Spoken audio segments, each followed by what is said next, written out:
What's going on, everybody? Hope y'all are doing well today.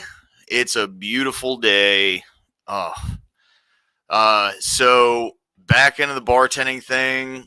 It's really starting to become easier on me. That first week was a little tough, but it was also, I came off of not working for a couple months because of my knee, and now that I'm back in the workforce, I think I'm coming in full force, and I'm doing my best to quit drinking.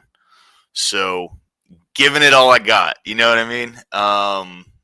So I'll get the panel link up here.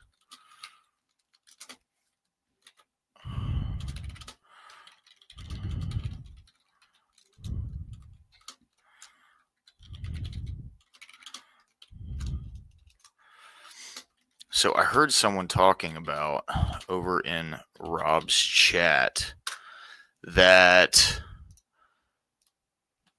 Trump is doing a press conference today at like 4:30. I don't know if it's Eastern or Central, but I'm gonna look that up because I want to cover that press conference. I know it's God and Country today, but that's why I have the current events tag up in the title because I really want to see this.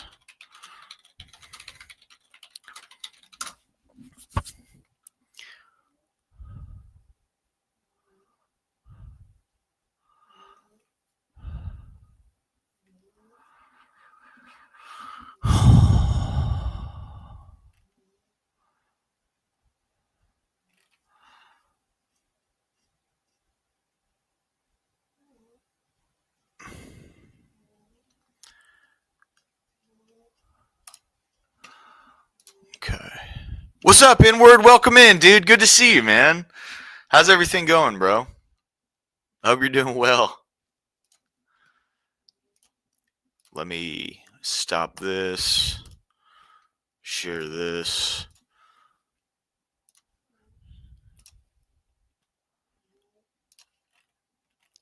Oh, come on, man. Dang.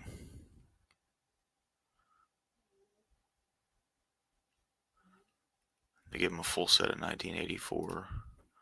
I don't necessarily know what that means, but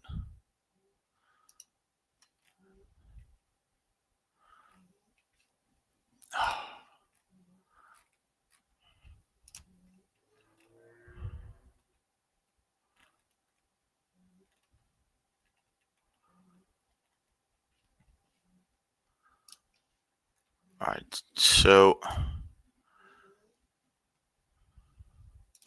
dude, yeah, same, man. I'll tell you, it's been like 95 degrees for a couple weeks now, and just over the past couple days, it's gotten down to like 75. So I've been spending a lot more time outside. It's been miserable out there, dude. Like crazy, crazy miserable. All right, let's see. Uh,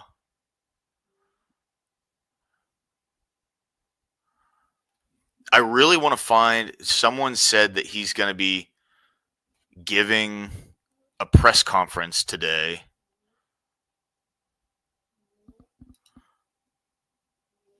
on the Epstein files at 4:30. Okay. Come on, dude.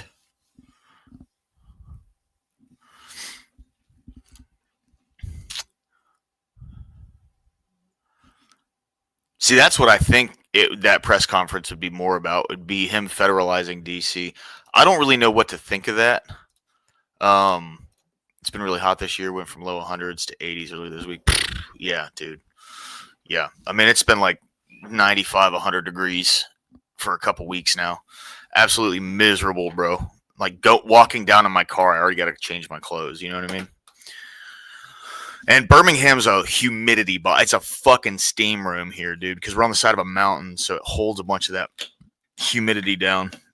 I'm not exactly sure how that works. Maybe I'm full of shit, but that's what it feels like.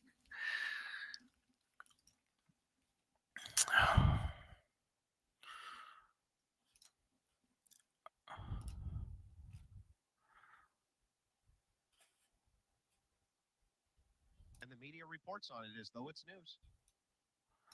It's Exactly. crazy. It's crazy.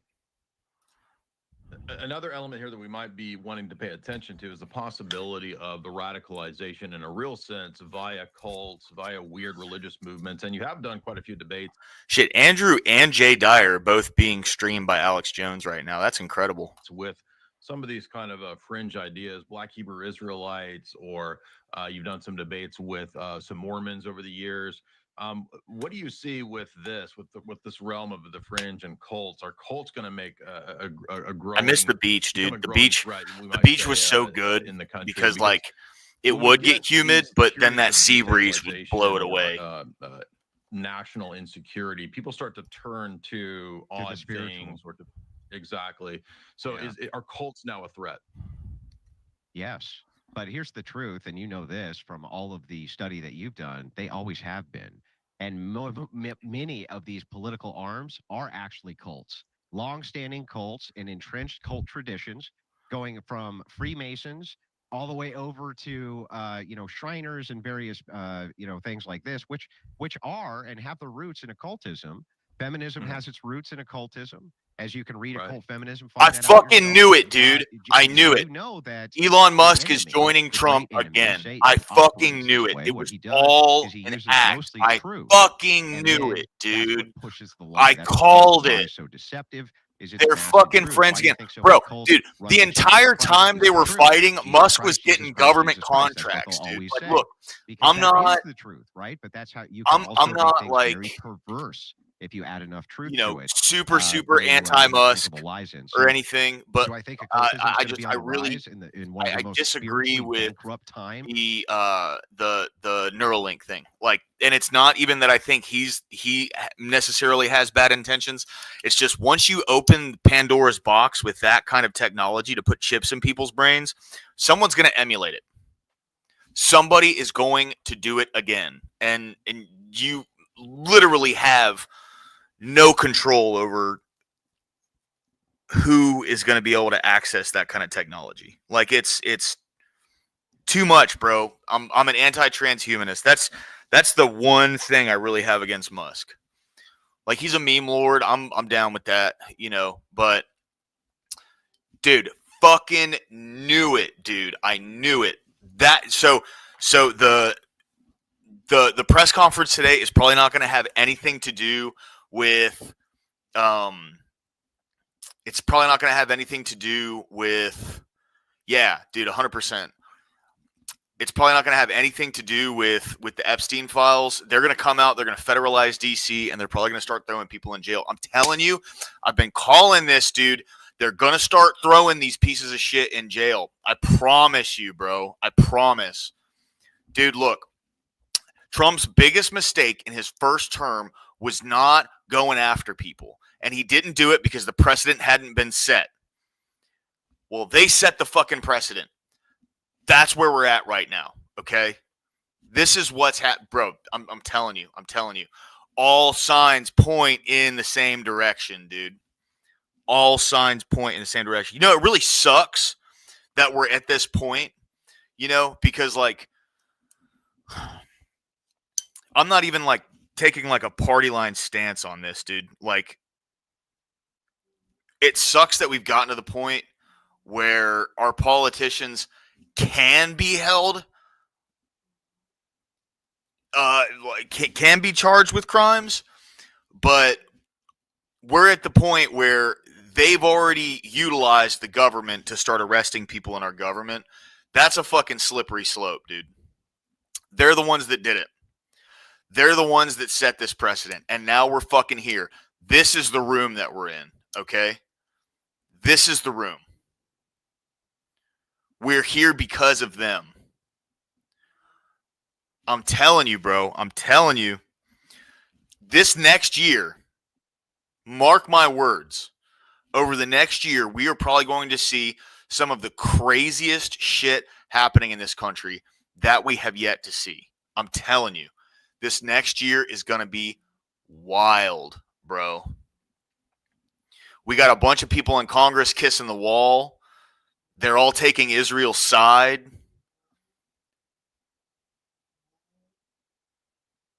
I'm telling you, bro. Shit's about to fucking go down. Yes, I did, dude. Yep. I sure did. And the thing is, here's what's fucked up. They have all the evidence. What's up, Holy Mr. Bill? Welcome in, dude. Welcome in. Hey, Mr. Bill, that Bill Tifa character, keep doing that shit, bro. That's fucking hilarious, man. I love it, bro. So here's the thing, man. I don't think it's gonna last. What's going on, Abe? Welcome in, bro. Good to see you, my man. Good to see you. Dude, I'm telling you, yeah, fair, Mr. Bill. I got you, bro. I got you. I'm telling you guys, look, I've been calling this, and people can call me crazy all they want, and people can be doubtful and shit, dude. All signs are pointing they're going to start throwing people in jail, cousin. I'm telling you. Like, look, the Musk-Trump thing was all bullshit because now Musk is aligning with Trump again to call for the federalization of D.C. They federalize D.C., it's all fucking bets off at that point, bro. That's taking the gloves off, okay? Look, I don't like the fact that we're in the situation that we're in this country to require something like this, but now we are here and it needs to happen, okay? We're here and it needs to happen. These people who have been running our country for the last half a century have done nothing but continuously destroy it, all right? This is not ooh, bad Biden, ooh, bad Obama. This is every politician since the 60s. We could even go further back and say to the fucking 30s when FDR was implementing the New Deal, right? Because that was just a centralization of power towards the government. And then once LBJ got into office, after JFK was totally popped off by one dude in a building that was like 6 miles away a half an hour later, you know, or whatever the actual stats of it was. Like, immediately after that, they start the Greater Nations, which kneecaps the civil rights movement. The whole concept of the civil rights movement was to give people liberty, and then they immediately start giving them money and making them dependent on the government. At the very least, since the 60s, okay, our country has been run by people who either have no idea what they're doing or they're completely malicious. That's what's going on. People need to pay. They need the consequences, dude. They need these consequences. What is this going to look like after that? I have no idea. But for people who think the system should stay the same, they're absolutely out of their fucking mind. It's crazy, okay? People have been talking about the detriment of how our government's been run for decades, dude. At the very least, since the 2000s. I mean, fuck, dude. Alex Jones was talking about this shit in the 90s, dude. 30 years ago. The way they've been doing things is completely unsustainable, and it's done nothing but ramp up over the past 25 years. Like, exponentially ramp up.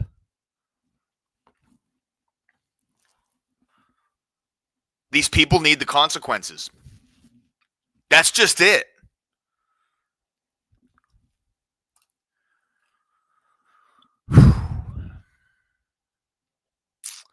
I'll be honest, I don't know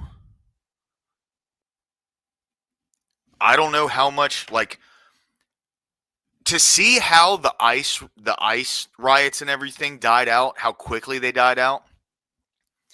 I mean, like, they were protesting to the tunes of like hundreds of thousands of people for a couple days. And then all them folks went home. And then it was just a bunch of dumb libs who were sitting on the side of the road with signs screaming at people. Especially in states where, like, protests weren't like coddled, right? Like there's a difference in protecting someone's First Amendment right and then going after people who hit somebody who steps out into the middle of fucking oncoming traffic, okay? Because they're trying to block a road. They can go fuck themselves, all right? Like you have the right to exercise your freedom of speech. You don't have the right to fuck up someone's day or make someone late to work or keep someone from getting home to their family. You don't have a right to do that. And we're seeing this now. Like the people who were out at these protests were not attracting anybody to those causes. Especially after they were fucking burning cars and shit over in LA and waving Mexican flags while they were doing it. You think people go out and they start rioting when Trump federalizes DC? No one's going to give a fuck about that. Nobody, average everyday people don't care. They don't give that much of a fuck about this kind of thing. People who do care, we understand the ramifications of what happens with these things. Right, exactly, and that's what I'm talking about. Yeah, these they completely fucking died out. Completely died out. Not even a thing, dude. It's just your local unemployed libs going somewhere and screaming and waving signs. Especially when they start like organizing militarily against ICE agents and shit. That's crazy, bro. Okay? That's nuts. And, you know, Cleaner, when he came on, just for a point of reference, okay? Where is this? All right. So we can go through this real quick.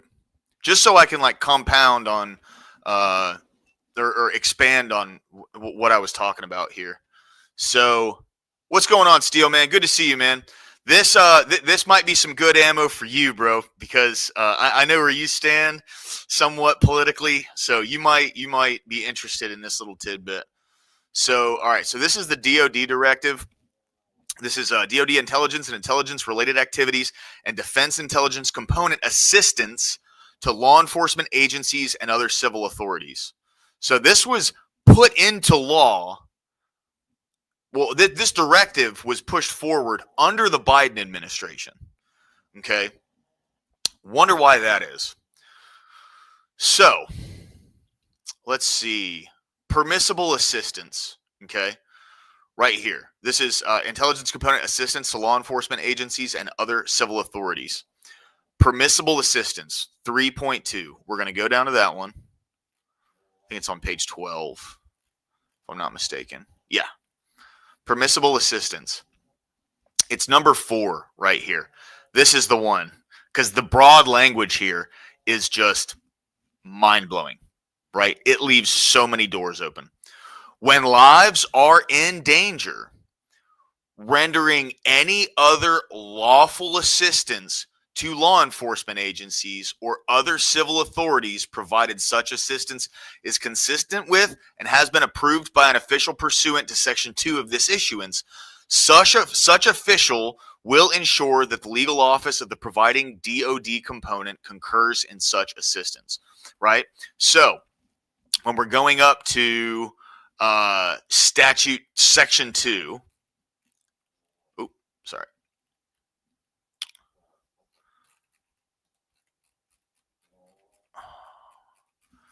In Section 2, where is it? Component heads, General Counsel USD. I forget exactly which one it's under, but they list out who it is. So the only people that need to like submit to this is the president and the Secretary of Defense.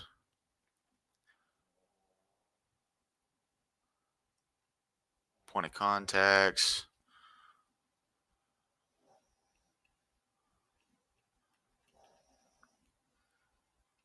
General Counsel.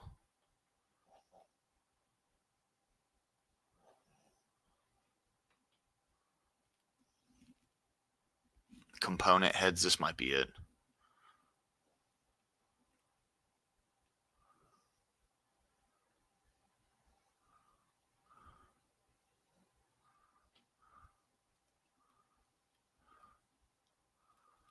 Damn it. I can't fucking find it, dude.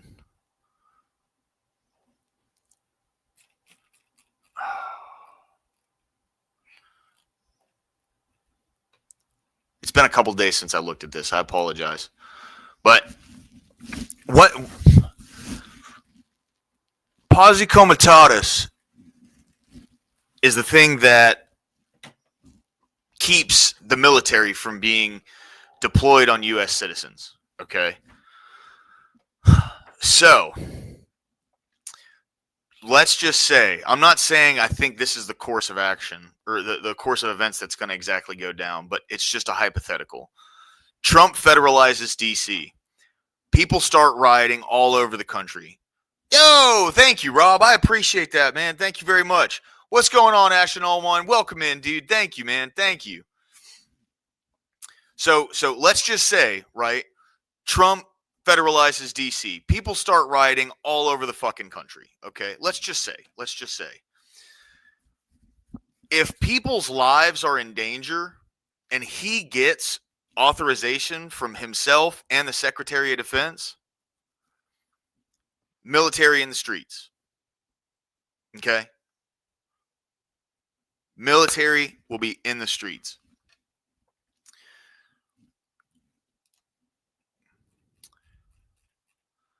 This is the thing.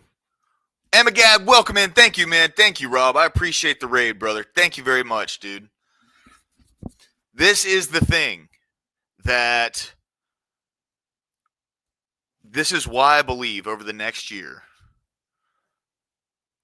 Oh, Ashton, I got it pinned in the top, man. You're more than welcome to jump up, dude. But this is why I think over the next year, shit's going to go crazy. Can you cam up real quick, Ashton, just so I can make sure it's you? What's up, brother? What's up, man? How you doing? Raiders, thank you, guys. What's up, Fredo? Good to see you, man. James Bradley, thank you very much.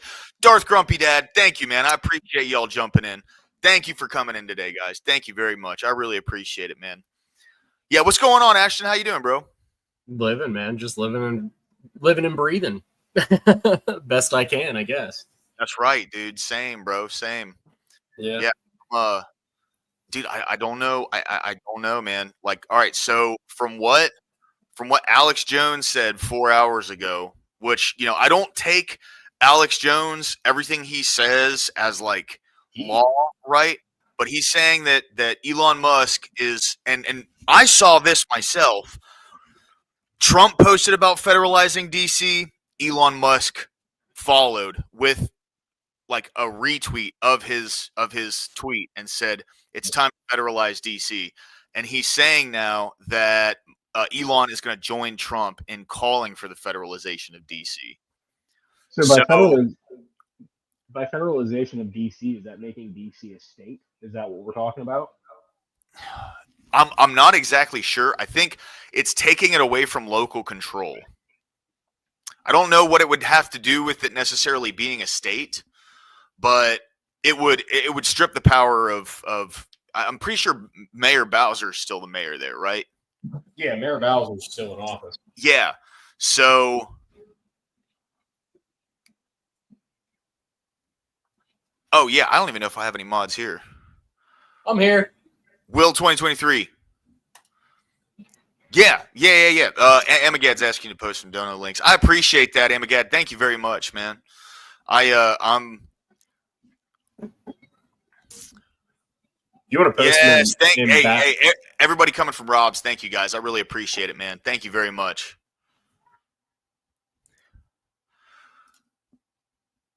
Yeah. Dude, you want to post the dono links in back chat? I can copy paste them for you. Yeah. See, I don't have actual clickable links, but I can post my Cash App. Abe posted the Cash App. So PayPal, I'll get PayPal then. And then PayPal is just it's the same thing but with an @ symbol in the beginning. Thank you guys. Please, if you guys can like and sub, I'm trying to work my way up to getting to 500 subs. That'll get me monetized. Yeah, really appreciate all the support, guys. Thank you all very much. Anything helps, dude. Anything helps. A like, a sub, any of it. Just stick it around and listen to the conversation because I got a lot that I want to cover today. So we are going to get into Numbers 20. Typically, the Bible study comes about like 2.5, 3 hours after an open discussion. So we're going to be having an open discussion here for the next, I'd say, 2 hours to 2.5 hours. But in the meantime, I just want to say, right, and I'm not trying to, be that guy or anything, but I do want to say I fucking called it. The Musk and Trump shit was all a show, dude. It was all a show. Fucking troll. It was the best fucking troll that they've ever done. Yeah, it was all a fucking show. And Alex Jones, I don't want to say this to be like a naysayer, but Alex Jones has called a lot of shit. Yeah. And like everybody looks at him as this fucking wackadoo, but I'm just saying this dude has called a bunch of shit during COVID, during those construction sites in Texas and shit when they were building the FEMA camps. Like he called 9/11. He called 9/11 for fuck's sakes. Yeah. Like the dude he might be a wackadoo. And Alex Jones, by any means necessary, is a fucking wackadoo. And he's a good sort of wackadoo on our team. But the shit that he has called and the shit that everybody is like, nah, this dude's fucking crazy. It's fucking insane how accurate he is. He's within a 5% of accuracy on everything that he has called thus far. Like, I don't know. It could be a psyop. He could just have some fucking holy guidance, I guess. I don't know. That's fair. Hey, real quick, SD guy, man.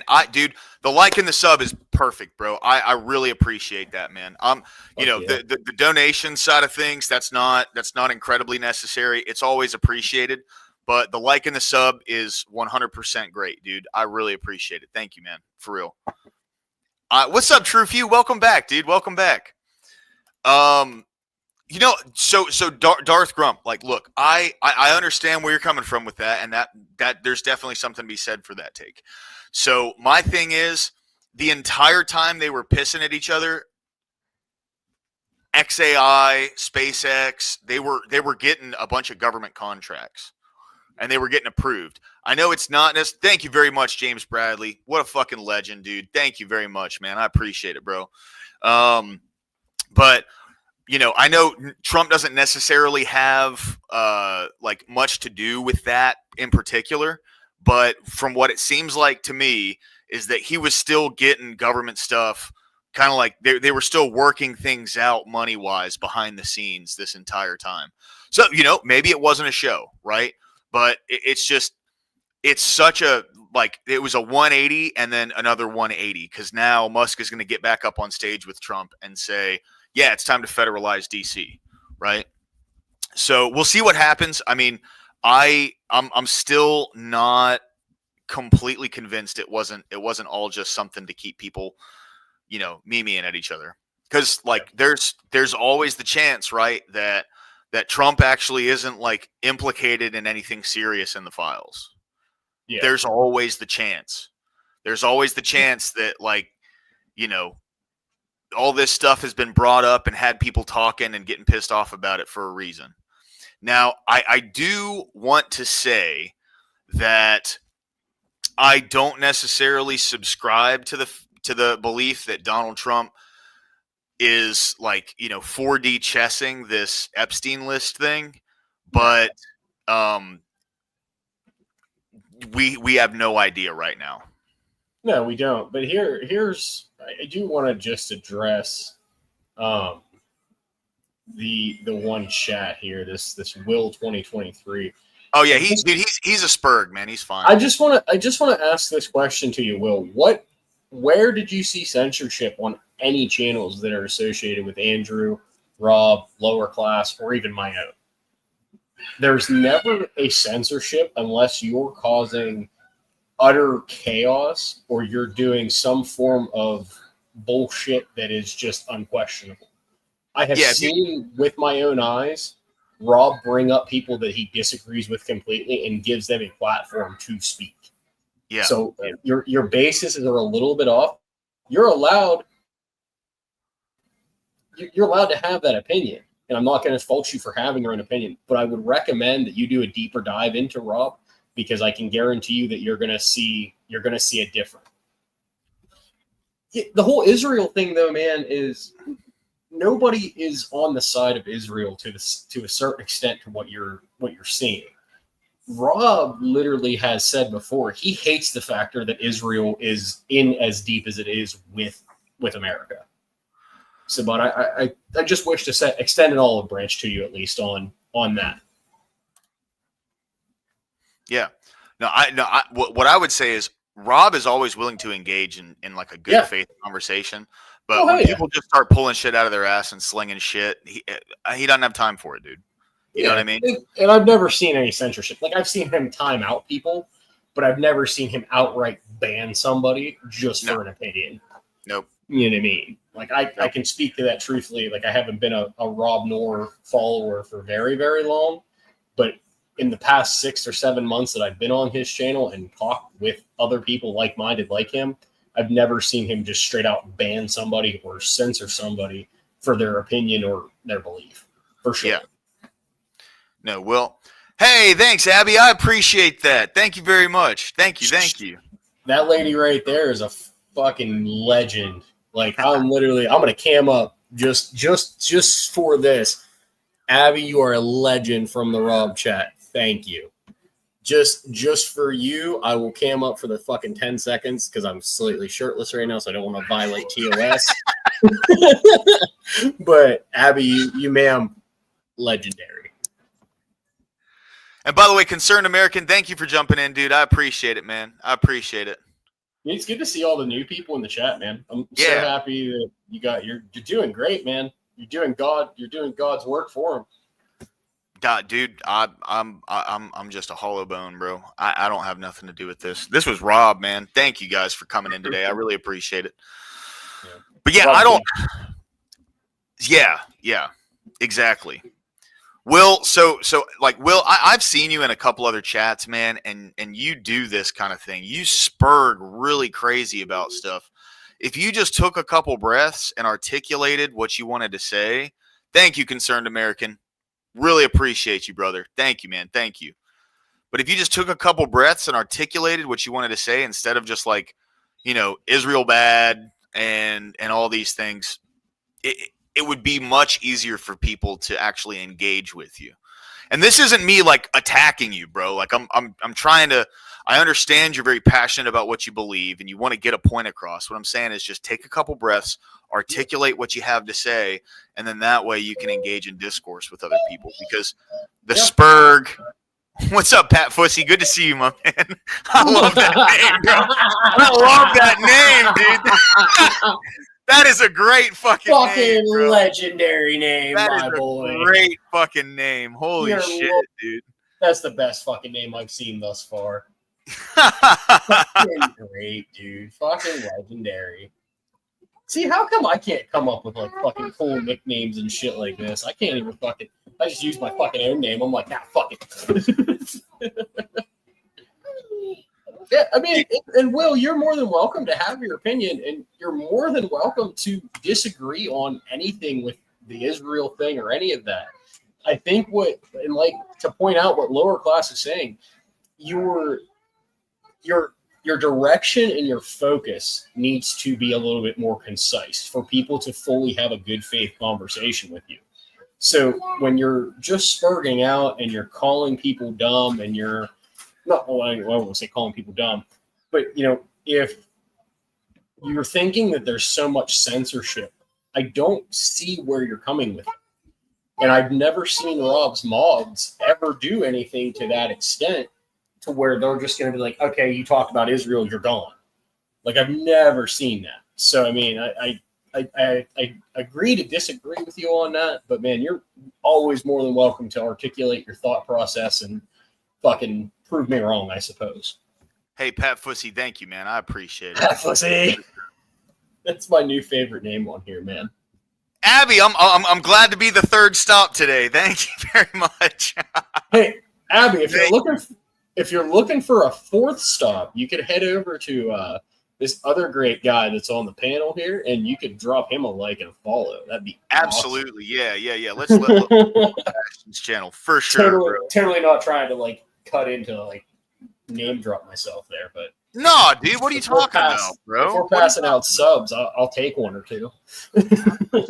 Man, here, hold on. Let's get over here. All right, this is Ashton Allwine. This is his channel online. Please, guys, go there. Give him a like, give him a sub. Really good guy. Love having him on. Good friend of the channel. For sure, man. For sure.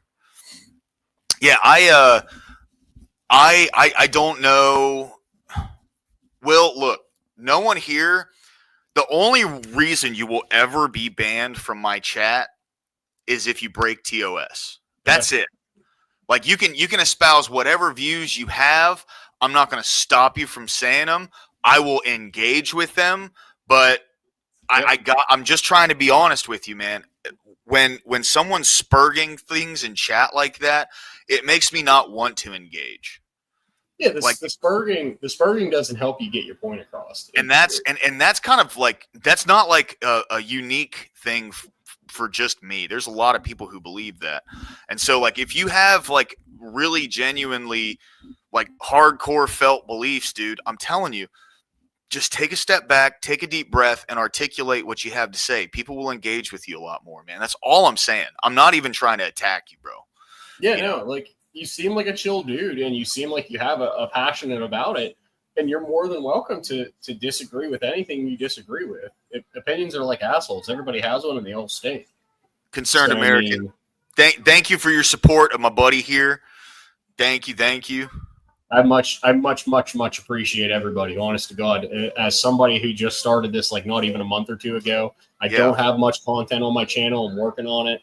I've got some legal battles that I'm facing right now that I have to kind of watch what I'm doing. But there will be, after this Friday, there will be some fucking shitstorms coming out. Here, hold on. Wait. Hey, everyone who's in here, my buddy Abe, he is incredibly close to monetization, guys. So if you have it in your heart, go over here, give him a sub, give him a like.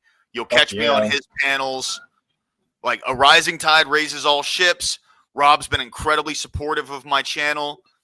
And this is just, if we can spread this love and really start to like bring home a bunch of people who stand for God, who are standing for the right thing and conservative values in our society, this is what we need in order to keep the message going.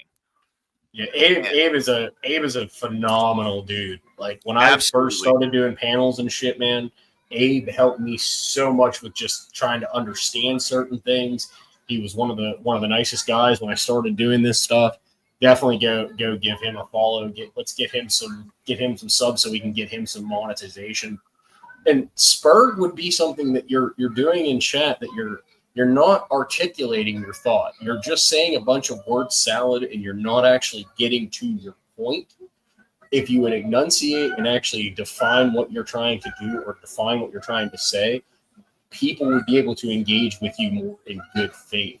Well, Ashton, I'll tell you, you want the definition of Spurg, Will? All right. These two comments back to back.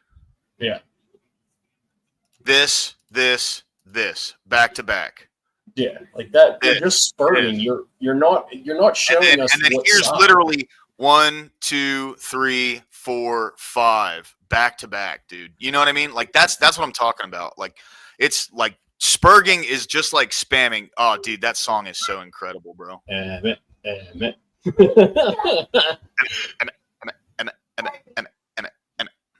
Nah, Cecil, you're good, bro. You don't spurg. Cecil, you're a spurg, but you're a good kind of spurg. We all forgive you for your spurging because 9 times out of 10 it's because you're drunk. Yeah, Will, and I'm not doing this to like attack you, bro. I promise you. Like It's all I'm good. seriously just like, I am one of those people. What's up, Agrolepolis? Good to see you, man. By the way, Cecil, thanks for jumping in, bro. Always good to see you, bro. Always good to see you.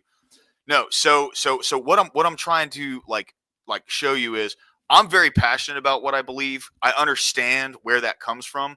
So all I'm saying is if you want the things that you understand or the things that you feel strongly about to be engaged with, there's a way, like an approach that you need to take in order for people to actually engage with it, right?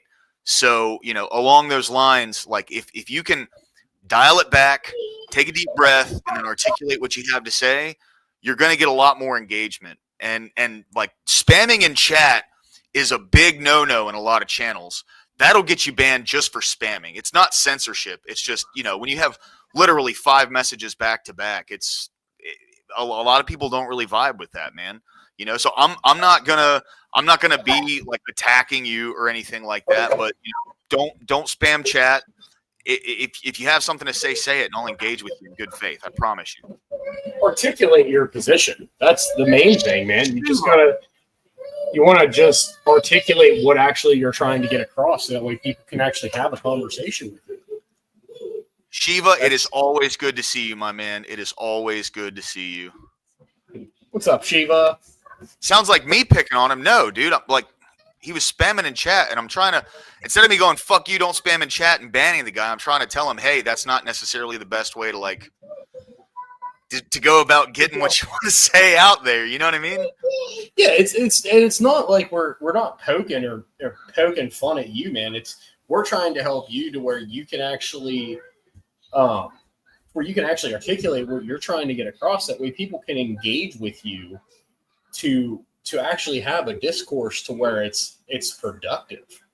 So that's the thing. Like, we want you to be more productive. We appreciate your chats. We appreciate you coming in, but not everybody appreciates just a spurg of you're this, you're that, you're this, you're that. Like, that's now, if you send money, that's fucking truth. If you send money, dude, for low class Mr. Bill with the big grift, bro. What a legend. Yeah. Will, if you want to send me $50, dude, I like go up in the top and pinned up in the thing. You can send me $50 and you can spam all day, bro. That's fine.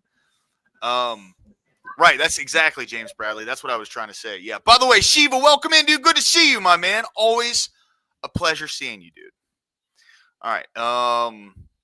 Emmett, good to see you, brother. Thanks for jumping in today. Dude, if Abe would let me play your song, I would love to play your song, bro. I don't know. Your bluegrass song last night at like 3 o'clock in the morning had me. Oh, dude, that shit was so funny. I didn't get to download that yet and do a song. I do have it in my Discord to upload. Okay. Hold on. Will is gonna articulate his position here. Well, okay, my position is that Trump is not doing things that are in America's interest. And second, Rob's mods on multiple occasions have silenced me when speaking on Israel. I honestly, I haven't seen them ban you for Israel talk. I'm not going to ban you for Israel talk. I talk shit about Israel all the time. Yeah. So that's welcome here.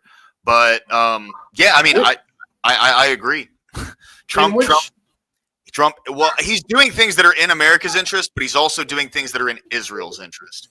And that's something that I'm not the biggest fan of.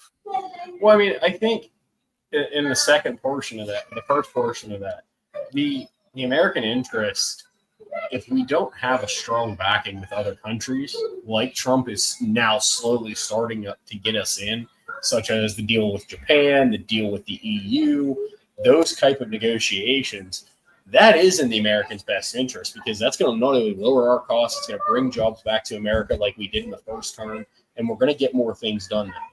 Now, in regards to the Israel stuff, I agree.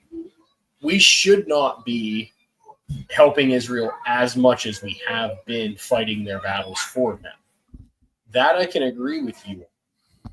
But at the same time, we have to contain the power within the U.S. to where we cannot allow those types of attacks to occur and happen.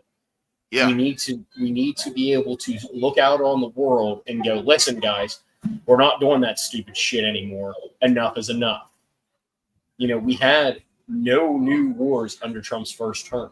Why was that? Because Trump is a great deal maker. He stopped the wars from happening because he said, listen, we're not going to supply you with this. You need this to be able to fight the war. You can't fight a war with no ammo and no guns. Like, that's the kind of stuff that we need to happen. And like I said, I agree. We shouldn't be helping Israel as high as we do. And that's one thing I will agree with you on. Hey Abe, where is it in your server? I'm looking for it, dude. I want to play this thing. Hey, hey, by the way, guys, welcome our new mod, Agrilepolis. I see he's a mod in several different chats. Yeah, he's a good mod. Welcome to the team, brother.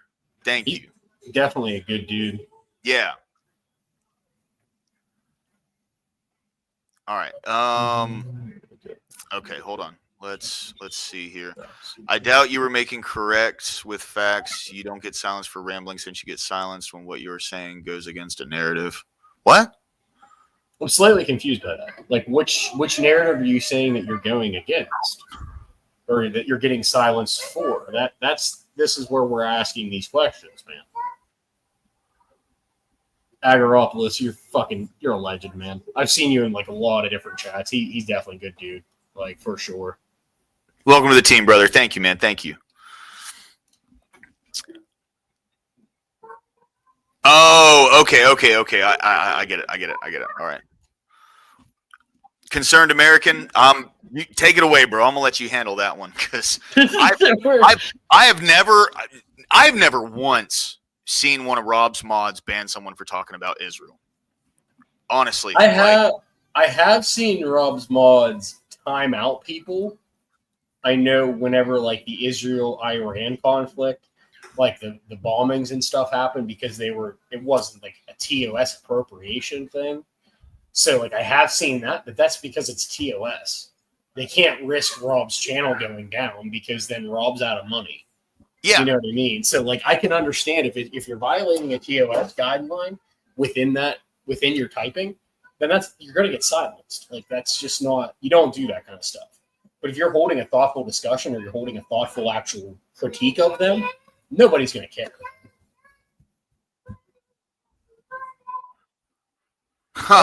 Oh man, hold on, dude. Hold on. We got to watch this. I know people might dip out after this, but I got to hear it. Jury's now finally convened on Justin Trump states that he did not know that Ghislaine Maxwell was removed to club-fed minimum security prison at all. Oh, concerned American. My apologies. Didn't know. My bad.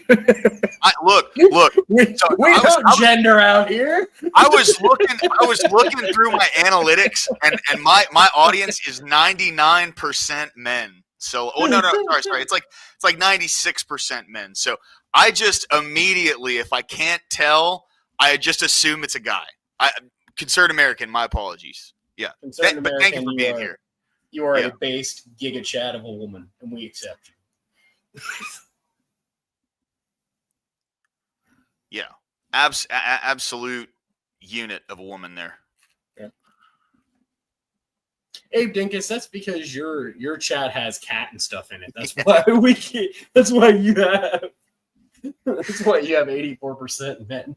Right. When it's like Lauren or Beth or Jessica or Kat, it's a little easier to tell right off the rip. Yeah. But Level 4 Lobster. Okay, here. What up, Level 4 Lobster? Welcome in. Thank you very much. Yeah. I'm gonna restart this, but this is an interesting tidbit here. Justin Trump states that he did not know that Ghislaine Maxwell was removed to club-fed minimum security prison at all. He defended the action, but said he was unaware of the move. How much does he know? He's also said that he doesn't know about any of these grand juries now finally convened on the Russiagate hoax coup. So here's this clip. I want you to, in closing, respond to this. Questions for you. One, were you aware of and did you personally approve the prison transfer for Ghislaine Maxwell that your Justice Department? I didn't know about it at all. No, I read about it just like you did. And do you believe that she is? It's not a very uncommon thing. Do you believe that she's credible to be listening to? Your Deputy Attorney General sat down with her recently. Well, let me tell you, he's a very talented man. His name is Todd Blanche. He's a very legitimate person, very high. I just a very highly thought of person, respected by everybody. And I didn't talk to him about it, but I will tell you that whatever he asked would be totally appropriate, and it's not an uncommon thing to do that. And I think he probably wants to make sure that, people that should not be involved or aren't involved are not hurt by something that would be very, very unfortunate, very unfair to a lot of people.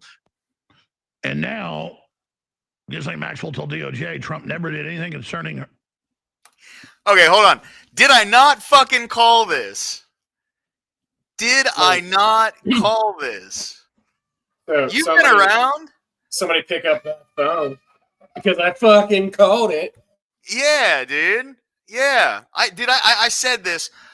They're going to utilize her word and then release the Epstein files and go, okay, when we release these files, anything that she says is credible and corroborated.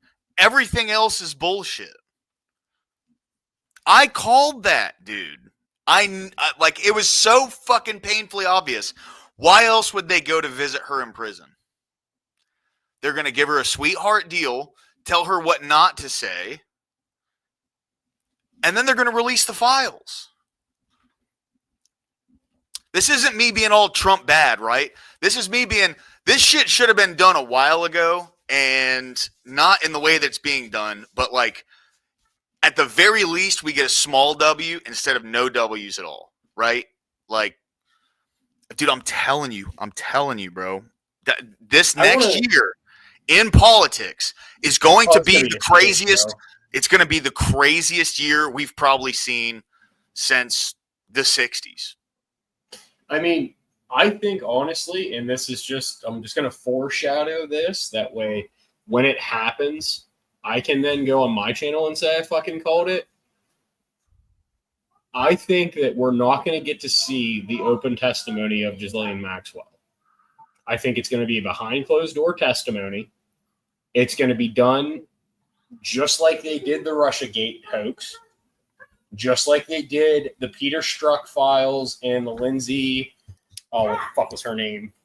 Lindsay, not Lindsay Strzok, Lindsay, fuck.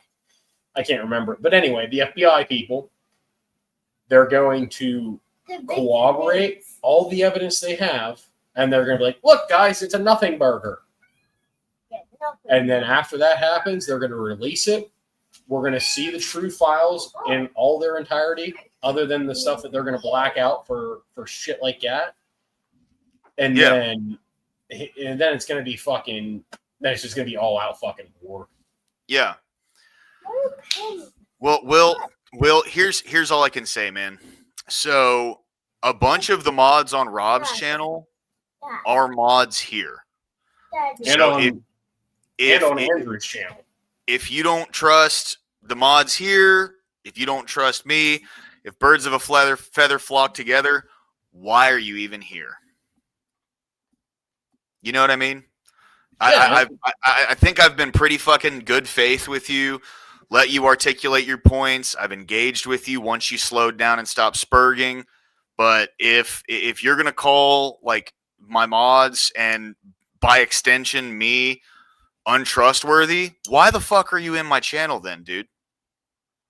Yeah, I don't get that, man. The untrustworthiness, man. I've never seen anything bad faith come of the channels that you're describing or of the people that you're describing. Yeah. So like I don't understand how you're saying that we're all bad faith when you yourself are not articulating the points of which bad faith that you're having happen to you. So like it's null and void then, bud. Yeah. Like just go, man. You know? I'm not telling you fuck off. I don't want to, you know, I'm not telling you fuck off. I don't want to like hear what you have to say, but what I'm saying is if you're going to attack these people as untrustworthy when like mods in my channel are like I have some of the same mods as Rob and you're still here. Not only that, you stayed and engaged with Rob and you came over during the transfer. Never trust a man with a chin curtain. Fuck. All right, Will, later, man. Have a good night, man. I hope you have a good night, and God bless you. You're welcome back. Please just don't spurg next time. That's all. All right, let's get back to the video. Anything around her. So people are saying this doesn't look too good, Candace, but I never saw any evidence of Trump as she's saying. So why red carpet her? Because somebody in his orbit is connected. Yes. Absolutely. That's Exactly. what I'm saying. That's what I think it is. I think it's that somebody, yes, absolutely. What's up, Vibe? Welcome in, dude. Always good to see you, man. Always good to see you. Abby, yep, 100%, dude. Yep, I got very lucky. I got very lucky to get to get the mods that I have on this channel. My mods are cream of the crop. If anyone knows that Macho Man Randy Savage reference. But Vibe, what's up, man? Good to see you, bro. Glad you made it in. Glad you made it in. We're not really talking God right now. There's a lot of shit going on, Vibe. Okay. So I am going to get into the Bible study. That's going to be, I'd say, probably around 6 or 7. Let's say, like 6. Yes, that's going to be 6 o'clock Central, 7 Eastern. So over there in Cali, I think it'd be like 4 p.m. That's when we're going to get into the Bible study. But you're more than welcome to jump up anytime. You know that. Link is pinned in the chat. So, yeah, but It feels like they went in there and that's what I believe, is that I don't necessarily think Trump is one of the guys that actually did anything nefarious, or that he's like heavily implicated in the files. What I think it is, and like that's a possibility, right? Like I'm not like There's always owning out possibility. any. Yeah, Possibilities are always endless. that's fair, Darth. That's fair. That's fair. And I understand that. I understand that, right? I just if you know, if someone has something that they like truly believe and they're very passionate about, you know, I'm in the camp of like, if you can show people how to communicate those things better in a public format to where people can actually engage with it. I want all, like, even things I disagree with. I want all ideas to be communicated properly. Like, you know, this is just my opinion, but I think that's one of the main things that's really kind of degraded the country over the past, you know, 15, 20 years has been just the absolute destruction of communication. Like, people just do not communicate properly anymore, you know? Yeah. I hear you. Yeah. Hey, it's your middle name, right? I get it, bro. Yeah, man. I get it. Yeah. I just, you know, I'm one of those people that believes, like, I genuinely believe that like public discourse is incredibly important for us to be able to like move forward as a society. And it seems as though like that kind of fundamental principle has been degraded slowly and slowly and slowly. Exactly, James. Yeah. So like, you know, I'll even say like, oh, those fucking lefties or whatever. But at the same time, like, I do come from this perspective that I think everyone has the same intentions, where like everyone wants the best for the country. But I think it's the roads that we take to get there that are different. And if we can't talk about why our road is better, and we can't do that in an effective way, then it's just like we're going to end up where we are today, right? Where instead of it being like, you know, like a slow pendulum hang, it's just going to go back and forth and back and forth and back and forth. Well, if we don't have public discourse, you lose the ability. Be unbiased, not do anything to harm the channel. TOS stuff is the creator's rule. Yeah, it's correct. Yeah, absolutely. And kind of like what you were saying, real quick, if we don't have public discourse and we don't have the people arguing with us, then there's no longer a country. The first time when you shut down dialogue and you shut down conversations and you shut down all these things because this is bad, this is not what we want, you're shutting down the entire purpose of the U.S. Yes. You might not agree with everybody on everything, but you need to have a dialogue to be able to go through it to get you to the destination that you want to be at as a country. And when you stop, you have no longer a country to fight for. Yeah, and bro, like the whole concept of the First Amendment, like when it comes to free speech, is for us to be able to criticize the government. That's what it is, right? Exactly. It's for us to be able to criticize those in power. Because in other countries where we escape from, Mr. Vista, good to see you, my man. Always a pleasure. What's going on, brother? How's life in the down under today, my man? How's life in the down under? Yeah. Yep.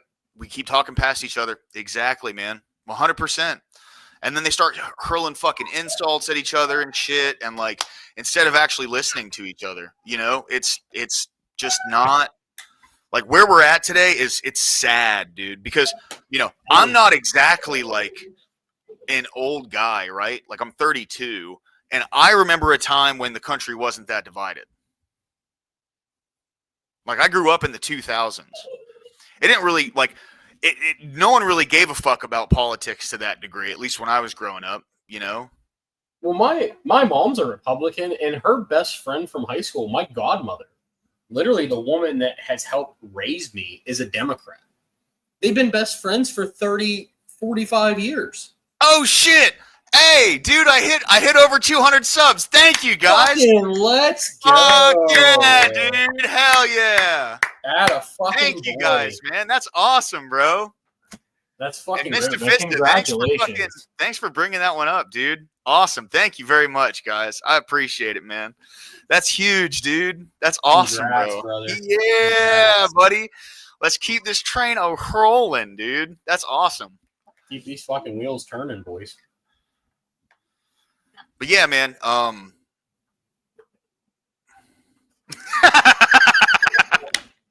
Everyone else up. No, don't do that. That's fucked up. Don't do Absolutely. that. Absolutely, dude. Yeah, man. I just like I said, Yeah, dude. I just don't understand it. Like my mom and her best friend, they've been best friends for 40 some years. This woman is like a second mother to me, and she is a lefty as lefty gets, but she is so kind about it that even with my mom, with me, like she knows we're Republicans. She knows where we stand on a lot of issues. Yeah. She still will talk and have a discussion about it to where it's not emotion based and it's actually a thoughtful discussion. Like I owe most of my education as far as like everything in my life, as far as like politics and stuff like that, to her. And she's a lefty. Like it's when we stop discussing things and we just start fighting, that's when the world goes to shit. And we can't be like that in a modern society. Well, like the big thing is, dude, we are the most divided that we've ever been. And it's terrible that it's come to this. By the way, I'm going to pull up. Trump's about to make that announcement. He was supposed to start 20 minutes ago, but he's late. So we'll see what happens. I'm going to look on it from Forbes breaking news, even though they're fucking lefty. But it's okay. It's okay. Well, Forbes might be a lefty, but I will give them credit where credit is due. They do have a slight. They have a slight unbiased whenever it comes to Republicans and stuff. I will at least grant them that. Yeah, they you're right. You're right. They do moderate. They do moderate. You're right. They're not like NPR. They're not like 99% Democrat. Right. Exactly, Abby. Based. 100% based. Exactly. Agreed. So, Concerned American, I was a teenager in the 2000s, and like I was a kid, like a little kid in the 90s. So I don't remember that era as much, but the 2000s was an incredible time. I mean, like race wasn't a thing, you know, politics didn't encompass everybody as much as it does today. It's like, for the most part, it just seemed like people just wanted to live and be left alone. You know, that's what it seemed like as I was growing up in the 2000s, and from what it seems like, the 80s and 90s were very similar, you know.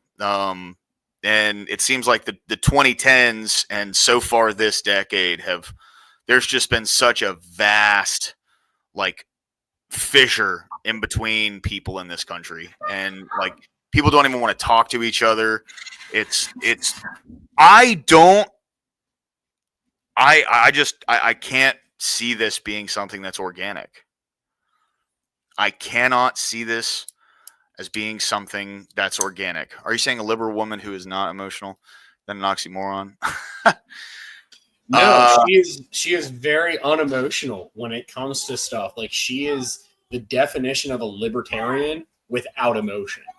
Like, that woman is legit. She can fucking fact check you and logic check you, and she will give you the credit where it is deserved by the Republican Party. But she's also going to call out the Democrat and the Republican Party when they're fucking up. Yeah.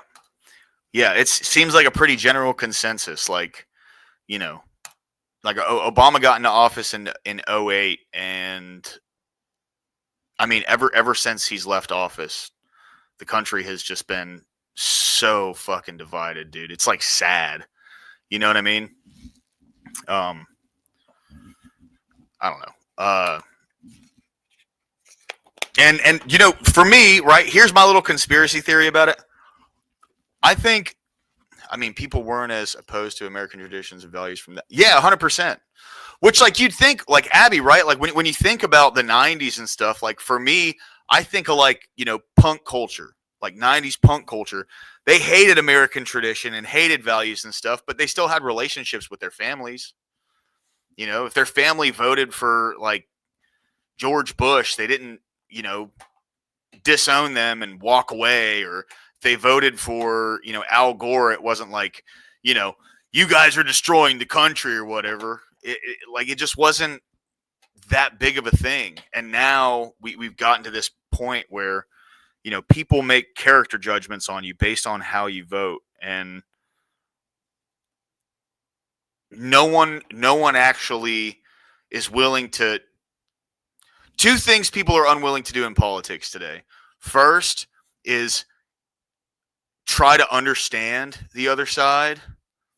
But second is hope that the person on the other side that wins the election will do a good job. Like, I was not happy that Joe Biden won in 2020, right? But I still wanted him to do a good job. It was like, well, fuck, he's in office. I hope he does a good job. And then he tried the whole thing with OSHA, and that was pretty much it for me, right? Like, once you start to, once you cross that bridge on infringing on rights, like, to that degree, like, get this medical procedure done or you can't work anymore. Once it gets to that point, like, go fuck yourself. You know what I mean? And then everything that followed. So, you know, I got damn lucky during COVID that I worked for a small business owner who was classified as essential, because if the OSHA requirements would have went through, I would have lost my job because I didn't get vaccinated, and I wasn't doing it. Yeah. So SD guy, I was raised by a couple hippies, man. My granddad and my grandmother, they were teenagers in the 60s, and they were in their 20s in the 70s. So, like, they're the ones who raised me. That's probably one of the reasons I was an atheist until I was 25. But, you know, they're the kind of people where they were more like, you know, they lived the hippie life in the 60s and 70s, and then became conservative, I guess, in the 80s. I guess the Reagan era changed them, you know. And so now they're hard Trump supporters, but well, my grandmother is anyway. But yeah, they made big changes in the way that they believe things, man. Right, Smites. Yeah, Abe, I know, man. They're just privileges, 100%. I get it, but at the same time, like, you know, when they actively go against the Constitution, and and try to push those boundaries, that's a scary precedent. You know what I mean? And I know they've been doing it for years, but any president that takes another step towards that direction, they go fuck themselves. No shit. Wow, Agrilepolis. That's crazy, man. Yeah. I would have loved to go to the original Woodstock. Amagad, what's up, brother? Hey, what's going on? Thought I'd come Good to hang see out you, for a dude. bit. Trying to Thanks hop for on jumping these in, panels. man. Open call. How you doing today, man? I'm doing pretty good. It was my night off last night, so I've just been chilling all night, trying to clean Good up for you, around the bro. house, do that kind of stuff. Yeah, man.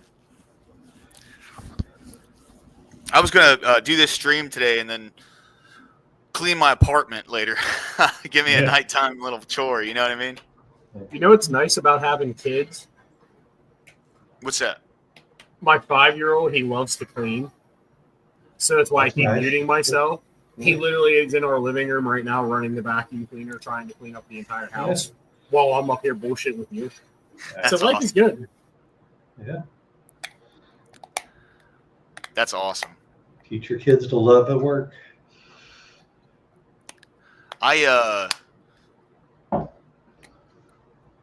My dad went to the last Woodstock. He worked for High Times magazine at the time. Oh, when was the last Woodstock? Was that in the 90s? I think that was like Woodstock 98. 99. 99. Okay. I'm pretty sure it's 99 because that was the one where Limp Bizkit was at. Hey, Rob Durst, man. My mom passed last year. Dude, it's hard to hear that, man. Pothead till the day she died. Dad turned Baptist Christian, and it's one of those, I don't care what happens, I'm going to heaven Christians. Oh, yeah. Yeah, I hear that. I don't know. Like, for me, I'm one of those people that I subscribe to the, like, you know, we need to at least do our best to make a change. You know what I'm saying? And, you know, for the most part, I'm hoping that those changes get made, you know. That's what stock was the 90s, and they burned it to the ground. No shit.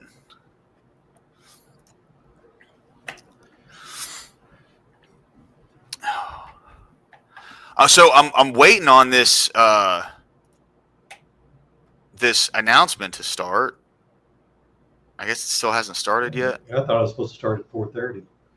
Yeah, me too. Here, hold on, let me refresh. I thought it was already started, but I could be wrong. Nope. Somebody in the chat on that literally said ASL. What does it say? Oh yeah, I see that. It says ASL. That's from the fucking AOL days, I was dude. gonna say, get you an IM, my boy. Right, yeah, bro. All right. He's late, Yeah. motherfucker. It's supposed to start at 4:30. He's Apparently. getting Willie blown by Melania. Give the man a break. Fair, yeah. I'm interested to see what he says, guys, because like, I have a.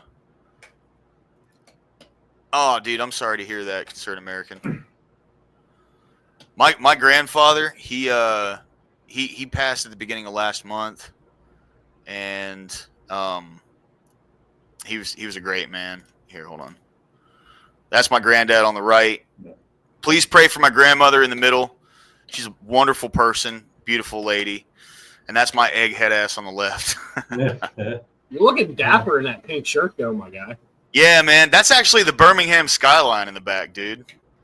Nice. Just Man, right on the that's side of the mountain. Yeah, it's pisses cool. me off so much about the left that like they don't realize just how important family is. You know, everybody At else all. that has family just knows. They're very See, important. I am literally like, this is where like everybody starts talking about family and stuff. I kind of feel bad because like there's only 3 people left on my family. Yeah. So like my mom, my uncle, and me. Like my grandparents, my great grandparents, my aunts and uncles. Like for the all line family, there's only 3 of us left. So like it's kind of shocking knowing that like my son and my uncle's kids are like the new generation of this. Yeah. But it's scary to see how different the times are for them to have to grow up in. So it's important 100%. to instill them with good values. Well, there's like an information war going on right now, and kids are being targeted in that. You know what I mean? By the way, Agrilepolis, thank you, bro. Really appreciate it. I love that picture, dude. That's one of the most important pictures I have right now, man. It's the last picture I have, me and them taken together. So, James Bradley, dude, what's up, man? Come visit me, bro. I'm like in Birmingham proper, so I would say if you live north, where you at, like Springville area, kind of up there in Walker County. You don't have to say. Sorry. Gotta dox the poor guy. Goddamn. Yeah, my bad. I don't even think about that kind of stuff when I'm on here. I'm just cutting folks.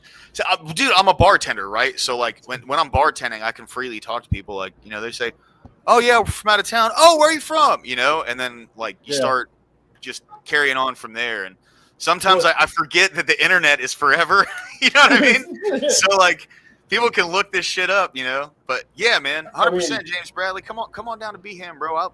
It's a cool city. It's a little dangerous now, but every city is. Yeah. I've never been one to shy away from giving my location. I have pew-pews in my house. You can fuck around and find out if you want to. Based, yeah. I have nothing to worry about when it comes to.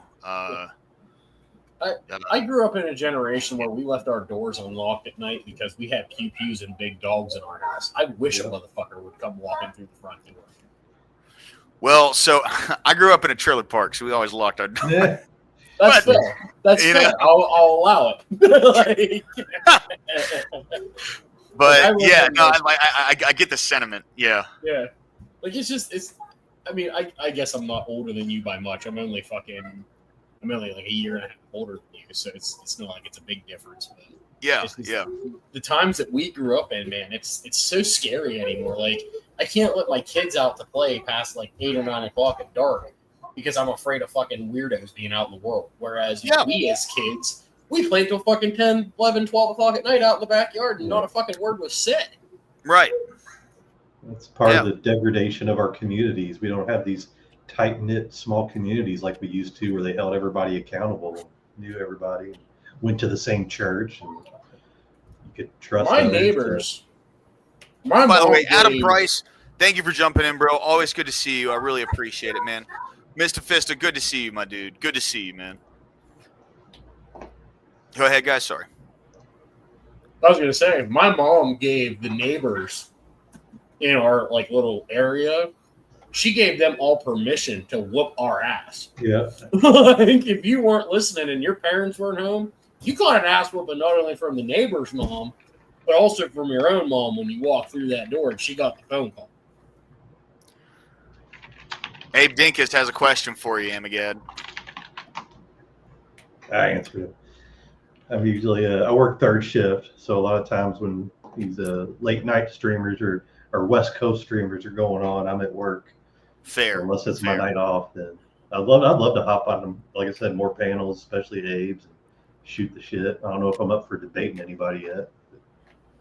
Hey, you'll get there, bro. Hey, you come on and have a good time with everybody, man. That's what more can you ask for, dude? You know, right. The debate thing is like, especially when I do like town halls on this channel, it's more just for fun, you know. Like we have like Ashton, he takes part in it. He takes devil's advocate positions on stuff that he doesn't actually believe in and everything. Like, the debates on this channel are not like serious debates where we're really trying to hash out issues. We're just arguing for the sake to argue. Me and Emmett still have the funniest fucking debate on the town hall. I'm just saying that right now.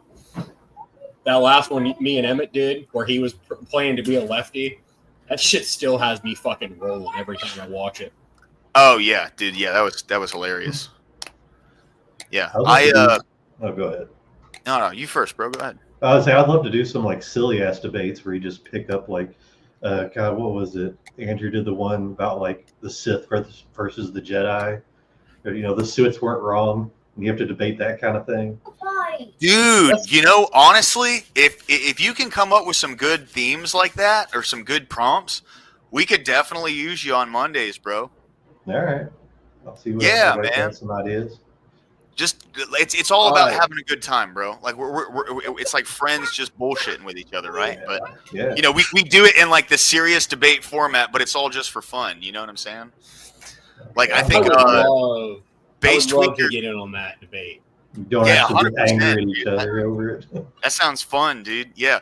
So back in the day, shit, dude. I've only had a channel for like 2 months now, but back when we first started doing like debates on the channel and stuff, Emmett and Base Tweaker did a debate on does no mean no, and it was just this fucking circle of semantics the entire time. It was fantastic. You know, I know, Mr. Fisto. Well, it's back in my YouTube day. You know what I mean? Like, it's, you know, like my channel's a baby, man. You know, I've only had the channel for.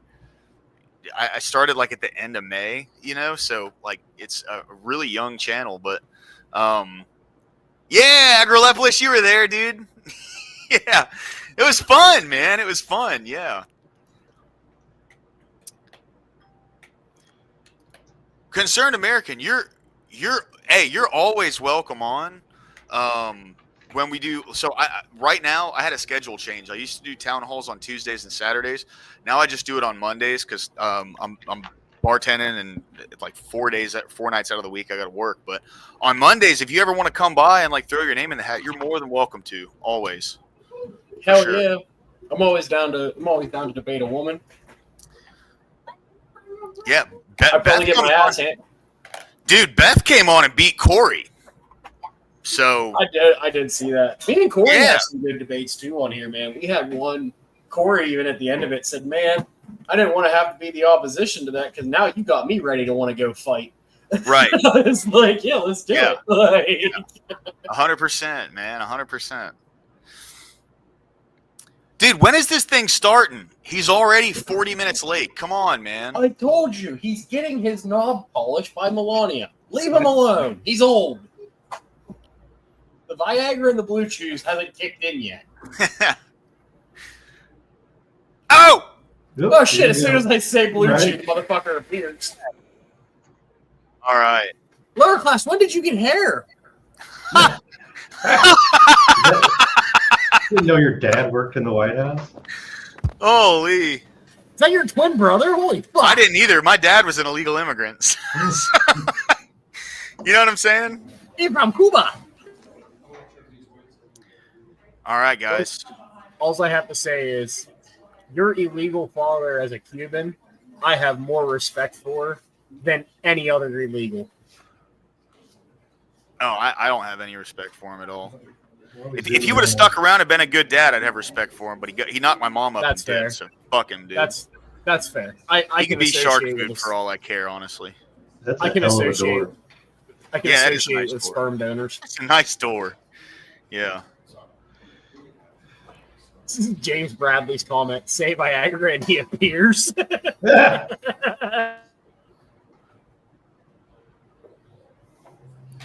Trying to see what those charts say. Why would they zoom in on fucking Casper the Friendly Ghost? Scott Bessent. He's a good dude, though. Hey, he's the coolest gay man in politics right now, bro. That's fair. I take him over Buttigieg. Facts.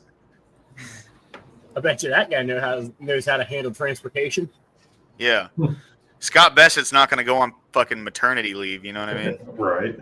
Fucking maternity leave.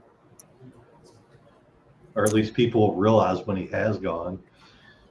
Right. Exactly. Everybody's Oh like, yeah. "Fuck, Where's is the guy that's taking care of the entire fucking transportation industry? Oh yeah. They adopted a kid. What? They adopted a kid and he needs to breastfeed them.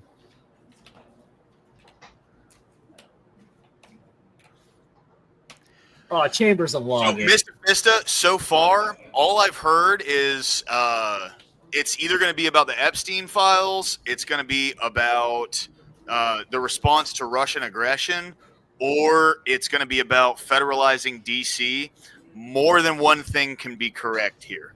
So it's probably going to be about one of those three things. I think the federalization of DC is probably what I think is going to be the most likely, but it could be about Epstein as well, concerned American. Yeah.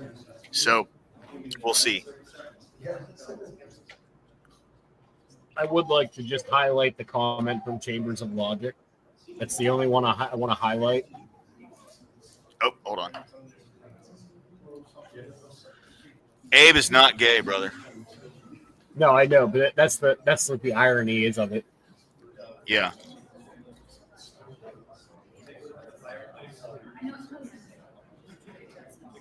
Based Agrilepoulos. 100%. Yeah, Abe's 100% like the most manliest men. Stripping local power, basically. So like usurping the local power of Washington, D.C. Like I think one of the things with that, why I agree with it, is Washington, D.C. isn't even necessarily part of Maryland. It's its own like entity. It has its own voting power and everything. If they were to federalize it, I think that would take away its voting power, wouldn't it? Like, which would be a good thing. No, I think if they would federalize it, it would just become like a borough. Like it would just be like its own town, technically. But it already is, isn't it? Like it's the District of Columbia, right? That's what I mean. I think the district. I think it would become like not like a city, but like it would be like a county technically. If Big Balls comes in, yeah, dude, Mr. Bill. This is one thing that I've been wondering. Where is what has Doge been doing recently? You know what I mean? Because they haven't stopped doing anything. Thank you very much. Oh. All right. You know this gentleman, one of the truly great legends of our time, my book. Before we begin, I'd like to say a few words about the shooting at Fort Stewart in Georgia. As you know, 5 people were seriously wounded and 2 very, very seriously hurt around 11 o'clock this morning. The shooter is now in custody, and the Army Criminal Investigation Division is on site to ensure that the perpetrator of this atrocity, which is exactly what it is, will be prosecuted to the fullest extent of the law. By the way, if you shoot up an Army base, you're fucking lucky if your ass makes it to jail. Just saying. Entire nation is praying 100%. for the victims and their families, and hopefully they'll fully recover, and we can put this chapter behind, but we're not going to forget what happened. We're going to take very good care of this person that did this horrible person. This afternoon, we're pleased to welcome to the White House one of the great and most esteemed business leaders and geniuses and innovators anywhere in the world, Apple CEO Tim Cook. Amazing job. Thanks as well to Secretary of the Treasury Scott Bessent and Secretary of Commerce Howard Lutnick for being here, wherever you may be. So if I'm not mistaken, Apple and Trump and Apple have been kind of going back and forth with like a solid trade deal they're trying to work out with Apple moving back to America. It seems as though they might have come to some kind of good conclusion with that. So it looks like we're about to find out right now. See? There you are. think Hello, after the fellas. I Japan- missed you. Today, Apple is announcing that it will invest $600 What's going on, Ice Damie? Good to see you, bro. Welcome in. Always good to see you. billion, that's with a B, in the United States over the next 4 years. That's $100 billion more than they were originally going to invest. And this is the largest investment Apple has ever made in America and anywhere else. And it's just an honor to have you. As you know, Apple's been an investor in other countries a little bit. I won't say which ones, but a couple. And they're coming home. $600 billion. It's the biggest there is.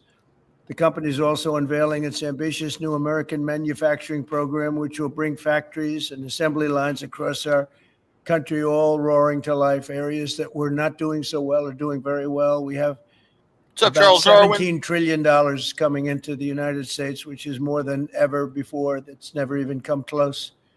There's never been anything like it. That's even a lot of. Agrilepoulos, that's a good question. That is a good question. I would like to know that as well. So what I would assume, which this doesn't make this necessarily the truth, what I would assume is it's going to be going to them investing into the labor force to hire people on here and like build up jobs and open up, some form of like, yeah, it never does. It never does. Yeah. So I can run off of assumptions of what it could be. But Charles Darwin, good to see you, man. Hopefully, I said it earlier. You might not have heard me because the video was playing, but yes, you are correct. It doesn't get divulged. We have no idea. So all we can really go on to exactly is like opening up places where they can work, hiring people on there. They have buildings here that they don't really use, right? Because they used to make everything here and then they moved overseas. At least that's what I was under the impression of. You know what I mean? So you're right, though. You're right. I mean, maybe that's where some of the money's going. I have no idea. But yeah, 100%, you are correct. It does not get divulged. Everything that I just said was totally an assumption on how the money's going to be utilized. Money for you. But we have commitments of more than $17 trillion. That was as of a couple of weeks ago. These investments will directly create more than 20,000 brand new American jobs and many thousands more at the Apple suppliers like Corning, Broadcom, Texas Instruments, and Samsung, who all deal in that world. As part of this historic commitment, Apple will massively increase spending on its domestic. So what it sounds like from what he just said is it's going to be more contractual obligations with different companies. That's how they're going to open up jobs. So they're going to be utilizing facilities that other companies own in order to build their things, just like they do over in China with like Foxconn and shit. You know what? That's a good question, bro. That's a good question. I have no idea. I have no clue. Supply chain for the iPhone, and will build the largest and most sophisticated smart glass production line in the world in Harrodsburg, Kentucky, which is actually, I did very well there. I like it because I did very well there. I did very well in Kentucky, but it's a great place. You're going to be very happy. I thought maybe while we're up, I'll interrupt my own speech by you might show them a little bit about the product that you're going to be doing in Kentucky, Tim. Yes, please. Getting a new factory in Kentucky.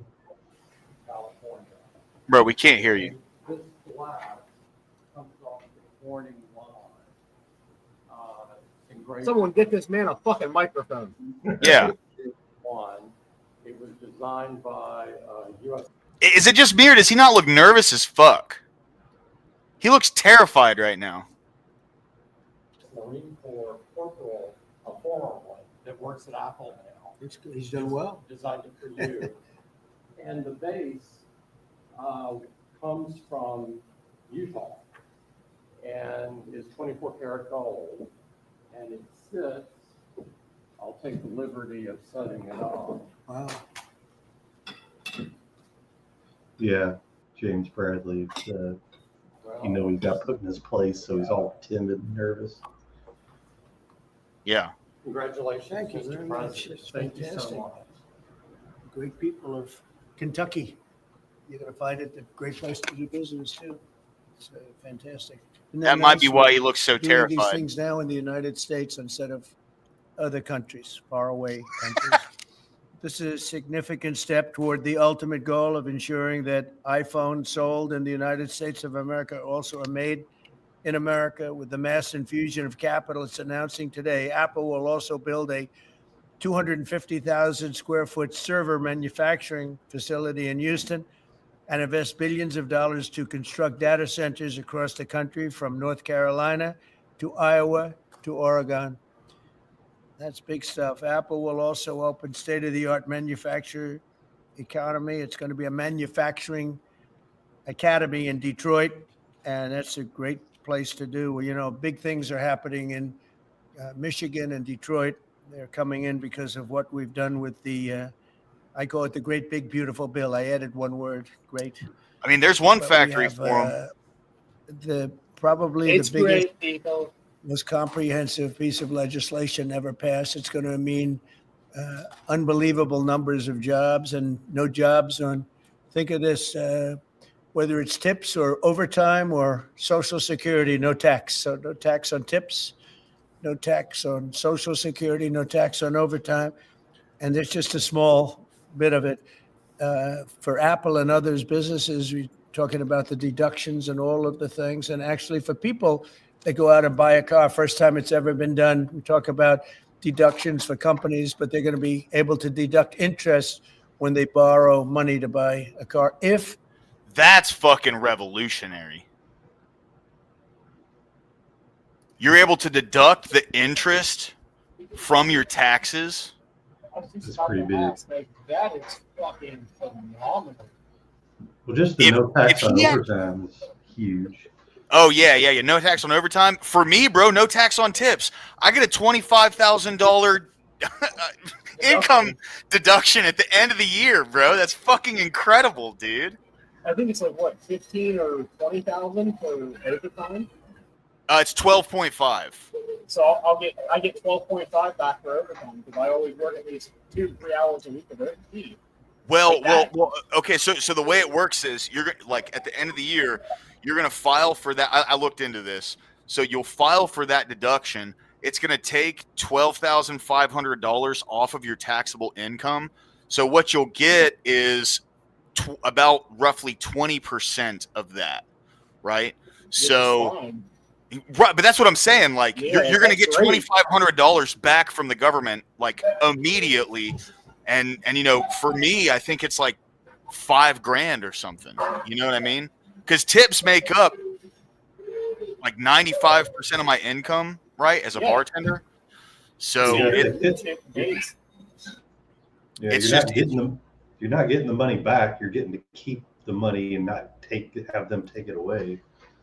Well. The thing is, they're taking it out of your check, regardless, and then at the end of the year, you file for the deduction, so it comes back to you in your return.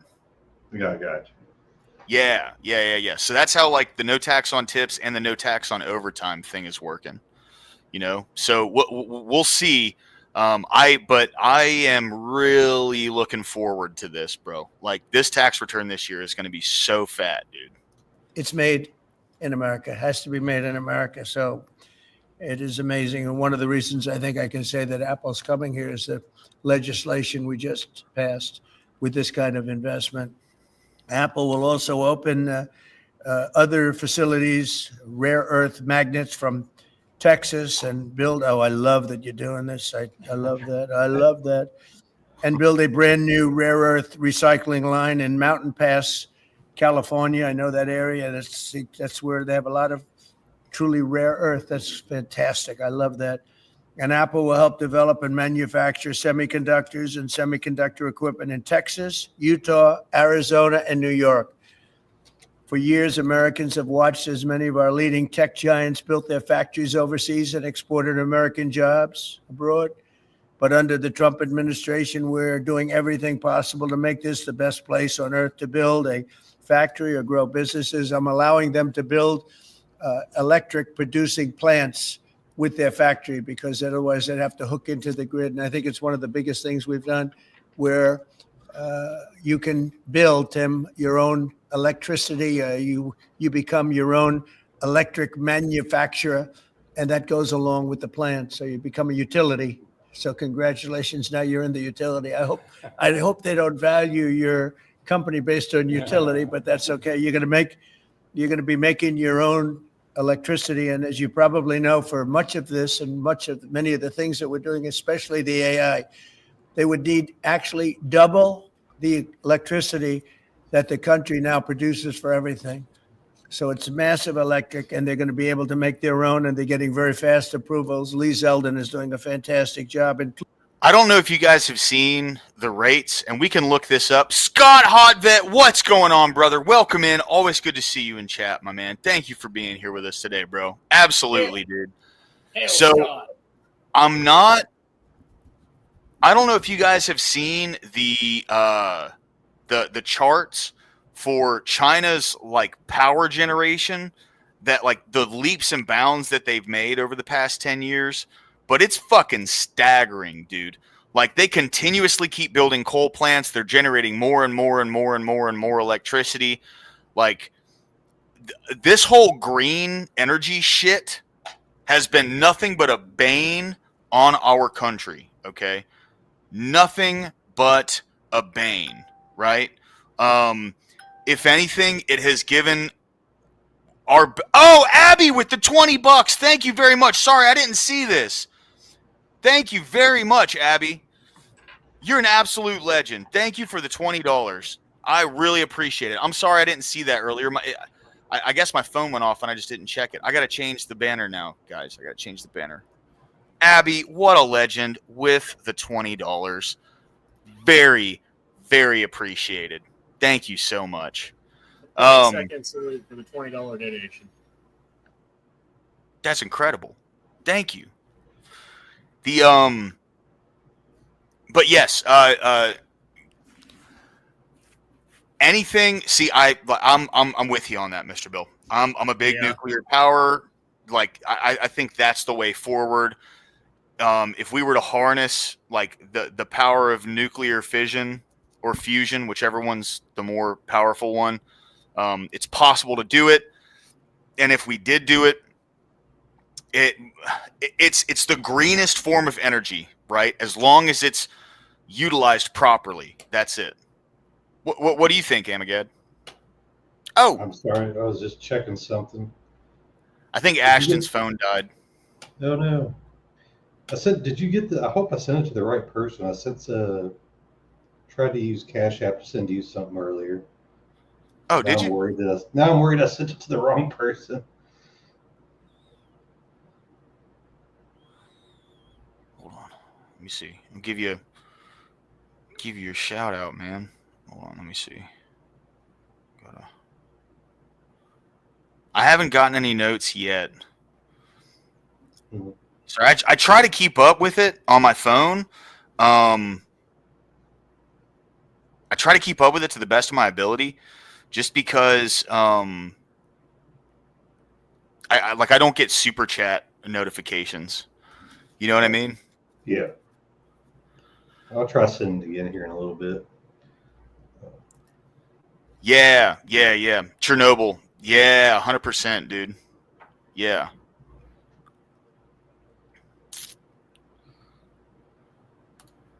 Yep, Abby, glad to have you in the crew. Thank you very much. I really appreciate it. Seriously, that means a lot. Oh, wait, let me throw my banner back up. I'm going to start, you know, what I might start doing is at the end of every stream, like as the closing video, just have like a scrolling list of everyone who supported the channel. It means a lot because I'm a very small channel, and you know everything helps. You know what I mean? But the likes and the subs and the comments, like that is all welcome, and that is like everything. The monetary assistance too is just thank you guys so much. Like I just really appreciate you guys, man. You know, you guys have been very good to me, and it's always a pleasure having you guys be a part of the channel, man. Like, it's fantastic, you know. Yeah, it also means you're doing a good job. People want to throw you some bones. Thank you, guys. Thank you. I really appreciate it. You guys are the bomb, dude. All right, let's get back to old Trumper. Including with a 100% expensing on the one big beautiful bill. In return, we're asking our businesses to invest in America, and they're coming in at levels that we've never seen before. So I don't know when it shows up, but there are a lot of factories and a lot of plants that are either under construction or soon will be starting construction. So can't tell you exactly when, but I want to be around in about a year from now and 2 years from now, because we're going to see an explosion, I think, like this country has never seen before. Never. Today's announcement is one of the largest commitments in what has become among the greatest investment booms in our nation's history, and we've got the hottest. And so this is one thing that I've maintained consistency on this channel. Like, there's a lot of things that I criticize Trump for. There's especially like in the way of messaging and stuff. His economic policies are going to be S tier given enough time. I genuinely believe that. One of the biggest things is he's not like, with him getting external investment into the United States, he's subverting the use of tax money to subsidize industries to build them up. He's getting the money from other fucking countries. Yeah, he's a businessman first and foremost. Right. What other president has done that in my lifetime? None. They've done the exact fucking opposite. The exact opposite. They've sold out the working class. Yeah. They've sold out the middle class. He's getting other countries to invest in our fucking middle class, dude. Yeah. You know what I mean? Politicians just want to spend other people's money. Trump wants to bring in money from other countries. Exactly. And that's what I'm saying. Like, dude, I'm not like the biggest Trump fan in the world. There's a lot of things that he does that I disagree with. But like, anybody trying to diss his economic policies has no idea what they're talking about, because it's so basic. It's economics like 101. You know what I mean? This isn't some kind of 4D strategy or anything. You know what I mean? Like, he's actually right, 100%, dude. Like, if these things get time to play out, America will be the top economic, well, we're still the top economic powerhouse, but we're going to fucking spread that gap between us and China. We're going to spread that gap between us and any other country. That's why we're the most sought after in the world, because we have such a wide gap. But over the last 25 years, that gap has been shrinking. And we can't let that happen anymore. It's been let to happen. Yeah, and you gotta, I mean, that's why I'm all for shoring up manufacturing back here, because like you said, in the long term, if shit goes down, we gotta be prepared.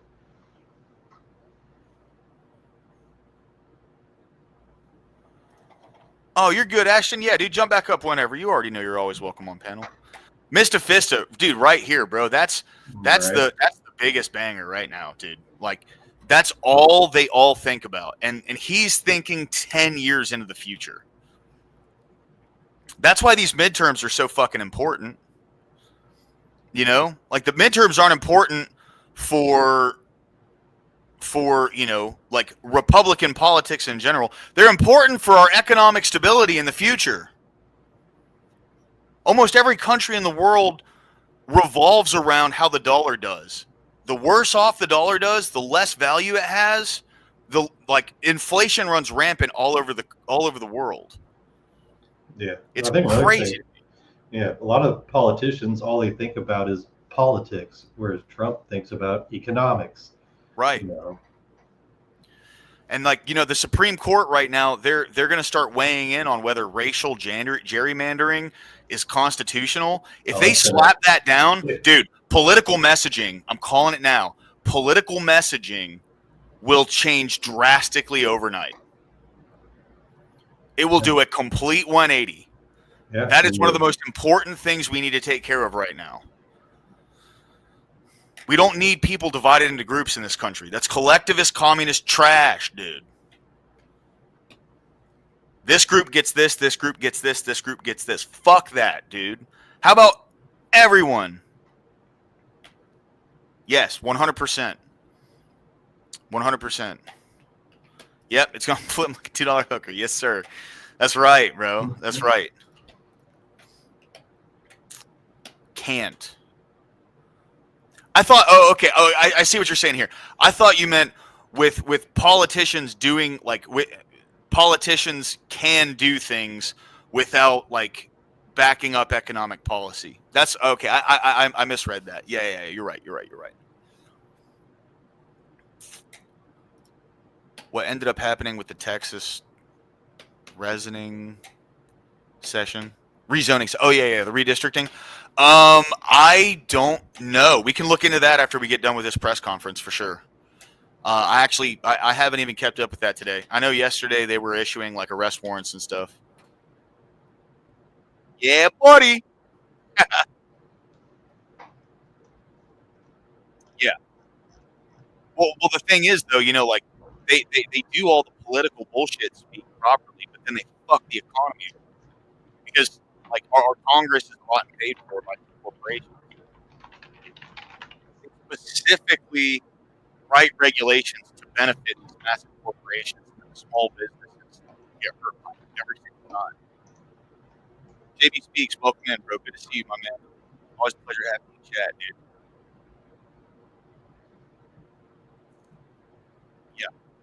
Yeah, that's why. See, to me, bro, that's why. Like when I look at politicians, I don't look at politicians as people.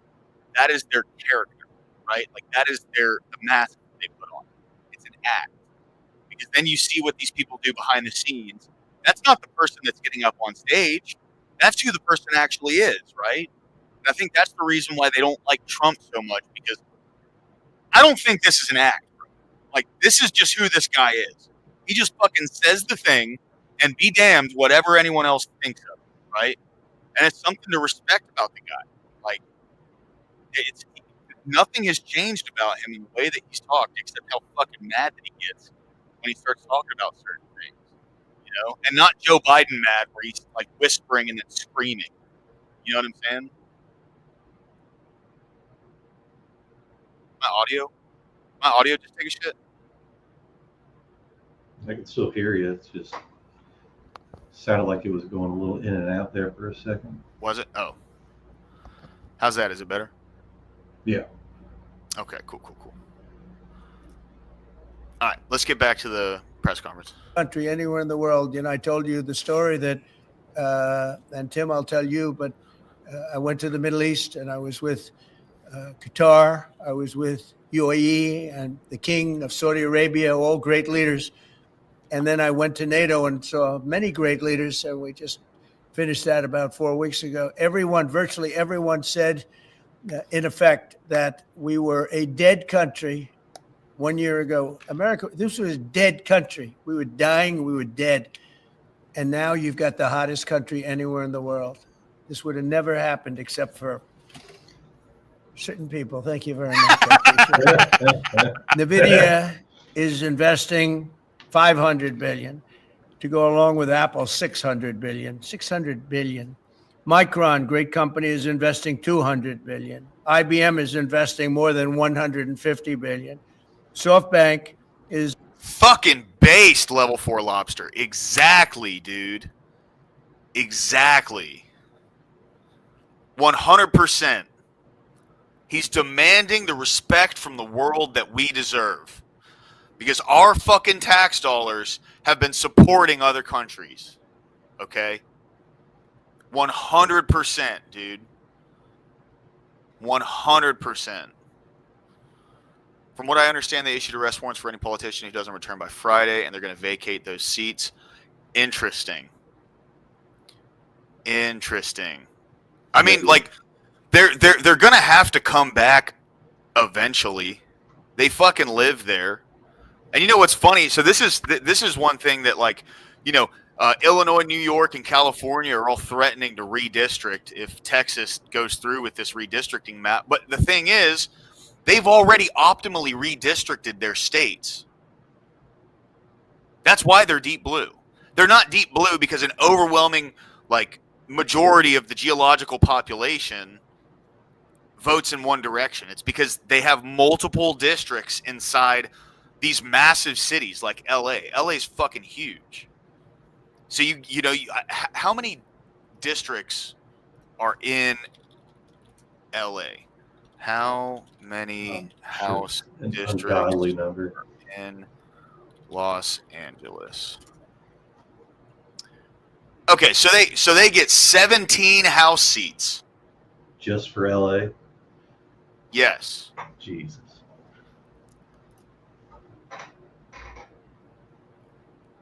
So that's what I'm saying. They've already optimally redistricted.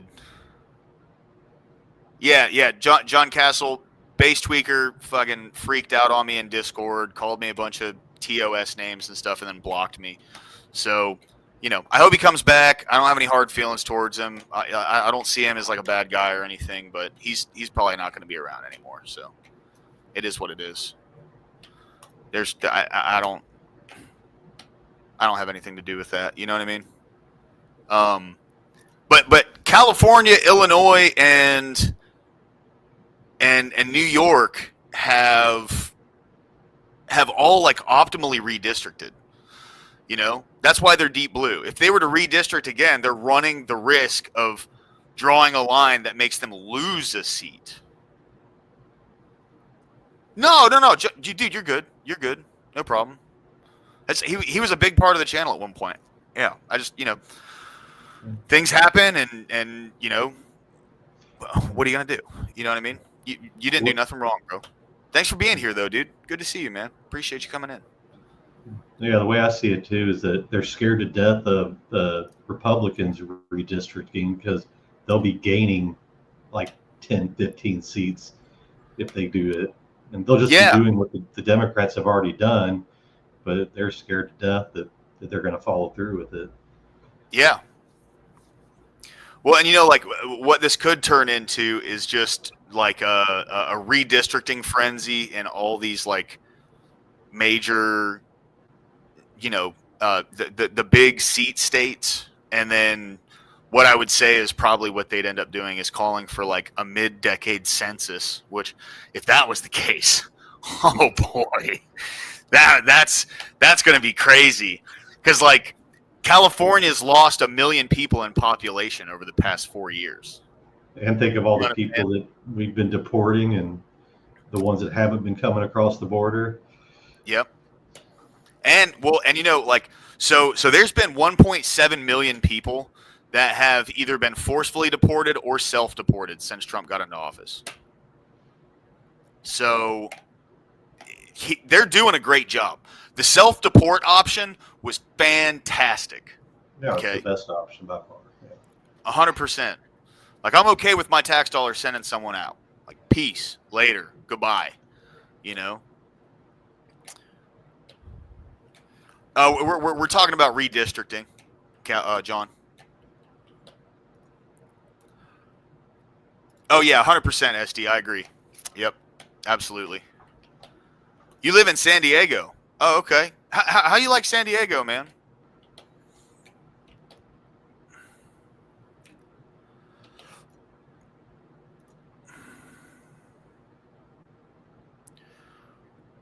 All right, let's get back to this press conference. Investing substantially more than 100 billion. TSMC is investing 200 billion. Johnson & Johnson 55 billion. Merck, Stellantis, and General Motors are putting many, many billions in. They haven't determined the final number. And many other countries are investing tens of billions of dollars. And I'm not going to give you the whole list because the list is too long to read.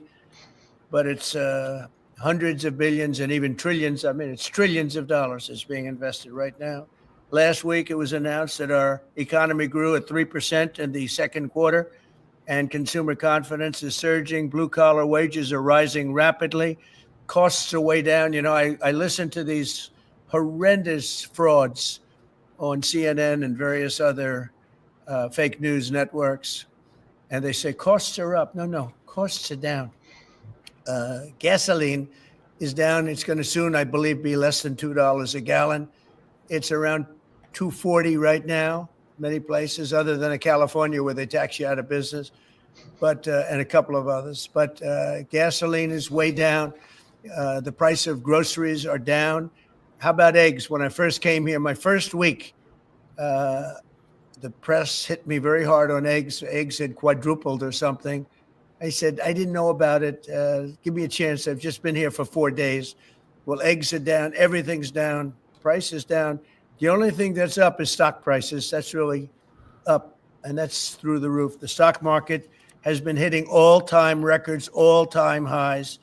Last week, it was announced that our economy grew at levels that we haven't seen in a long time. But the real levels of growth are going to be judged in a year from now when you start seeing some of these incredible plants, because we have car plants opening. They're coming in from Canada, from Mexico, and from all over the world. And they're coming in because they like the way the election worked out, but they also like the fact that they don't want to pay tariffs.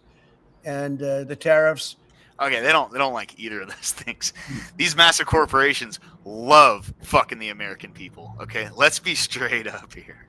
You know what I mean? Like, Like we're in this position because these massive corporations lobbied the government, and the government was like, "Yeah, sure, get rid of all these jobs in America." You know what I mean? That's why we're at where we're at. You know? Yeah, and they're like, yeah, we're not going to punish you or anything. Just do whatever the hell you want as long as you line our pockets. Yeah.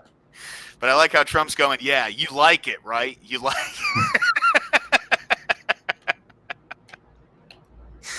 Dude, he's big boying these motherfuckers, man. Like that's one thing that I like to see is a president that's going to actually get something done and advocate for the benefit of the American people. Whether or not everything he does is great, like there's been no advocation for our benefit from any president, at least since I was born. You know what I mean? So I think we're taking in hundreds of billions of dollars in tariffs. I won't be so specific other than to say, because we don't even know what the final number is. We just made a deal, as you know, with the EU where they're paying hundreds of billions of dollars, Japan paying hundreds of billions of dollars, and numerous other countries paying hundreds of billions of dollars. And we're not even completed there. And as you know, they found 25 billion 3 weeks ago. They said, we have a surplus of $25 billion. And they said, where did this come from? I said, check the tariffs. And they checked. They said, you're right. That's where it came from. And we've really just started. This is just in its infancy. So we have a great country. We have a country that is going to be very rich. It's a country that we're very proud of, but it's going to be very rich. And it's companies like Apple, they're coming home. They're all coming home. And we want them to come home. They have to come home. We're going to. Daddy's home and he's taking off the belt. You know what I'm saying? He's taking off the belt. Get the fuck back home. Get in that motherfucking house before I beat your ass. That's what he's saying. I love how he treats them all like they're his kids. 100%, dude. Yeah. SD guy, yeah. So that's one thing. I really haven't noticed a change in gas price. It's still about it's like $2.89 here in Birmingham, depending on where you go. But if you go about 20 minutes to the east or west, dude, it's like $2.40, $2.50 a gallon. So he's not lying. He's kind of just cherry picking like the kind of smaller rural towns outside of the big cities. Level 4 lobster, yeah. They love the money, but like that's why they love fucking the working class in America, because when they fuck the working class in America, it puts money in their pocket. But yeah, 100%. I agree. Yeah. Yeah, Abby, exactly. Yeah, dude. Yeah. He's whooping them, bro. Like that. This is what we need as a leader. Like I'm not a super Trump fan, but we need somebody that's going to advocate for the betterment of the citizens of the United States. We need someone who's going to do that in this office. And we have not had that in a very long fucking time. Because you're number one, bro. Abe. It's because hold on. Abe, look at me. You're number one, bro. You're number one. All right. Let's get back to it. Treat them really well. We're going to be putting a very large tariff on chips and semiconductors. But the good news for companies like Apple is if you're building in the United States or have committed to build, without question committed to build in the United States, there will be no charge. In other words, we're not going to be charging. So a lot of countries, a lot of companies are leaving various other places and they're coming to the United States. So in other words, we'll be putting a tariff on of approximately 100% on chips and semiconductors. But if you're building in the United States of America, there's no charge, even though you're building and you're not producing yet. Guys, we need to, I'm starting the fund right now. The fund is get Abby a big top hat. All right, I'm starting it now. We got to start collecting money together. We need to get Abby a big top hat. Not as big as Abe's, but a big top hat nonetheless. And see, SD, but see, he can do that without spurging in chat.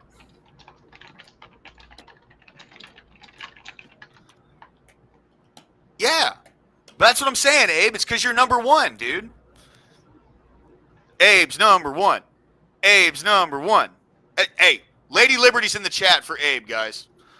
Lady Liberty's in the chat for the man, the myth, the legend himself, Abe Dinkus.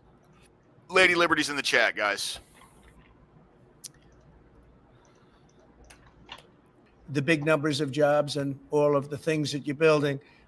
If you're building, there will be no charge. So I just want everyone to know that. And I didn't even tell you that inside. We discussed the concept, but I didn't. So it's a big factor. So 100% tariff on all chips and semiconductors coming into the United States.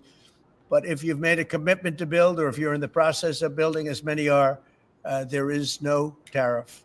Okay?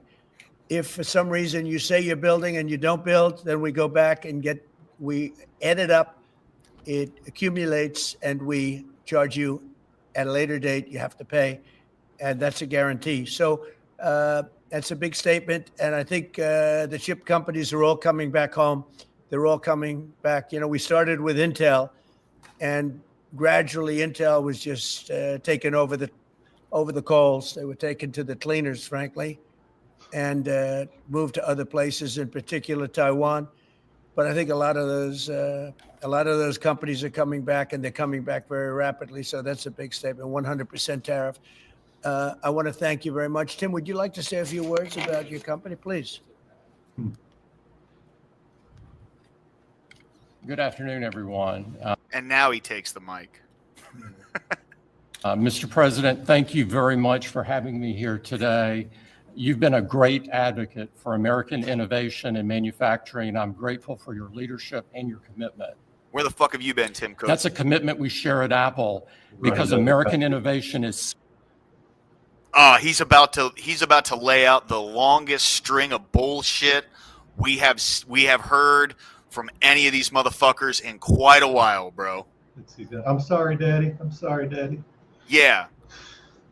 It's so like, I'm gonna akin this to when Keir Starmer from the UK talked about how great their freedom of speech is over there and how much they value it. What's up, Avoided Hornet? Good to see you, Hornet. Thanks for jumping in, bro. Thanks for jumping in, man. Yeah, exactly, Mr. Fista. Now he gives a fuck about American innovation. 100%, dude. Good to see you, Hornet. Thanks for jumping in, bro. Appreciate you, man. All right. Central to everything we do. Our products are designed here. Sure. We're hiring and growing here, and we support 450,000 jobs with thousands of suppliers and partners in all 50 states. Earlier this year, manufacturing, we just leave that to wage slaves in other countries. You know what I mean? You get $25 an hour. Work harder, child. You know, like that's Apple. Okay, let's be very fucking clear here, dude. You know what I mean? These people don't give a fuck. Made our largest ever spending commitment, $500 billion to the U.S. over. What were we saying, bro? My bad. No, I was just saying, but they got an Apple store in every mall of them in America, though. That's the important. Yeah. They have people there selling their stuff, but people here aren't building it. They're going over to other countries and getting children to work on assembly lines, and you know, to the point where people are jumping out of fucking windows and shit, dude. Like these people are absolute sociopaths. Everything this man says about loving innovation in this country is the biggest line of bullshit that you're going to hear all fucking year. Okay. And I'm a capitalist. I'm just being honest, right? Like I understand that like money is money's money, but at the same time, you know, there's a limit where it's like, yo, you got to support the country that allowed you to actually build your company in the first place. 100%. Not just fucking leech off of them, dude. Absolutely, SD. Exactly, bro. Exactly.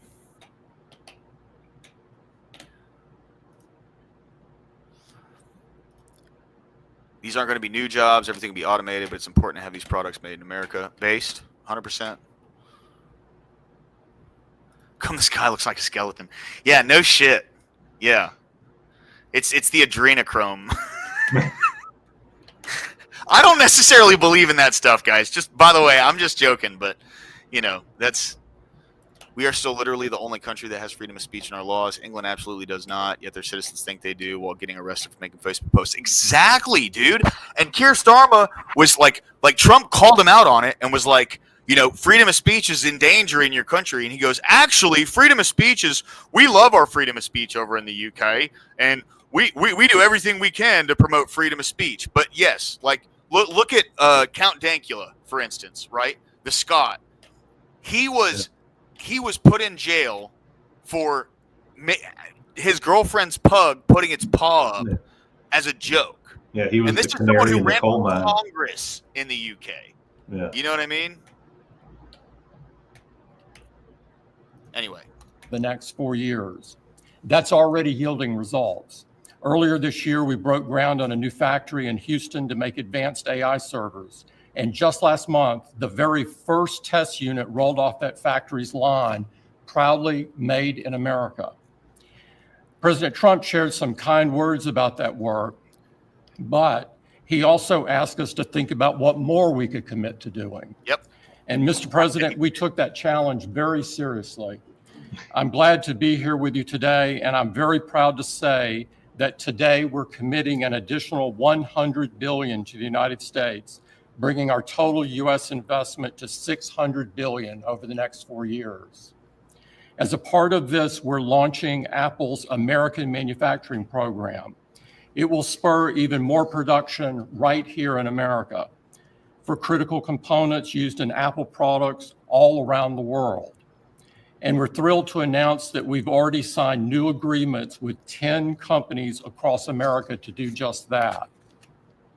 First, with today's announcements, I'm proud to say that Apple is leading the creation of an end-to-end silicon supply chain right here in America, from design to equipment to wafer production to fabrication to packaging.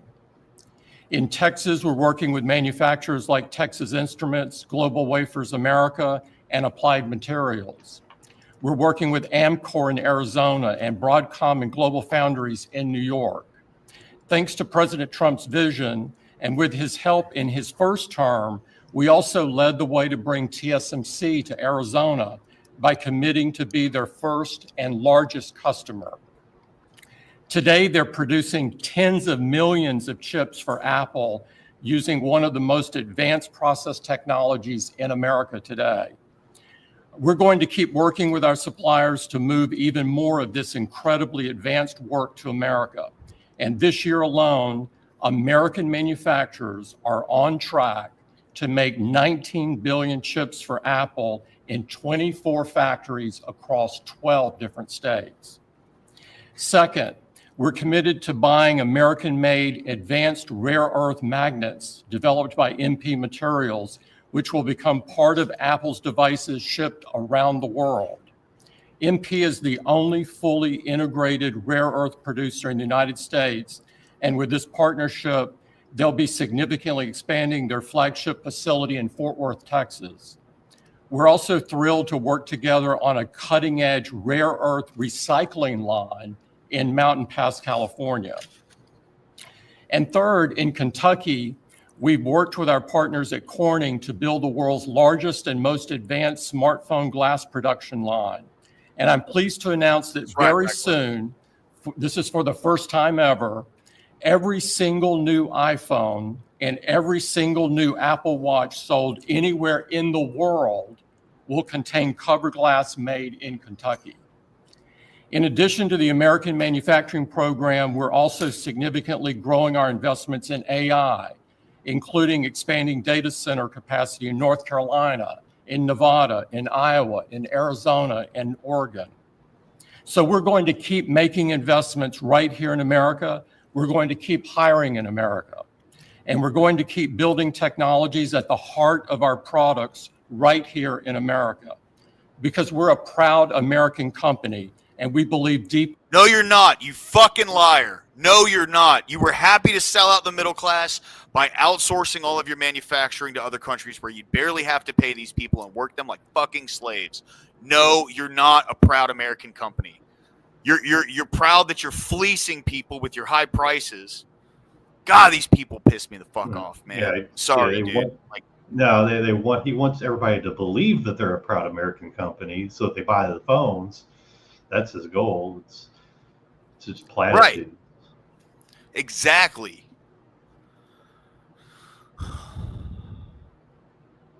NWO still marching ahead in country still. Yeah. Yeah. And it's Well, like, good luck to him. You really think he'd be saying this shit if Trump didn't beat him into submission? 100%. Dude, I'm telling you, man. Like, I'm telling you, we don't know. All right, look, Doge has been they're still going into government agencies. They're still finding shit, right? Like, this is not the thing with like law enforcement. They don't have to tell people when there's an active investigation going on. And one of the things with the way the Department of Justice works is if they haven't issued like a warrant or they haven't issued any kind of court action, you can have the most expensive lawyer on the planet and you're not able to get access to any information that they have on you.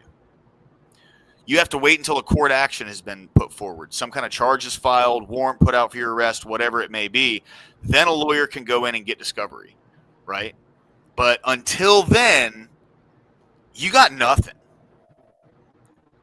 And Doge is still going through all these government, like with the Roderick Watson guy, right? Like him and those three executives from Vistant, Aprio, and all them. So Roderick Watson was he was the USAID official. Basically, his job was he was the head of the department in USAID that approved government contracts for different companies. And Vistant, Aprio, and then the third company is E4 Logics, but they're a DoD subcontractor. So they don't really name him in the whole release, or they don't name them in the whole release. But Vistant and Aprio, they were giving this guy Roderick Watson. They gave him like over $1 million in cash, paid for 2 houses for him, vacations, all sorts of shit that they were buying for this guy. And what he was doing was he was just expediting the approval process and getting them pushed before other companies that were trying to get government contracts. Ended up being over $500 million that got pushed to these companies and government contracts. And right, exactly, SD, yeah. But so anyway, all 4 of them, the guy from E4 Logics, the guy from Aprio, the guy from Vistant, and Roderick Watson, the guy from USAID, all pleaded guilty to this bribery scheme and securities fraud as well. So, and this happened in June 12th. Like, you can look all this up. So, when people try to say Doge found no fraud, notice how they're not saying that anymore, because they fucking found fraud. And they're probably still finding more shit, right? Like, they haven't stopped looking. Doge isn't scheduled to stop until June of next year. That's almost a year away. In the first, like, 3-4 months of this presidency, everything they found so far, imagine what they're going to find when they start releasing everything they find next year. Because, like, the way the news cycle works, right, is imagine if they found, something new every week. Well, then by the time the midterms comes up, it's just another thing that Doge found, right? But if they compile all this shit, I think they're going to dump it right before. Yeah. And to me, what it looks like to me is, especially with them talking about federalizing DC, what it looks like to me is what they're going to do is they're going to wait until about 2 months out from the midterms, and they're just going to start weighing these politicians down with legal troubles, the ones who were implicit in anything, throwing people in jail. Like, that's what they did to him. True. So they here, I can pull it up for you. When is Doge scheduled to end? July 4th, 2026. That's according to Axios. It's on their wiki. It's on whitehouse.gov. It's everywhere. Yeah. Yeah, so July 4th, 2026. I was wrong. It wasn't June. It was July. But yeah, they're scheduled to end that because it's like a temporary organization. It's not like for sure. Well, that's the thing, dude. Like, you give these guys. Well, because see, that's the thing, though, Mr. Fista. I don't think that's what they're actually doing. I'll be honest with you. I don't think that's what Doge is doing, right? I don't think Doge is going in and they're optimizing government spending. I think what they're doing is they're going in and finding what crimes have been committed, and they're going to use that with the DOJ right before the midterms to make sure these motherfuckers pay. You know? Yeah, I think They're going to go after Republicans. yeah, your mic's doing that thing again. I don't know if it's because like when you alt tab to look that up or something. Oh shit! Is it better? Are we good? Yeah, or it's just getting moved maybe. I just need to get that fucking boom mic. That's all it is. Yeah, sorry guys. Sorry. But I don't think that Doge is in this to like curb government spending. I honestly just think they're auditing the government to find crimes to use against their political enemies. That's it. I know that sounds bad, but I mean, and it is bad. It's bad that we're at the point where we have to do something like this. You know what I mean? Yeah, I'd rather those crimes be found than just go unnoticed for forevermore. And dude, same, bro, same. Yeah, I mean, it sucks that we're at the point where we have to do this, but at the end of the day, like, these people fucking deserve it, bro. They deserve it. Bottom line. hey, thanks for the grift, Agroleflist. Thank you, man. Appreciate it, bro. In the promise of this great nation. Thank you all, and thank you, President Trump, for putting American for not whooping my ass anymore with that fucking studded belt. You know what I'm saying? Thank you for not whooping me anymore, Daddy. I'm sorry. Innovation and American jobs front and center. Thank you, Trump, to give him a little pat on the head. Thank you. He's like, you better follow suit or I'm getting the wooden spoon next time. You know what I'm saying? Don't make me do it again. Exactly. What a job he's done. What a job. Incredible. I want to thank you very much. And thank you, JD, for helping along. Good job. Really good job. Any questions, please? Mr. President, yes. You promised on the campaign trail to bring forth a manufacturing renaissance. You just mentioned $17 trillion in your first 7 months or so. Right. Can you talk about how an investment like this, all the other ones that you laid out, will positively impact the millions of Americans that trusted you with their vote? Thank you very much. It changes our country. I mean, our country is a very different country than it was 6 months ago. And people like Tim are coming. We had Micron in yesterday. We had all of the big, great companies that you read about. Wait, did he just call Macron Micron? That's fucking hilarious, man. You don't know about, but you read about. Many of them were making products outside of our country. Foolishly, we lost it. If we had the right person sitting in that seat, that would have never happened 20 and 30 years ago. When you look at the chip business, it would have never left our shores. We had 100% of chips originally, and then we slowly got taken down to nothing. Thank you, have I appreciate the biggest chip companies, the both of them, but we have the biggest in the world coming in. They're going to Arizona and beyond. And we're going to have, in a short period of time, we'll be up to almost 50% of the chips from starting in nothing. And that's something. But we have the greatest companies in the world coming into our country. And that means jobs, and it means wealth. And wealth means security for our people. Okay? Brian? Yes, sir. Congratulations on this investment, President Trump. And thank you. Great example of putting America first. What does the labor force look like to fill these jobs that you have? Do we have enough skilled American workers to fill these? Well, we do have a lot of workers, and we have a lot of workers that hadn't been looking for work because they were disincentivized, frankly. And people like Tim have tremendous schools and training centers that they build along with a lot of their big plants where they train people on whether it's glass, like in Kentucky, or computers, or whatever they might be doing. It's a complex world, and they train people, and they do a great job. So it's a whole new workforce. Now, we have a lot of them in energy because, you know, they've always liked energy.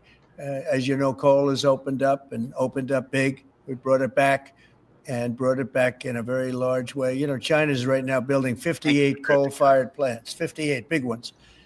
And here we were saying we don't take coal. We have more coal than anybody. Wait, one more time. What'd you say? Could you say what the question asked was? That audio is super low. Here, I'm just going to back it up for you.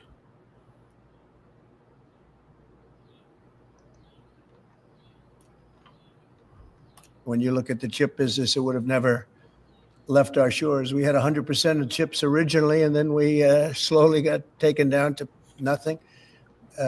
We have the biggest chip companies, the both of them, but we have the biggest in the world coming in. They're going to Arizona and beyond. And we're going to have, in a short period of time, we'll be up to almost 50% of the chips from starting in nothing. And that's something. But we have the greatest companies in the world coming into our country. And that means jobs, and it means wealth. And wealth means security for our people. Okay?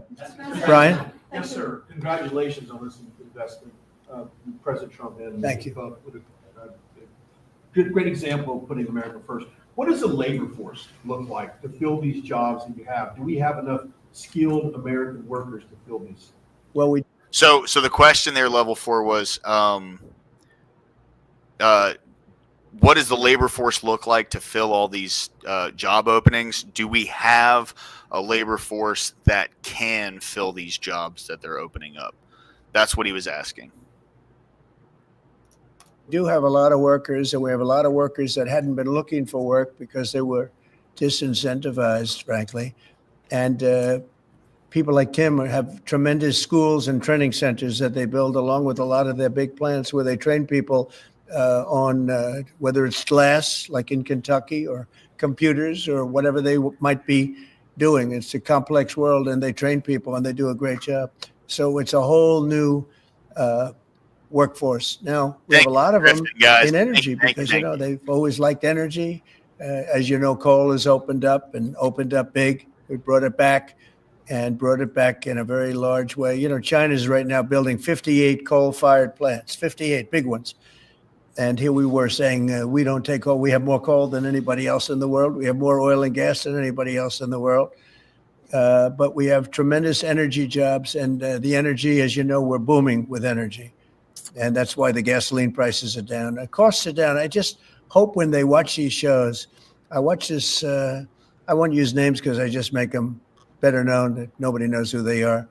But I watch this group of people on CNN and MSDNC too, the same thing, where they say, well, costs have gone up. Costs haven't gone up, they've gone down.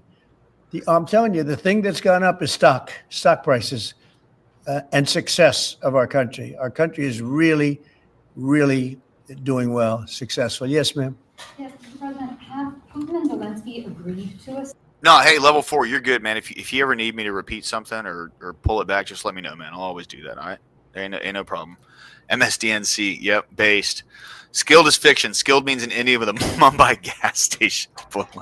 Everyone gets trained on the job. 100%, dude. Yeah. And experience. Oh, go ahead, bro. My bad. No, I would say that's every job I've ever worked. It's like, even though I have a degree and certification, you know, it's like after a year, I'm like, yeah, I could have just learned this on the job. Yeah, dude. Like, so, okay.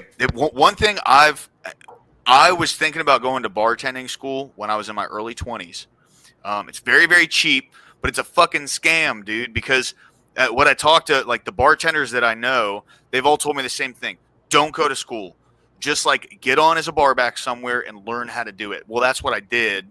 And then come to find out that, like, nothing they teach you in bartending school, it'll teach you recipes, but it's not going to teach you how to, like, build three different drinks at one time, or take, you know, like 7 different drink orders so you can make everything in a timely fashion. It's not going to teach you how to do that. On the job training, which is one of the reasons why, like, this may be unpopular with people in chat and everything, but like the millwrights union that we have here in Alabama, they're fantastic. It's on the job training. You go, you get a job. They don't have a bunch of political power here. I think that's why it's a lot better than it is up north, because apparently the unions are really political up north. They're not political here. It's really just a place for people to go who don't really have, any kind of skilled labor opportunities to go and find something that they can build into, actually joining the workforce. Yep. I knew that was coming. Oh, okay, cool. Yeah.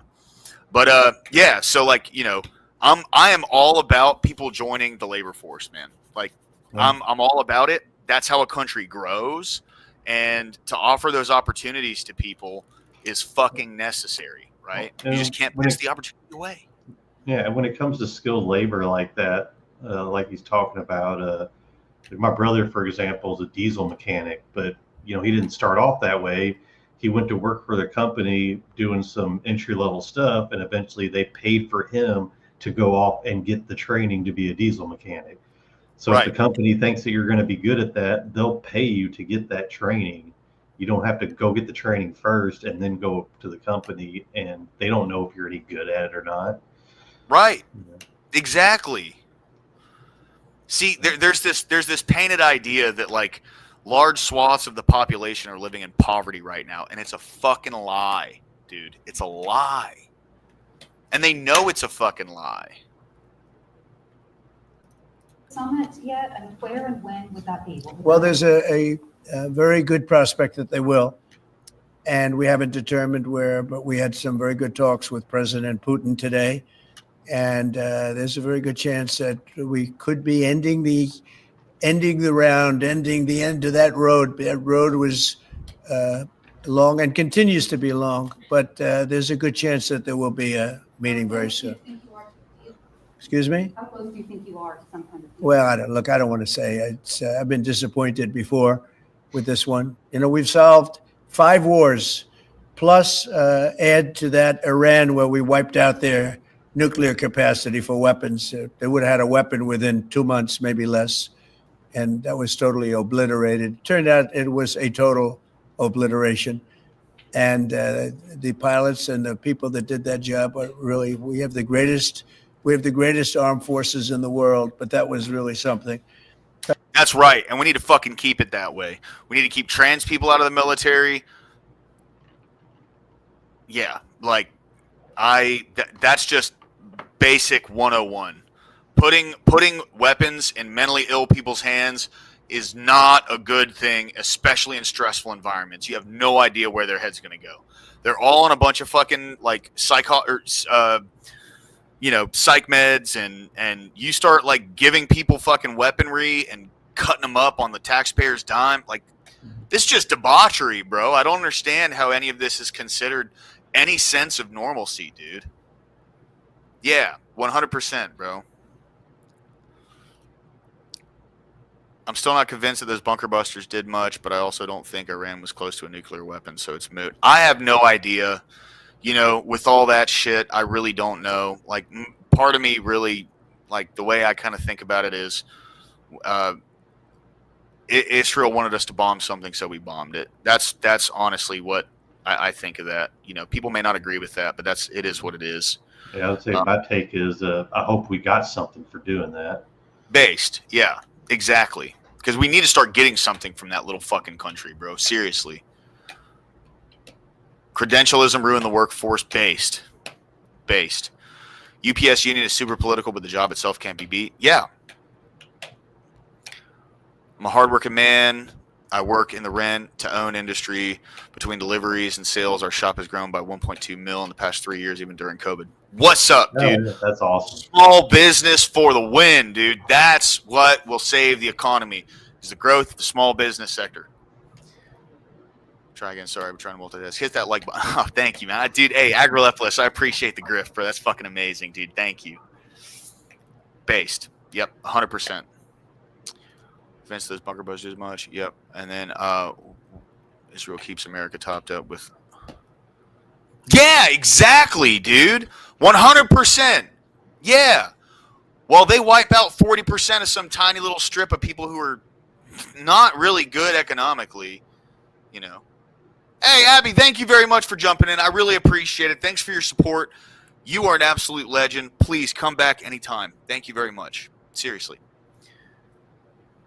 Yeah, it's not providing anything good. Only 7 employees. Base, dude. Yes, bro. That's the dream. That's the American dream, bro. 100%. That's what we need to get back to. All right. Like there's a model of the plane right there. So, you got to bring that up, Susie. We have to see that. Look at this. This was just given to me. We ordered brand new B-2 bombers. This is a plane that over a period of 36 hours of constant flying. Look at this. So this is the brand new one they just ordered. Similar, but actually quite different. It's new and enhanced. It's an amazing machine. It went 36 hours. We had 52 tankers up in the air loading up our planes because this was surrounded by F-22s and F-35s, and it was flawless, Tim. Even you would say it was flawless. And every one of those bombs hit their target. And then we had Tomahawks shot in from a submarine 300 miles away, and they hit every single Tomahawk hit its target. It was amazing. And that was a big threat. That was a nuclear threat. And here's the new one that we just ordered, a large number of them. I'll put it up. Mr. President, what was the breakthrough? Did you say pause it? Yeah. So I just thought of something. Maybe we did get something out of it. Maybe Trump was just wanting to flex on everybody and show what we were capable of. Fair. I think that's something that a lot of past politicians and presidents are scared to do, is to show off our military might. And we get bogged down in these wars. It's because we don't go all out and just do what we're capable of. Maybe that's what he was after, was just, look, we can do this if we want to. We can fly across the entire freaking world and take out shit. Regardless if it was even a threat, he's just showing off. So one thing, and this is it stinks of CIA involvement, because this is the CIA's MO is to go into other countries and kind of prop up some former leader and all that. So the Crown Prince of Iran was really pushing for a revolution against the IRGC, while the Ayatollah Al Khamenei was underground or whatever. Said he was hiding like a rat in the sewers. I don't know what's been going on over in Iran since then. Yeah, we haven't heard much out of there. So there could be fucking revolutions going on in Iran, because they're a propaganda state. So all their media is gonna take the side of the Ayatollah, right? So we have no idea what's been going on over there. And the CIA's MO is to go into other countries and spur on revolution in those countries. That's what happened in Libya. That's what they tried to do it in Syria. Where else? Iraq. No. Try to name a place where they haven't done it is the hard part. No shit. Right.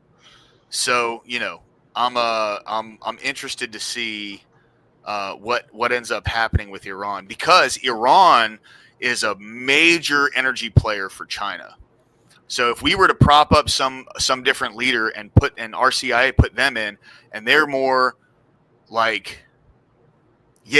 dude, Adam Price, that's fantastic, bro. Yeah. Man, dude, if that's a thing right now, dude, Iran is going to be an American ally. Imagine the possibilities if Iran becomes our ally, bro. Yeah, well, that could be why China's trying to shore up their own energy production. They're trying to play it safe for the future, and they're afraid they're going to lose Iran. Yeah. Well, and they want to take Taiwan too, but honestly, I'm under the impression that we've already moved all those chip making machines out of Taiwan. Taiwan just invested a bunch of money into America. They're probably hey, we don't want China to invade us, so let's get rid of their main incentive to invade us. Because otherwise, what the fuck is China going to do with Taiwan? Nothing. You know what I mean? But yeah. Today, did Vladimir Putin make some kind of concession that he hasn't been willing to make before? I don't call it a breakthrough. We've been working on this a long time. There are thousands of young people dying, mostly soldiers, but also, missiles being hit into Kiev and other places. But in terms of soldiers, I think Russia's lost over 20,000 since the beginning of the year, 20,000. And I guess the estimate for Ukraine is about 9,000. It's a terrible situation. We want to get it stopped. You know, we don't have American soldiers there, but I feel I have an obligation to get it stopped. This was not my war. This war would have never started, not even a chance, and it didn't start. Wait, he didn't just say that, did he? Whoa. Wait a minute. Hold on. But in terms of soldiers, I think Russia's lost over 20,000 since the beginning of the year. 20,000, and I guess the estimate for Ukraine is about 9,000. It's a terrible situation. We want to get it stopped. You know, we don't have American soldiers there, but I feel I have an obligation to get it stopped. This was not my war. Dude, don't fucking play with that shit. What the fuck, bro? Well, no, I think he's saying I don't think he's saying he wants to put troops there. I'm thinking he's saying like we're not involved, but he doesn't want it to escalate either. Oh, okay. I see. Yeah, All right. Yeah, sorry. That I read into that wrong. Dude, that would be just such a fat L, bro. Oh, yeah, Holy bro. fuck, dude. Yeah, okay. Yeah, I see that now. Yeah, okay. Yeah. Thank you for the clarification, Amagad. I appreciate that. No. Sometimes I hear things. I'm big anti-war. I'm pro-military. I want the strongest military on the planet, but I'm big anti-war, dude. Like, I lost friends over in Afghanistan and Iraq, like people I went to high school with and shit. You know what I mean? So, when it comes to that stuff, it's anyway. Sorry. War would have never started, not even a chance, and it didn't start for 4 years. It went 4 years and it didn't start. But this is Biden's war. This was on his watch. And, you know, it's funny. We had no land was taken from Trump. It was taken from Bush. It was taken from Biden. The whole thing they would take from Biden. It weren't for us. But it was and it was taken by Obama. Take a look at what was taken with all of the land that was taken. Georgia, Crimea, Nothing was taken by Russia from us. Not 1 ounce of land was taken. I'm here to get the thing over with. It would have never started if I were president, and we're here to get it stopped and get the death stopped. Yeah, please. President, in the past, you said you would know if Putin was tackling you wrong. What gives you any confidence that he is or isn't doing that this time around? Can't answer the question yet. I'll tell you in a matter of weeks, maybe less. But we've made a lot of progress. And as you know, we put a 50% tariff on India on oil. They're the second largest. They're very close to China in terms of the purchase of oil from Russia. But so I don't know if that had anything to do with it. But we've had very productive talks today. Yes, ma'am. President Trump, on federalizing DC, are you considering taking over the DC police? Is that an option on the table? We're considering it, yeah, because the crime is ridiculous. I could show you a chart comparing DC to other locations, and you're not going to want to see what it looks like. It was just up on television, actually. They were showing it. Now, we want to have a great, safe capital, and we're going to have it. And that includes cleanliness, and it includes other things. We have a capital that's very unsafe. You know, we just almost lost a young man, beautiful, handsome guy that got the hell knocked out of him the night before last. And I'm going to call him now. We wanted to give him a little recovery time. We just put a call into him. They're calling back in a little while, but he went through a bad situation, to put it mildly, and there's too much of it. We're gonna do something about it. So whether you call it federalized or what, and that also includes the graffiti that you see, the papers all over the place, the roads that are in bad shape, the medians that are falling down, the median in between roads that's falling down. We're going to beautify the city. We're going to make it beautiful. And what a shame. The rate of crime, the rate of muggings, killings, and everything else, we're not going to let it. And that includes bringing in the National Guard, maybe very quickly, too. It's crazy. The richest counties in the U.S. are all there. And that's the most crime-ridden place because they only care about their gated communities. And it just shows you their mentality. Literally, like all the wealthiest counties in the entire country surround D.C. Yeah. And we couldn't give a shit less about the actual people that have to live there. Yeah, 100%. Well, like, just trying to look at it from their perspective, why would they give a fuck? Why would they care? You know what I mean? They're making their money regardless of whether these people suffer or not. They're probably making more money if they do. Like I said, yeah, and they go back to their gated communities and they don't have to deal with it. Level 4 Lobster. Am I a college football fan? Yeah, but I haven't followed up with it. I am a Florida State Florida State Seminoles fan. So the other year when they weren't allowed to participate in the Final Four, and then like the entire first two strings of the team sat out the match against Georgia, I haven't been motivated to go and like root for them. I was really like they took that L like little children, bro, and it's been hard for me to root for them, you know. But what's your team, bro? Home Rule Act. We're going to look at that. In fact, the lawyers are already studying it. We have to run DC.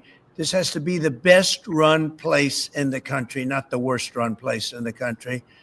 And it has so much potential, and we're going to take care of it. You're going to be safe. You're going to be safe walking down streets. You're not going to get mugged. Mr. President, if you do reach a deal with Ukraine and Russia, would you drop the additional tariffs on India? Well, we'll determine that later. But right now, they're paying a 50% tariff. Okay. Yeah, please. One for Mr. Cook as well. Yeah, please. Sure. The president wants a made in the USA iPhone. What are the chances? Microphone, you idiot. He moved over for you. I know, dude. He scooted over for him. That guy is like, he's like cowering in a corner. Yeah. I like how he's more comfortable closer to JD Vance than he is to Trump. Yeah. Look at the difference in space here. You can tell he's scared of Trump, yeah. 100%, bro. If you look at the bulk of it, we're doing a lot of the semiconductors here. We're doing the glass here. We're doing the Face ID module. Trump's like, all right, this little fucking puppy dog isn't going to get back, so I'm going to get back on my podium. There's a ton of it. And we're doing these for products sold elsewhere in the world. And so there's a lot of content in there from the United States. But what about the whole thing? We're very proud of it. Can you make the whole thing is here? just Does anyone else notice how fidgety he is? He keeps putting his hands in his pockets and then taking them back out immediately, and then saying some stuff and then putting his hands back in and then taking them back out immediately. Like, this guy he's on edge, bro. Well, I'm not reading too far into this, I don't think. I bet he's scared of his investors probably. For him kowtowing to Trump, they're probably going to give him a bunch of shit for that. He'll have to explain it to them, and yeah, he's in between a rock and a hard place right now. That's fair, bro. That's fair. It's just bread and circuses, like late stage Rome. Don't pay attention to the collapse around you. Hey, man. Hey, look. All right. I play video games, Mr. Fista. So do you. Video games are just bread and circuses. Okay? Let me have my bread and my circuses. I'm paying plenty of attention to the world falling out around me. Sometimes I want to escape that shit, okay? Sometimes I just want to scream, let's fucking go. You know what I'm saying? So I do live in Bama now, but I'm from Tampa Bay. So, like, I didn't even root for my home team back there because that's the USF Bulls. But I'm just a Seminole fan. I've always been a Seminole fan. A Husker? All right, dude. Right on, dude. Right on. Cool. Yeah, bro. Yeah, he does, man. 100%. He's trying to merge with the sign. It's like the Homer Simpson meme, you know what I'm saying? Where he just like sinks back into the fucking bush, you know? He's like a toddler that knows he's in trouble. Absolutely. 100%, bro. Yeah, and he looks tiny too. He just looks very emasculated right now. You know, that crossed my mind, but I didn't want to say it too loud. You know what I mean? There's always the chance that, like, this was okay. So I don't know if you, Emigad, have you heard of Teriak? Yeah, I know him. Yeah. Okay. Yeah. So one thing he brought up, and this was an interesting point too, is like one of the reasons that Trump probably hasn't released the files is because there's a lot of stuff in there, and the second they release it, they lose all power with what's actually in the files. You know. Oh yeah. So. Yeah, he's holding. It's the ace up his sleeve, essentially. 100%, 100%. Go for them instead of the Bulls too. Yeah, man. You know what I mean? Like, it's nothing against the Bulls, dude. They're just, you know, like the Bulls ain't winning the championship anytime soon. You know what I mean? Either that or he needs a you know what, with the ticking and stuff. Yeah, yes, yeah, exactly. I know, dude. He could be. Trump could have sat him down and been like, "Hey, we know what's going on, buddy. You know that could be." You're just the final assembly that you're focused on, and that will be elsewhere for a while. He makes many of the components here, and we've been talking about it, and the whole thing is set up in other places, and it's been there for a long time. So in terms of cost and all, but I think we may incentivize him enough that one day he'll be bringing that. But he brings most of the stuff. Look, he's not making this kind of an investment anywhere in the world, not even close. He's coming back. I mean, Apple's coming back to America. Thank you. Mr. President, Indian officials. Let me go, please. Indian officials have said that there are other countries that are buying Russian oil. It's okay. Like China, for instance, It's buys okay. more. Yeah. Why are you singling India out for these additional sanctions? It's only been 8 hours. So let's see what happens over the next. Yeah, you're going to see a lot more. So this is a taste. You're going to see a lot more. You're going to see so much secondary sanctions. Yes, ma'am. Sorry, you were the driving force behind Operation Warp Speed, these mRNA vaccines that are the gold standard. Right. Now your health secretary is pulling back all the funding. When the fuck did mRNA vaccines become the gold standard? Yeah. When have they ever been the gold standard? Yeah, it's a loaded question. They have been criticized since literally fucking day one. You don't hate the media enough, dude. Seriously. These people are fucking scum. Ah, dude. Yeah, 100%, bro. Yeah.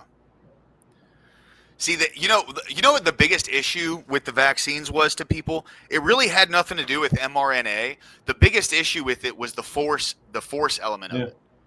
That was the biggest issue, right? Like, because if you were just able to choose whether or not you got it, it wouldn't have made a difference. People would have said, well, I don't need to get it. I'm fine. I'm not going to get it. But there were large swaths of the population that were literally like threatened with their fucking livelihood to either get that or to get tested like once a day or some shit like that. Yeah, no, I was one of those that I was willing to lose my job over it if I had to, but they were going to have to start right before they pulled it all back. I think they were wanting to test us every other day or something if we didn't have the vaccine. And I think it was going to be like at our own expense as well. We were going to have to pay for the testing. Right. Which is absolute fucking dog shit, dude. Yeah, level 4 lobster, exactly. Yeah. When like Colbert had the fucking like song and dance number on his show. You know what I mean? Like these were heavily criticized from the very beginning. Yes, it was to help create a vaccine, not mRNA specifically. Correct. Exactly. You know, this is one thing I want to pull this up because this was something that that Cleaner shared with me. Hold on. That's the. I'm gonna go grab a drink. Yeah. Do your thing, man. I'm gonna look for this real quick. Hold on. We're gonna get back to this, guys. I promise. I want to find this thing real quick. Annika Chibrolu, I think is her name. Chibrolu, yes. This is her. Okay. So this chick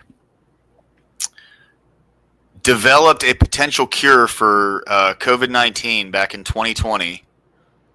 And she won 3M Young Scientist of the Year for developing this in late 2020. And it got damn it. Hold on. I'm trying to find the YouTube. Here we go. End of 2020. Okay. Just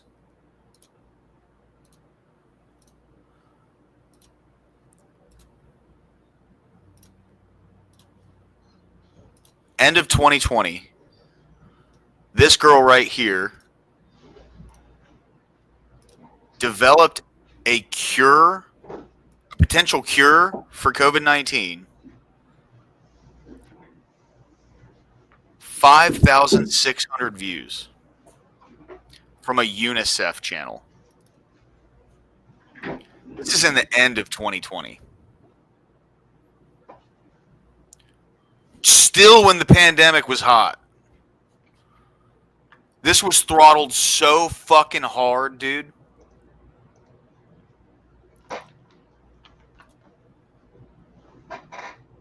So Amagad, what I was bringing up was this girl right here, Annika Chebrolu.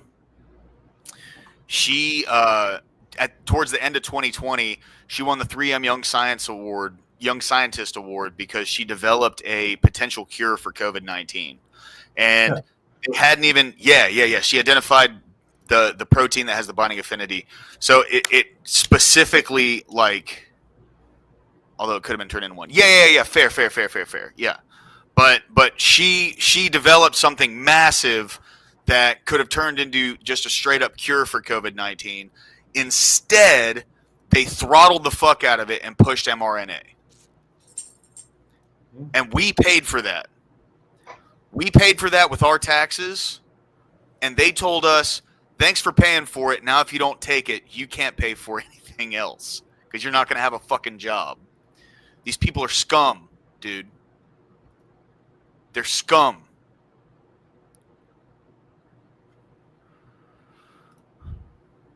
Oh, brother, I'm way ahead of you, my man. I use the nicotine pouches because I quit smoking back during COVID, but yeah. The research, he's saying that the risks outweigh the benefits, which puts him at odds with Research the on entire what? medical community and with you. What is going Yeah, on research on what? into mRNA vaccines? Well, we're going to look at that. We're talking about it, and they're doing a very good job. And, you know, that is a pass. Operation Warp Speed was, whether you're Republican or Democrat, considered one of the most incredible things ever done in this country. The efficiency, the way it was done, the distribution, everything about it has been amazing. But, you know, that was now a long time ago, and we're on to other things. But we are speaking about it. We have meetings about it tomorrow at 12 o'clock, and we'll determine. We're looking for other answers to other problems, to other sicknesses and diseases, and I think we're doing really well. Yes, ma'am, please. Thank you, Mr. President. You said many times that you want to stop wars in the Middle East. Now, Prime Minister Netanyahu is contemplating reoccupying Gaza entirely. Is he defying you, sir, or are you giving him a green light? Well, we have stopped wars in the Middle East by stopping Iran from having a nuclear weapon, and they're you know, they can say they're going to start all over again, but that's a very dangerous thing for them to do, because we'll be back. As soon as they start, we'll be back. And I think they understand that. They're just words. But no, we've stopped a lot of wars in the Middle East. If you think about what we did with Iran, Iran was the perpetrator of hate, a very evil place. And I think it's going to be a lot different in the coming years. On the India penalties, do you have any similar plans to enact more tariffs on China as it relates Could to their happen. purchases? Could happen. Depends on how we do. Could happen. Yes, I've got an entertainment-based question for you. A few weeks ago, Stephen Colbert announced that he was leaving his show. Howard Stern announced that he and Sirius XM Radio are parting ways. Do you think that hate Trump business model that's been in the entertainment business is going out of business? It's old, bro. It's fucking done. No one cares about that shit anymore. It's played out. It is, bro. It is.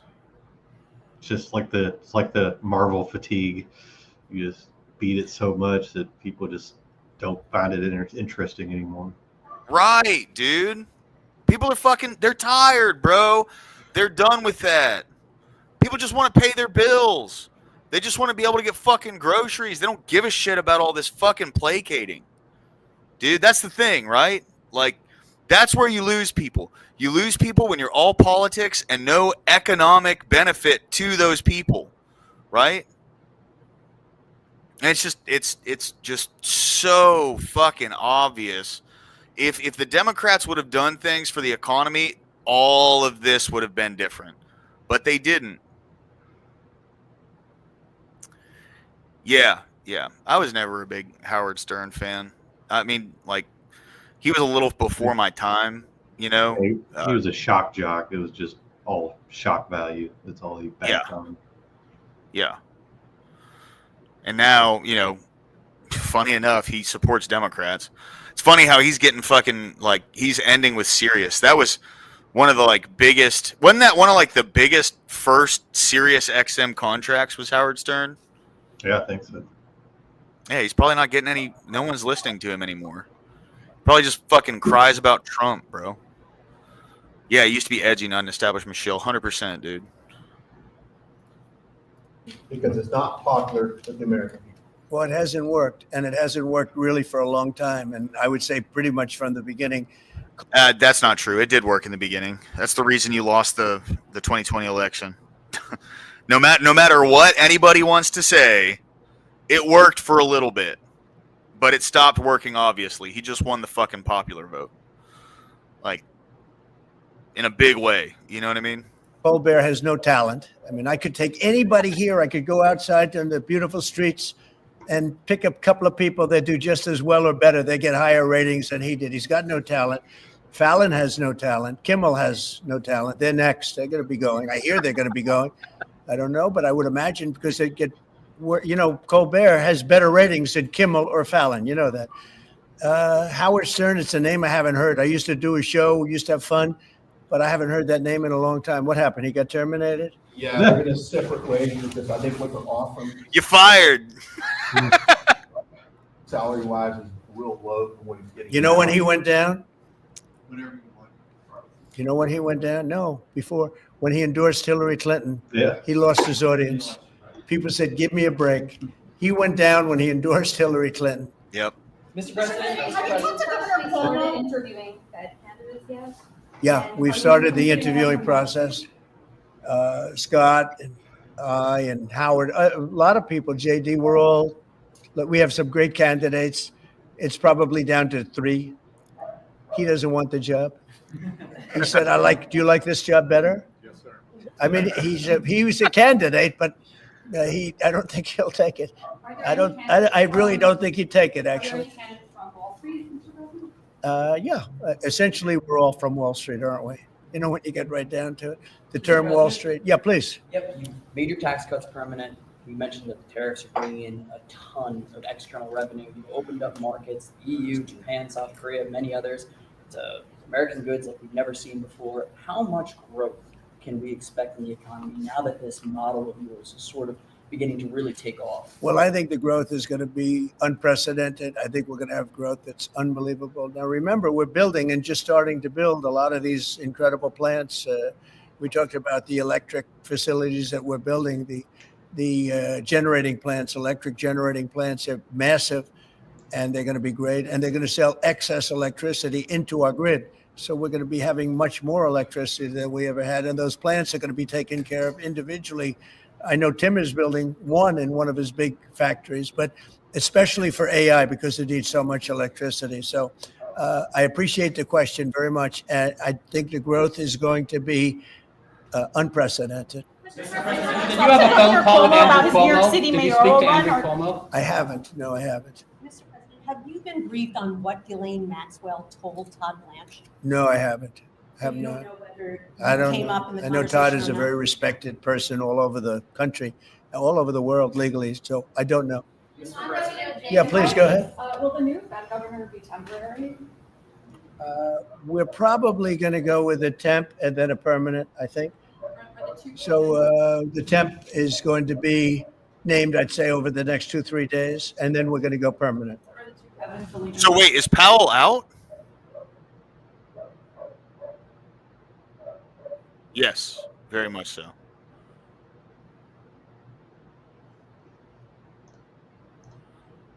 Is Powell out?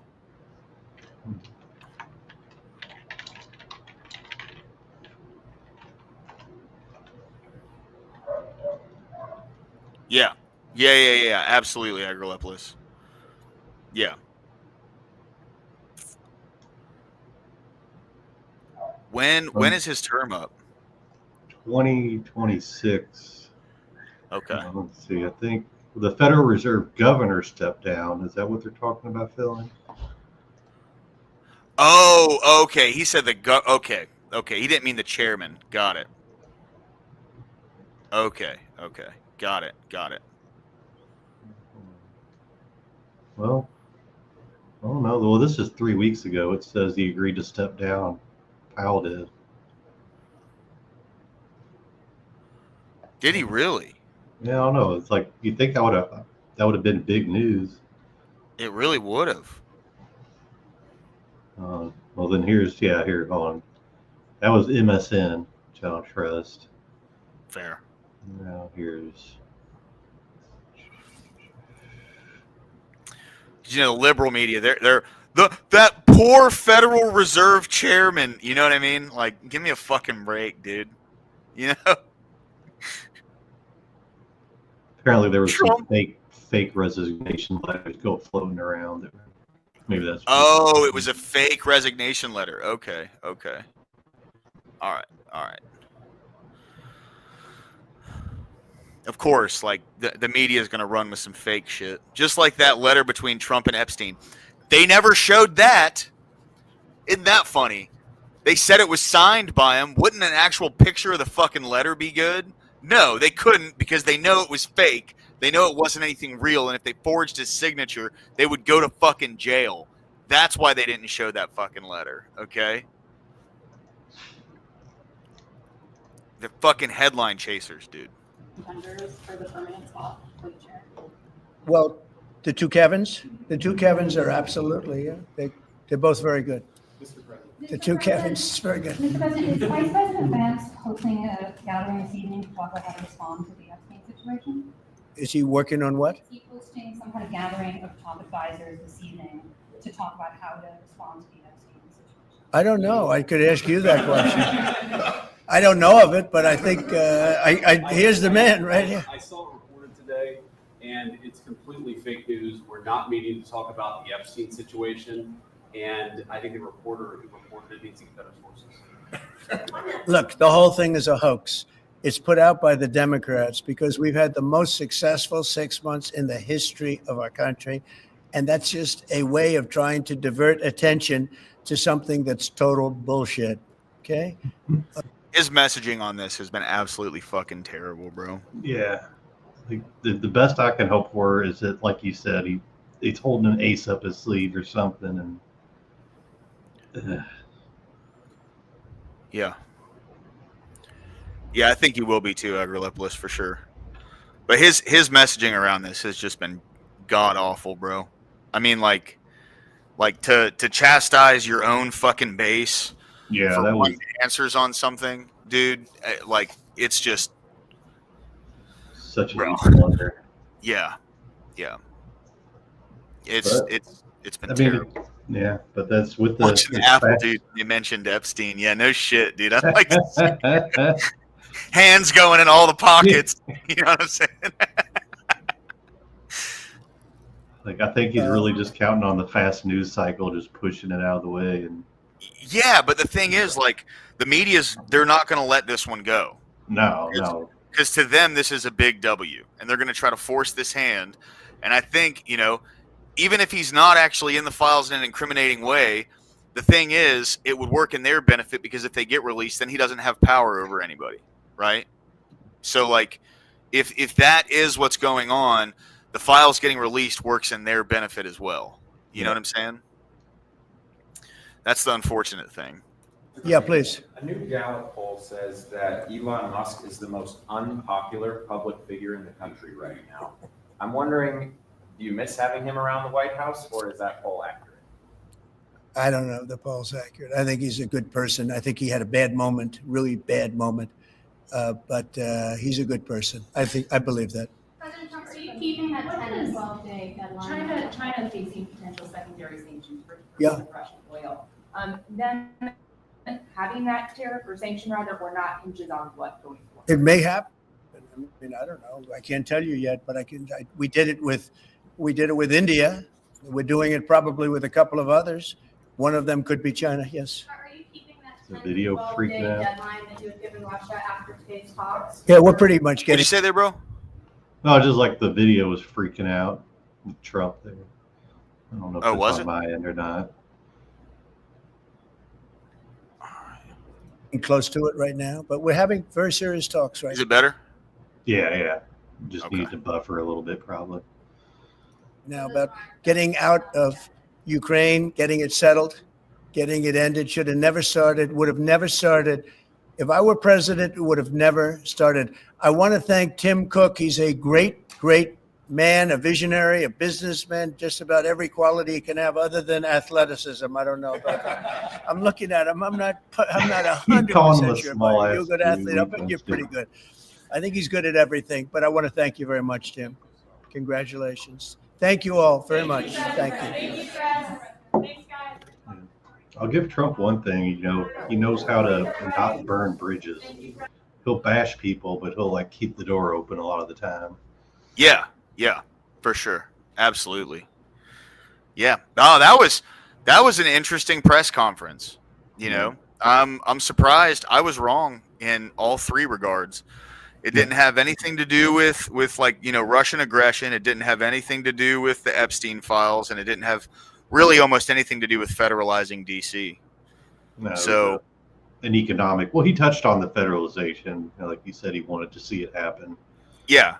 But it was more just an economic win, and bringing Apple back. I think that was the huge thing he wanted to point out. Yeah. Well, yesterday, Elon retweeted one of Trump's, I don't know if it was his Truth Social post or if it was like a tweet that he did, but when Trump was saying we need to federalize DC, Elon Musk was right in lockstep with him, dude. He was like, yeah, we need to federalize DC. It's time to do that, So it looks as though, like, if it wasn't all a show, it looks as though that bridge is starting to get rebuilt between those two, which is good. You know what I mean? Yeah, it's just like you kind of expect that when two people with those egos like they have collide, there's going to be moments of tension like that. Yeah, and they're going to need to work together. And I mean, like, I'm sure if Trump wanted to talk like the Department of Defense into not accepting the XAI contracts for Elon with XAI, he could have done it, but he didn't. You know what I mean? Yeah.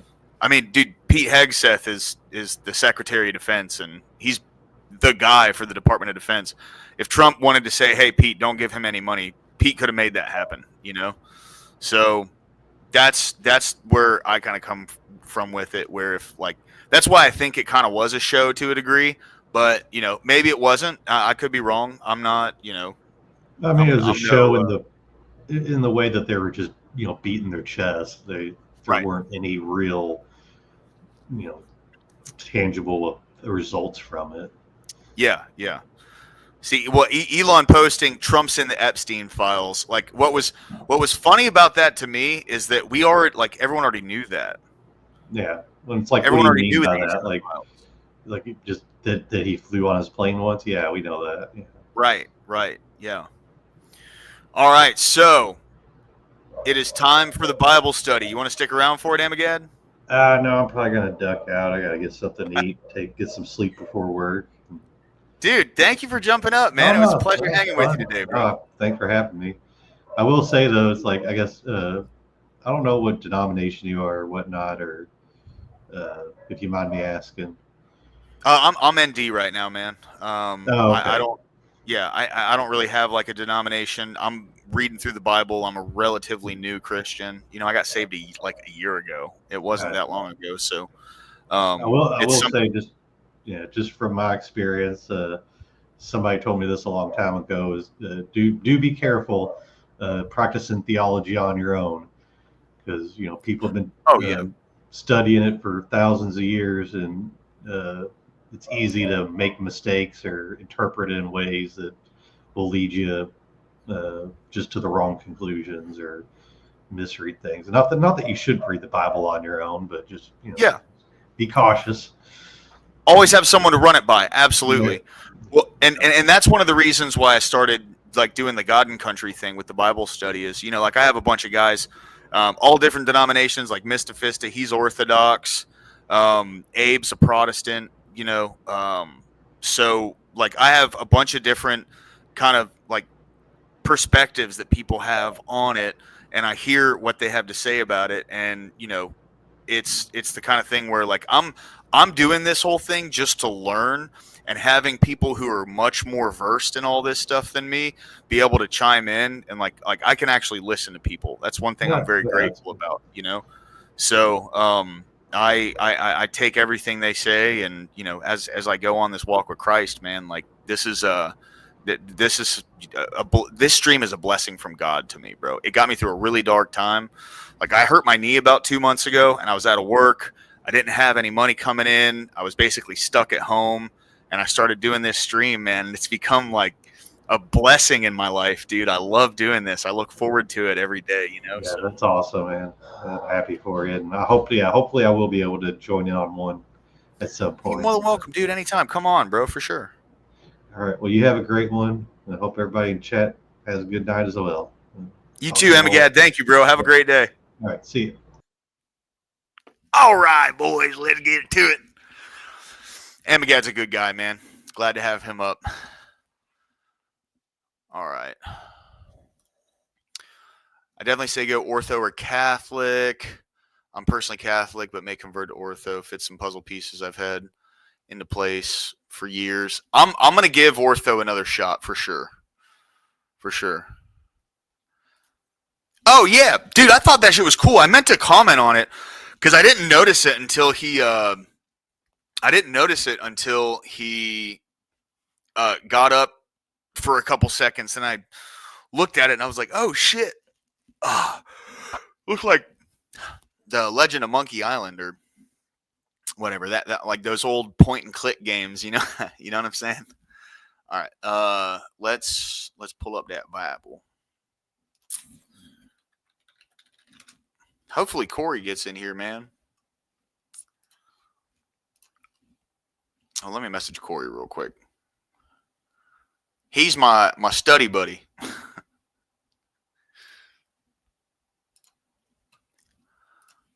One sec, guys. One sec.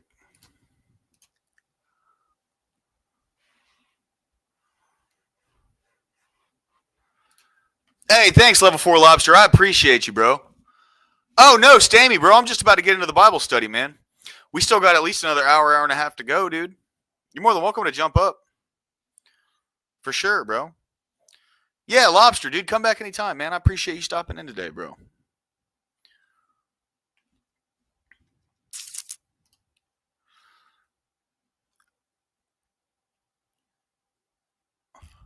Yeah.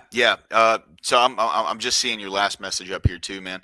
Yeah, dude, I totally get it, bro. I totally understand. For me, it was I was a real bad drug addict for a few years. I was an atheist the entire time, and just something changed inside me. God gave me the willingness to submit and just let go and stop trying to. Yeah, bro. Yeah, take your time, man. It's fine.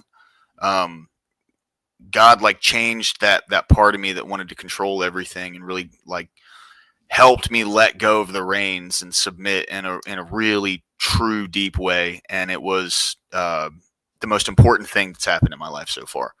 It wasn't like, hey, Charles Darwin, thank you, bro. I appreciate you stopping in today, dude. Thank you. But for me, what it did was it didn't make all my problems go away immediately, but it helped me deal with them rationally, and what was that? What's that serenity prayer?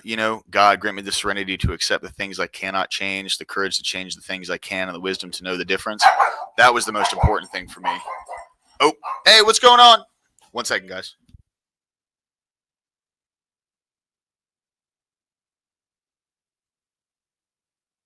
Yeah, boys, let's get this Bible study going. All right, so what up? Doing good. How are you? I'm so tired.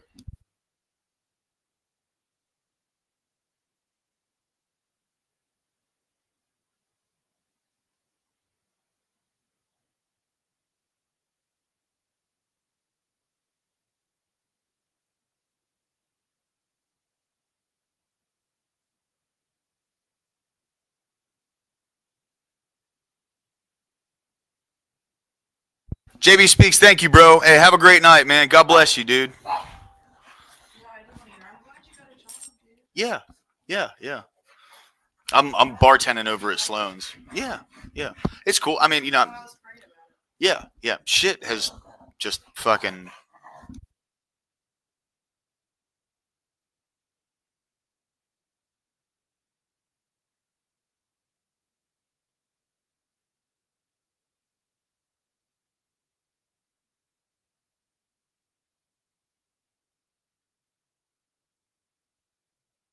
Thanks, Sacrilephus. I appreciate it, man.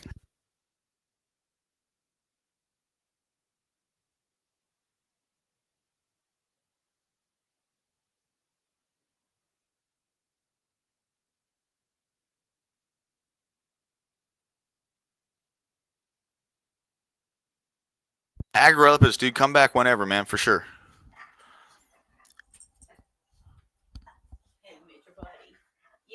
Oh, yeah, Mr. Fista, jump up, dude. For show, bro. Yeah, man. Absolutely.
Love you too. All right, you guys ready?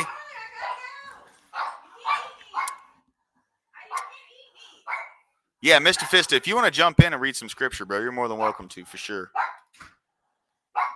All right, let's get into it. Boys, we're on Numbers 20, the death of Miriam.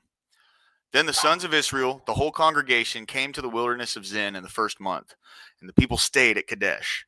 Now Miriam died there and was buried there. There was no water for the congregation, and they assembled themselves against Moses and Aaron. The people thus contended with Moses and spoke, saying, "If only we had perished when our brothers perished before the Lord.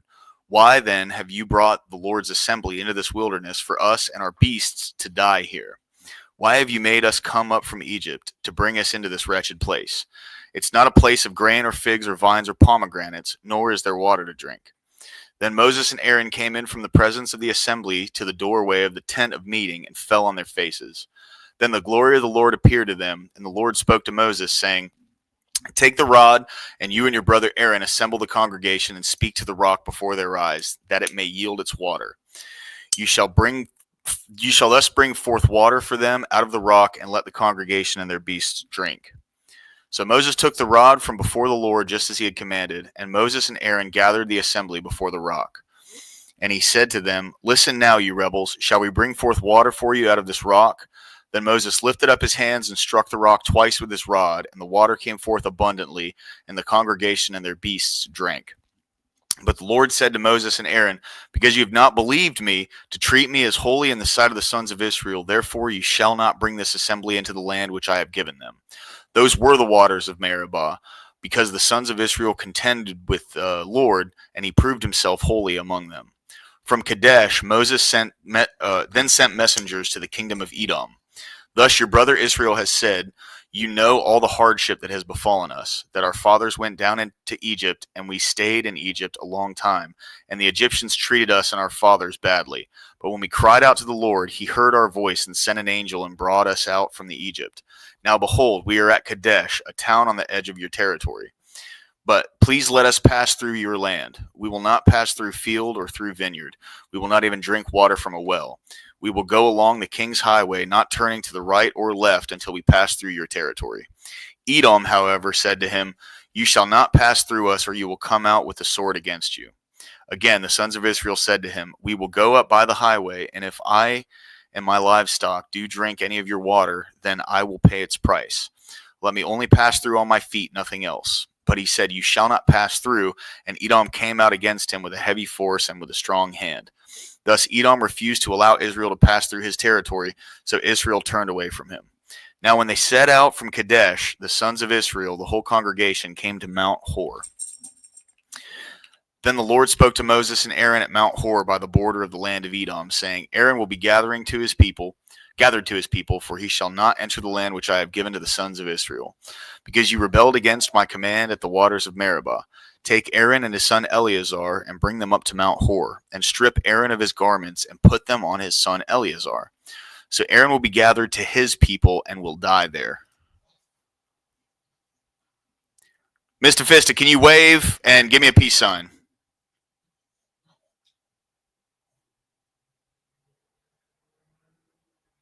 Mr. Fista, wave, peace sign.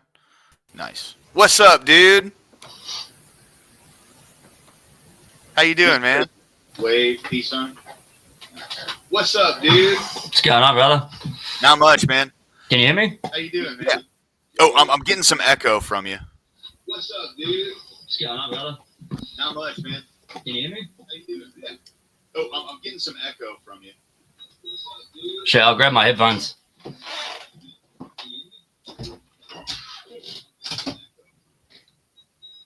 Shit, I'll grab my headphones.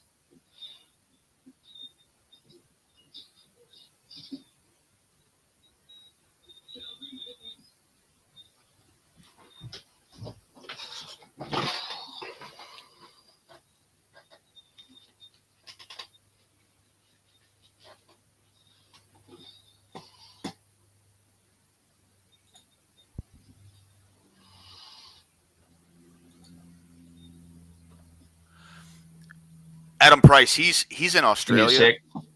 Oh, you're good, brother. Oh, it's gone now. Adam Price, he's in Australia. Oh, you're good, brother. Oh, it's gone now.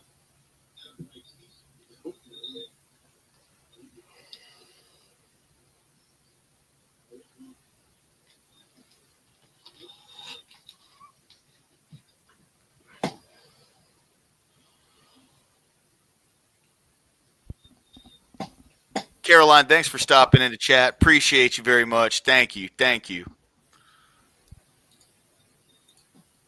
Caroline, thanks for stopping in the chat. Appreciate you very much. Thank you. Thank you.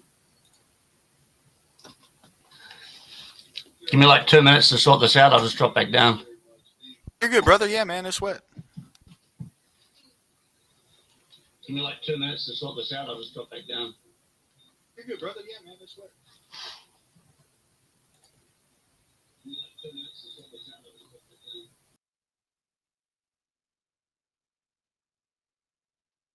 All right, I'm gonna keep reading through.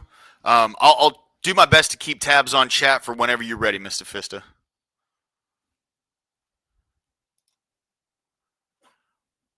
Oh, yeah. Hey, Mr. Fista, do you have the video playing as well as the stream on StreamYard? You can mute the video, and then it won't play through on your end. That might be what it is. Stamy just said in chat.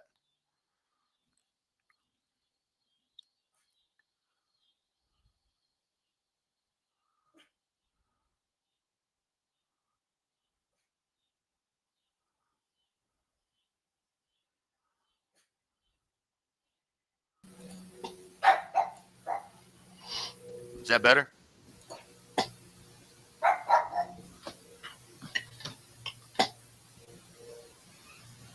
Try that. Is that all right? Yeah, I'm not hearing any echo anymore, bro.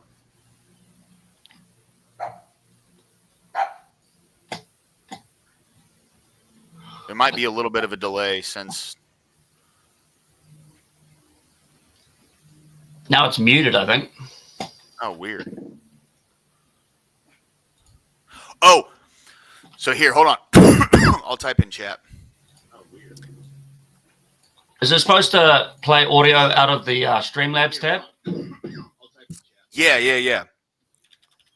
Audio. Is it supposed to play audio out of the Streamlabs tab? Yeah, so if you go to your audio settings in StreamYard, you can choose where you want it to come, like the sound to come from.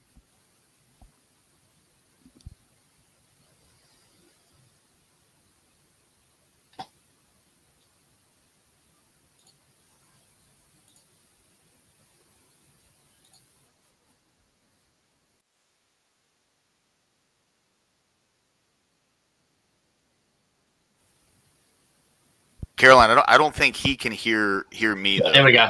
I think I got it working now. You got it? You can hear me? Yeah, I was trying to play audio out of my monitor. There you go. What's up, dude? Welcome There in, we go. bro. Welcome in. Absolute legend of the channel, Mr. Fista is here, bro. What's going on today, The dude? great How you face doing? reveal. Yeah. All right. I was hoping you didn't look like your avatar. You know what I'm saying? No, thank God. That's good. It's good. It's good to have you up on panel, bro. Thanks for jumping in, man. Yeah, no, it's good to be here. Cool, brother. So I'm gonna finish up on numbers 20. You want to just go odds? Yeah, it's fine. All right, cool, man. So take Aaron and his son Eleazar and bring them up to Mount Hor and strip Aaron of his garments and put them on his son Eleazar. So Aaron will be gathered to his people and will die there. So Moses did just as the Lord had commanded, and they went up to Mount Hor in the sight of the congregation. After Moses had stripped Aaron of his garments and put them on his son Eleazar, Aaron died there on top of the mountain. Wow. When all the congregation saw that Aaron had died, all the house of Israel wept for Aaron 30 days. So they completely changed leadership there. Is that... I'm just trying to find the part of my Orthodox Study Bible. Oh, you're good, bro. Because some of these like footnotes and stuff give a lot of context. Yeah, absolutely. 100%. Yeah.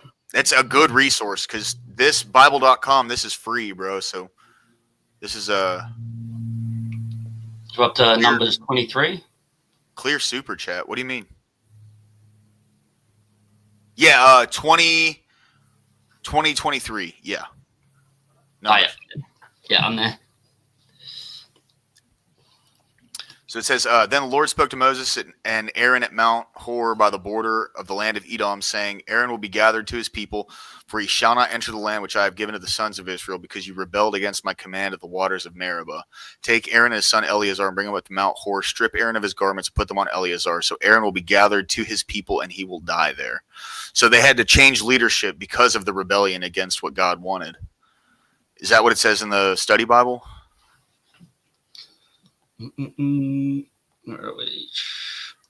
Aaron's death revealed the weakness and temporary nature of the Aaronic priesthood, for it could not overcome death, but Christ destroyed death by his death. Therefore, his priesthood continues unto ages of ages.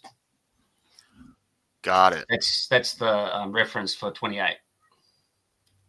For 28, yeah. After Moses had stripped Aaron of his garments and put them on his son Eleazar, Aaron died there on top of the mountain. Then Moses and Eleazar came down from the mountain. So now Eleazar is the high priest. Yeah. When all the congregation saw that Aaron had died, all the house of Israel wept for Aaron for 30 days. All right. When the Canaanite the king of Arad, who lived in the Negev, heard that Israel was coming by the way of Atharim. Then he fought against Israel and took some of them captive. So Israel made a vow to the Lord and said, if you will indeed deliver this people into my hand, then I will utterly destroy their cities. The Lord heard the voice of Israel and delivered up the Canaanites. Then they utterly destroyed them and their cities. Thus the name of the place was called Hormah.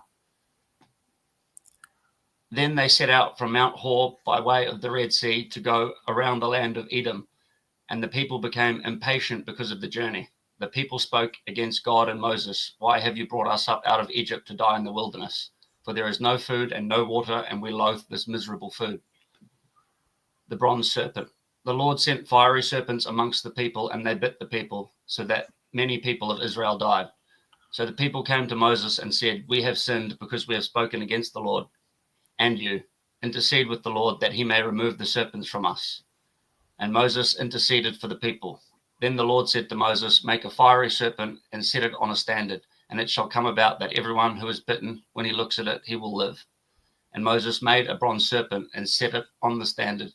And when it came about that if the serpent bit any man, when he looked to the bronze serpent, he lived.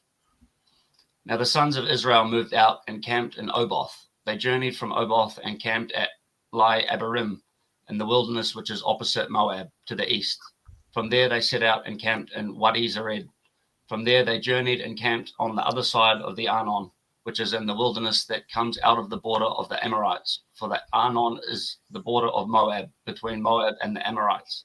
Therefore it is said in the book of the wars of the Lord, Wahib in Supah, and the wadis of the Arnon, and the slope of the wadis that extends to the side of Ar and leans to the border of Moab.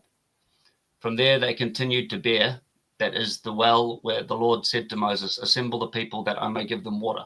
Then Israel sang this song.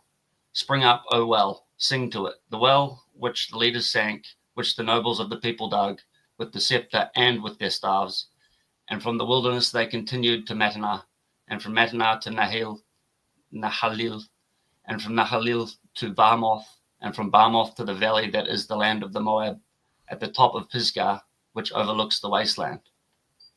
Then Israel sent messages to Sihon, king of the Amorites, saying, let me pass through your land. We will not turn off into field or vineyard. We will not drink water from wells. We will go by the king's highway until we have passed through your border. But Sihon would not permit Israel to pass through his border. So Sihon gathered all of his people and went out against Israel in the wilderness, and came to Jahaz and fought against Israel. Then Israel struck him with the edge of the sword and took possession of his land from the Arnon to the Jabbok, as far as the sons of Ammon. For the border of the sons of Ammon was Jazer.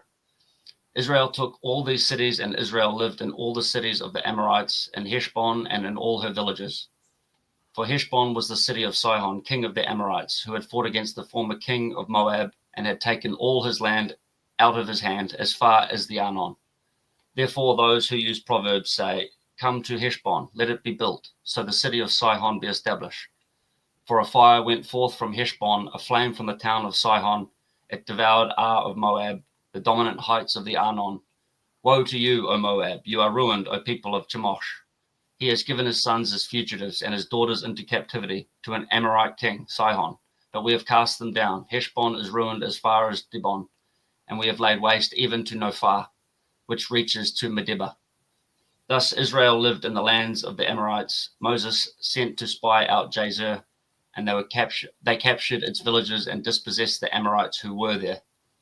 Then they turned and went up by the way of Bashan, and Og, the king of Bashan, went out with all his people for battle at Edrei. But the Lord said to Moses, do not fear him, for I have given him into your hand, and all his people and his land, and you shall do to him as you did to Sihon, king of the Amorites, who lived at Heshbon. So they killed him and his sons and all his people until there was no remnant left of him, and they possessed his land. What's the Orthodox Study Bible say? Let's see. It's at 21:9.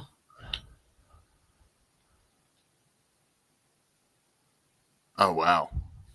So with the serpent staff that cures the snake venom, the people who looked on the copper serpent on the signal pole lived. They lived because the motionless serpent, copper serpent, signaled that the power of the venom in them was now dead. The serpent bit Adam in the Garden of Eden, and his venom eventually caused him to die physically and decay in the grave. So all the days Adam lived were 930 years, and he died. Genesis 5:5. Death also came into the world through him. Romans 5:12. When Christ hung motionless on the cross, his dead body signaled the end of death's reign over man's body, for he trampled down death by his death upon those in the tombs, bestowing life. The copper serpent saved those who looked upon it, not because it lived, but because it was killed, and killed with it the powers that were subject to it, being destroyed as it lived, being destroyed as it deserved.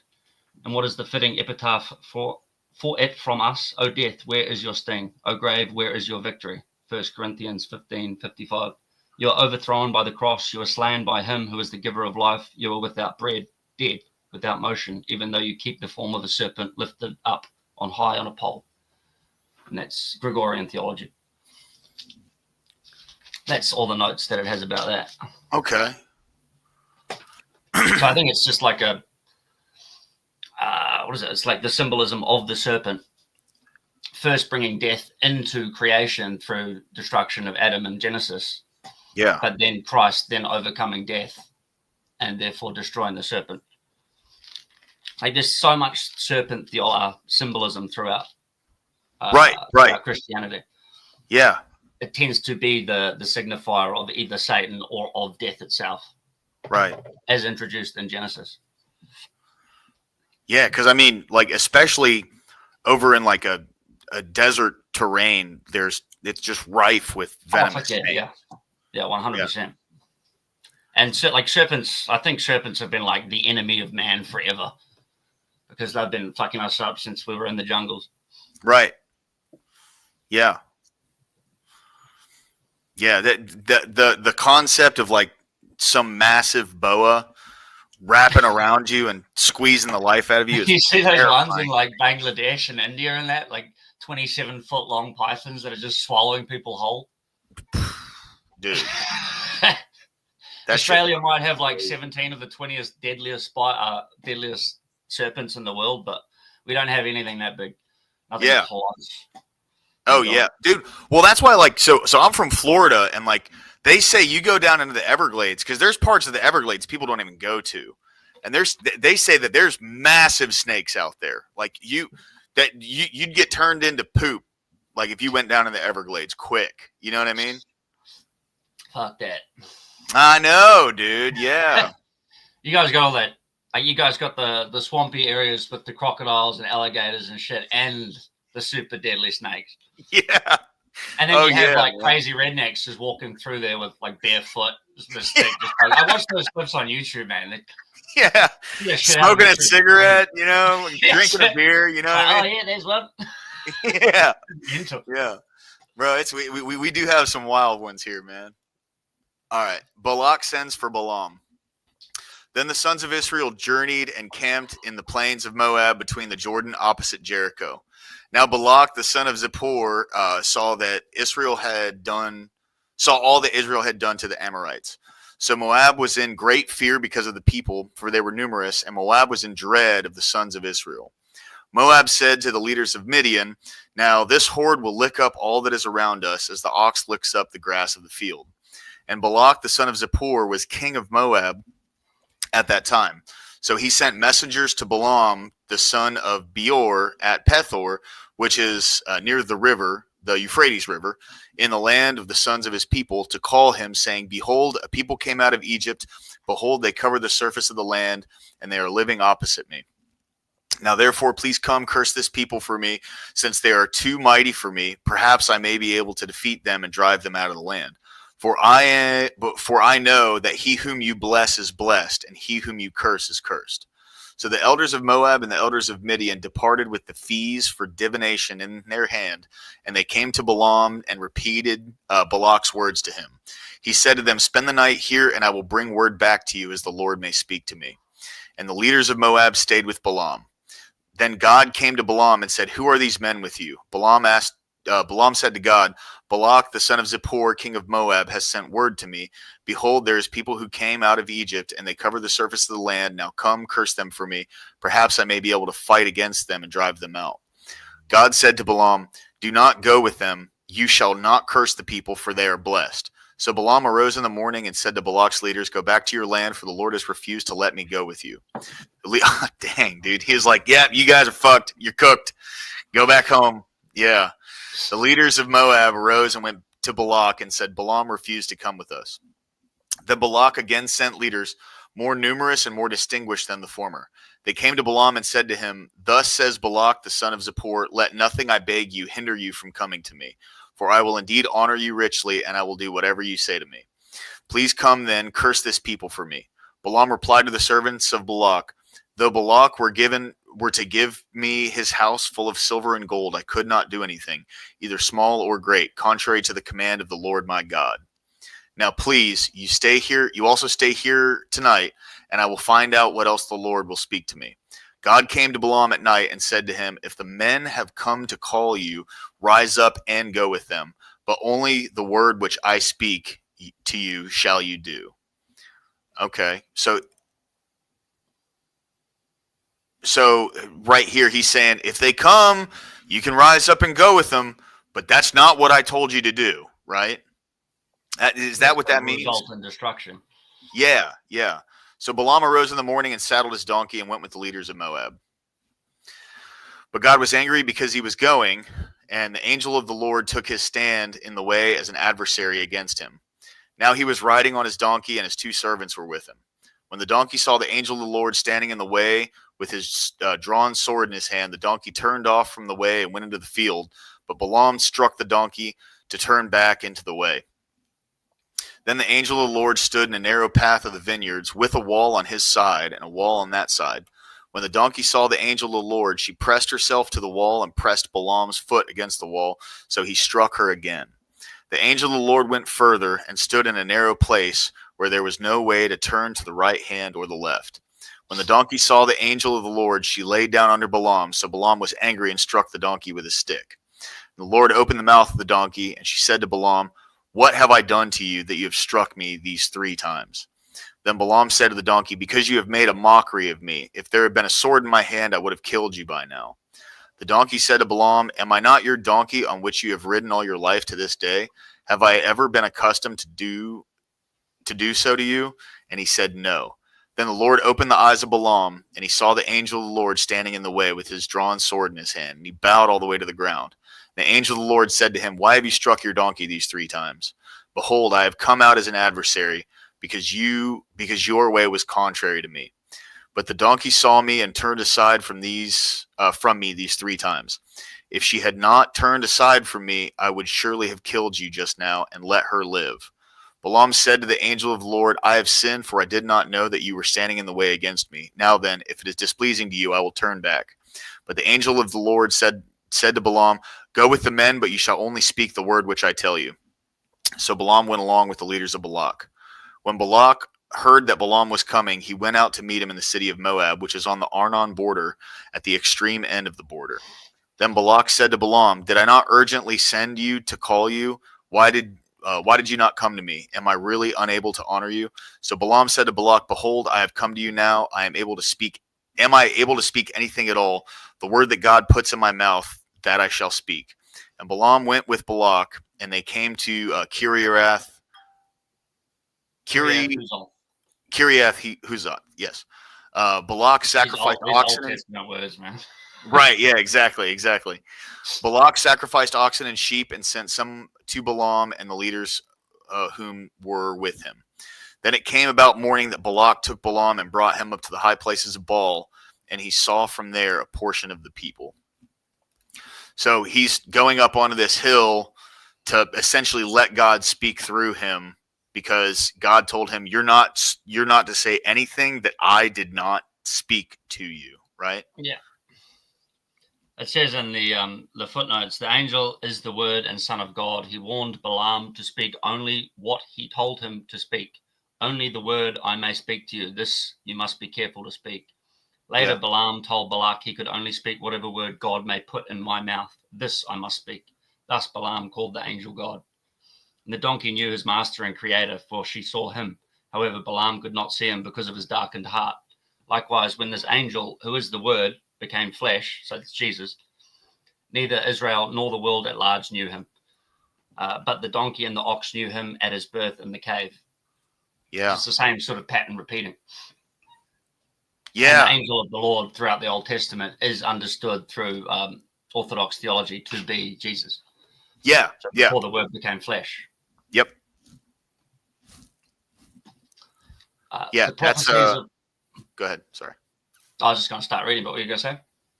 Oh, I was just going to say, yeah, that's what I've been under the impression of, was that like the word, whenever the word is mentioned, especially when it's capitalized, that's what they're entailing to be Christ. Yeah. The capitalized angel of the Lord is understood. Like, it's not understood in like sort of Judaism theology, but in Christian theology it is. Okay. Although, slip my dog out.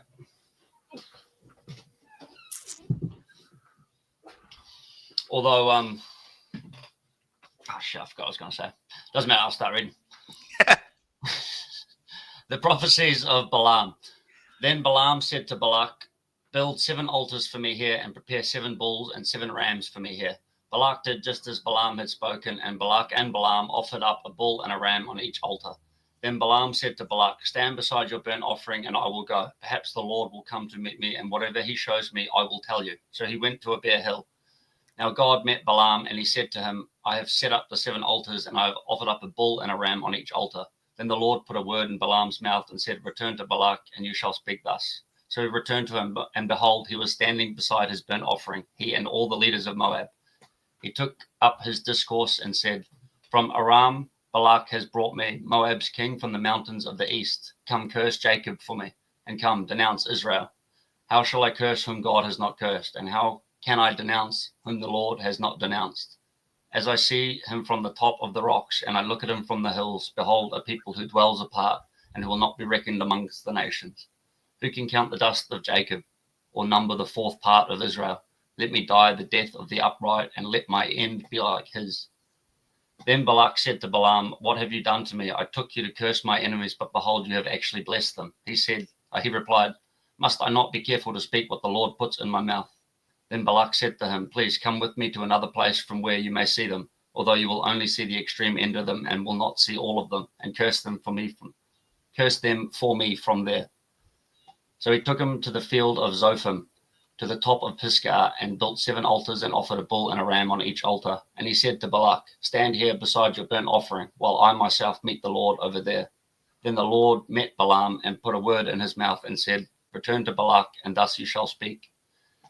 He came to him, and behold, he was standing beside his burnt offering, and the leaders of Moab with him. And Balak said to him, what has the Lord spoken? Then he took up his discourse and said, arise, O Balak, and hear. Give ear to me, O son of Zippor. God is not a man that he should lie, nor a son of man that he should repent. Has he said, and will he not do it? Or has he spoken, and will he not make it good? Behold, I have received a command to bless. When he has blessed, then I cannot revoke it.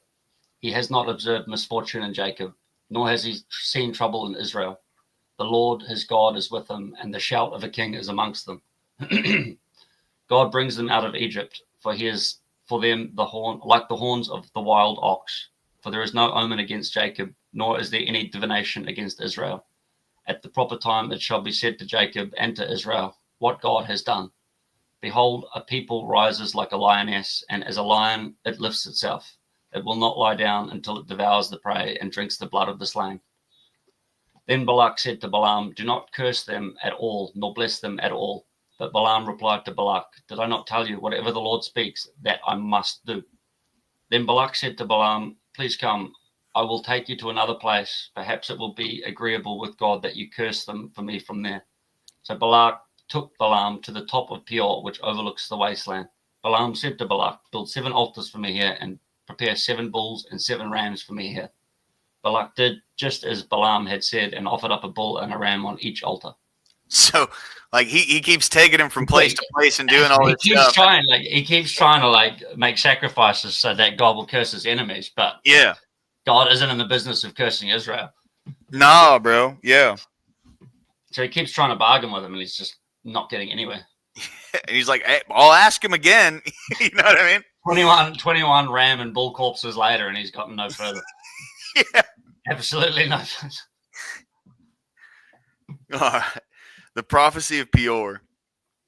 When Balaam saw that it pleased the Lord to bless Israel, he did not go as at other times to seek omens, but he set his face toward the wilderness. And Balaam lifted up his eyes and saw Israel camping tribe by tribe, and the Spirit of God came upon him. He took up his discourse and said, the oracle of Balaam, the son of Beor, and the oracle of the man whose eye is open, the oracle of him who hears the words of God, who sees the vision of the Almighty, falling down yet having his eyes uncovered. How fair are your tents, O Jacob, your dwellings, O Israel, like valleys that stretch out, like gardens beside the river, like aloes planted by the Lord, like cedars beside the water. Water will flow from his buckets, and his seed will be by many waters, and his king shall be higher than Agag, and his kingdom shall be exalted. God brings him out of Egypt. He is for him like the horns of the wild ox. He will devour the nations who are his adversaries, and will crush their bones in pieces, and shatter them with his arrows. He couches, he lies down as a lion, and as a lion who dares rouse him. Blessed is everyone who blesses you, and cursed is everyone who curses you. Then Balak's anger burned against Balaam, and he struck his hands together. And Balak said to Balaam, I called you to curse my enemies, but behold, you have persisted in blessing them these 3 times. Therefore, flee to your place now. I said I would honor you greatly, but behold, the Lord has held you back from honor. Balaam said to Balak, did I not tell your messengers whom you had sent to me, saying, though Balak were to give me his house full of silver and gold, I could not do anything contrary to the command of the Lord, either good or bad, of my own accord. What the Lord speaks, that I will speak. And now, behold, I am going to my people. Come, and I will advise you what this people will do to your people in the days to come. Oh, man. He's like, all right, well, prepare yourself. Here's what's about to happen. Yeah, shit's about to hit the fan. Yeah, man. The oracle Balaam, the son of Beor, and the oracle of the man whose eye is open, the oracle of him who hears the words of God and knows his knowledge of the Most High, who sees the vision of the Almighty falling down, yet having his eyes uncovered. I see him, but not now. I behold him, but not near. A star shall come forth from Jacob, a scepter shall rise from Israel, and shall crush through the forehead of Moab, and tear down all the sons of Sheth. Edom shall be a possession. Seir, its enemies, also will be a possession. While Israel performs valiantly, one from Jacob shall have dominion, and will destroy the remnant of the city. And he looked at Amalek, and took up his discourse, and said, Amalek was the first of the nations, but his end shall be destruction. And he looked at Kenite, and took up his discourse, and said, your dwelling place is enduring, and your nest is set in the cliff. Nonetheless, Cain will be consumed. How long will Asher keep you captive? And he took up his discord and said, alas, who can live except God has ordained it? But ships shall come from the coast of Kittim, and they shall afflict Asher and will afflict Eber, so they will come to destruction. Then Balaam arose and departed and returned to his place, and Balak also went his way. So he was like, hey, man, it's coming. Yeah, it's like this is sort of a continuation of a pattern that basically happens throughout the Old Testament, where like God will protect his people, and then they'll start worshiping idols, and then they'll get overrun by Amalek or by the neighboring sort of people, and they'll fall into ruin. And then they'll repent, and then God will bring them back out. And it's basically just a cycle like that, because they just don't learn for like 1,000 years. Until Christ. Yeah. Based.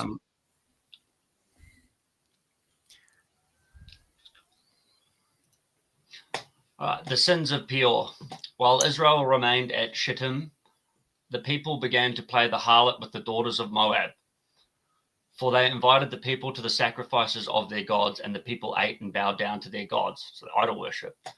So Israel joined themselves to Baal of Peor, and the Lord was angry against Israel. The Lord said to Moses, take all the leaders of the people and execute them in broad daylight before the Lord, so that the fierce anger of the Lord may turn away from Israel. So Moses said to the judges of Israel, each of you Can you go down a tiny bit? Down? You're right. To the judges of Israel, each of you slay his men who have joined themselves to Baal of Peor. Then behold, one of the sons of Israel came and brought his relatives to a Midianite woman in the sight of Moses and in the sight of all the congregation of the sons of Israel, while they were weeping at the doorway of the tent of meeting. When Phinehas, the son of Eleazar, the son of Aaron the priest, saw it, he arose from the midst of the congregation and took a spear in his hand and went after the man of Israel into the tent and pierced both of them through, the man of Israel and the woman, through the body. So the plague on the sons of Israel was checked. Those who died by the plague were 24,000. It's a decent chunk. Yeah. The zeal of Phinehas. Then the Lord spoke to Moses, saying, Phinehas, the son of Eleazar, the son of Aaron the priest, has turned away my wrath from the sons of Israel, in that he was jealous with my jealousy amongst them, so that I did not destroy the sons of Israel in my jealousy. Therefore I say, behold, I give him my covenant of peace, and it shall be for him and his descendants after him, a covenant of a perpetual priesthood, because he was jealous for his God and made atonement for the sons of Israel. In the name of the slain man of Israel, who was slain with the Midianite woman, was Zimri the son of Salu, a leader of a father's household among the Simeonites. The name of the Midianite woman who was slain was Cosbi, the daughter of Zer, who was head of the people of a father's household in Midian. Then the Lord spoke to Moses, saying, Be hostile to the Midianites and strike them, for they have been hostile to you with their tricks, for which they have deceived you in the affair of Peor and in the affair of Cosbi, the daughter of the leader of Midian, their sister who was slain on the day of the plague because of Peor. So he's for real, not like God is not messing around with these folks anymore. Yeah, Old Testament God was pretty brutal. Yeah. Oh, he's going in, dude. He's described as like a jealous God, a wrathful God, all the things that don't really come through in the New Testament. Yeah, yeah. We called himself a jealous God. Yeah, exactly. Yeah. Here, give me just a second. I'll use the bathroom. I'll be right back. Yeah, you're right. What does the footnotes say? So the footnotes in my Orthodox Study Bible says, Balaam counseled Israel through Balak to commit fornication and to worship idols. For he perceived the weakness in the souls of the Israelites. What was that weakness? Their souls were subject to their desires rather than the opposite. So they were men of flesh as opposed to of spirit. But when the desires control the soul, it easily falls into fornication and idolatry, which you see throughout the Old Testament, like the worshipping of the golden calf, literally straight after Moses gets the tablets on Mount Sinai. The spear speaks of baptism, which kills corrupt desires in those who walk in their newness of life. When we are aware of the devil's attacks, we should repeat to ourselves the apostolic words, as many of us as were baptized into Christ were baptized into his death. Now, if we have been conformed of his death, sin henceforth in us is surely a corpse, pierced through by the spear of baptism, as that fornicator was thrust through by the zealous Phinehas.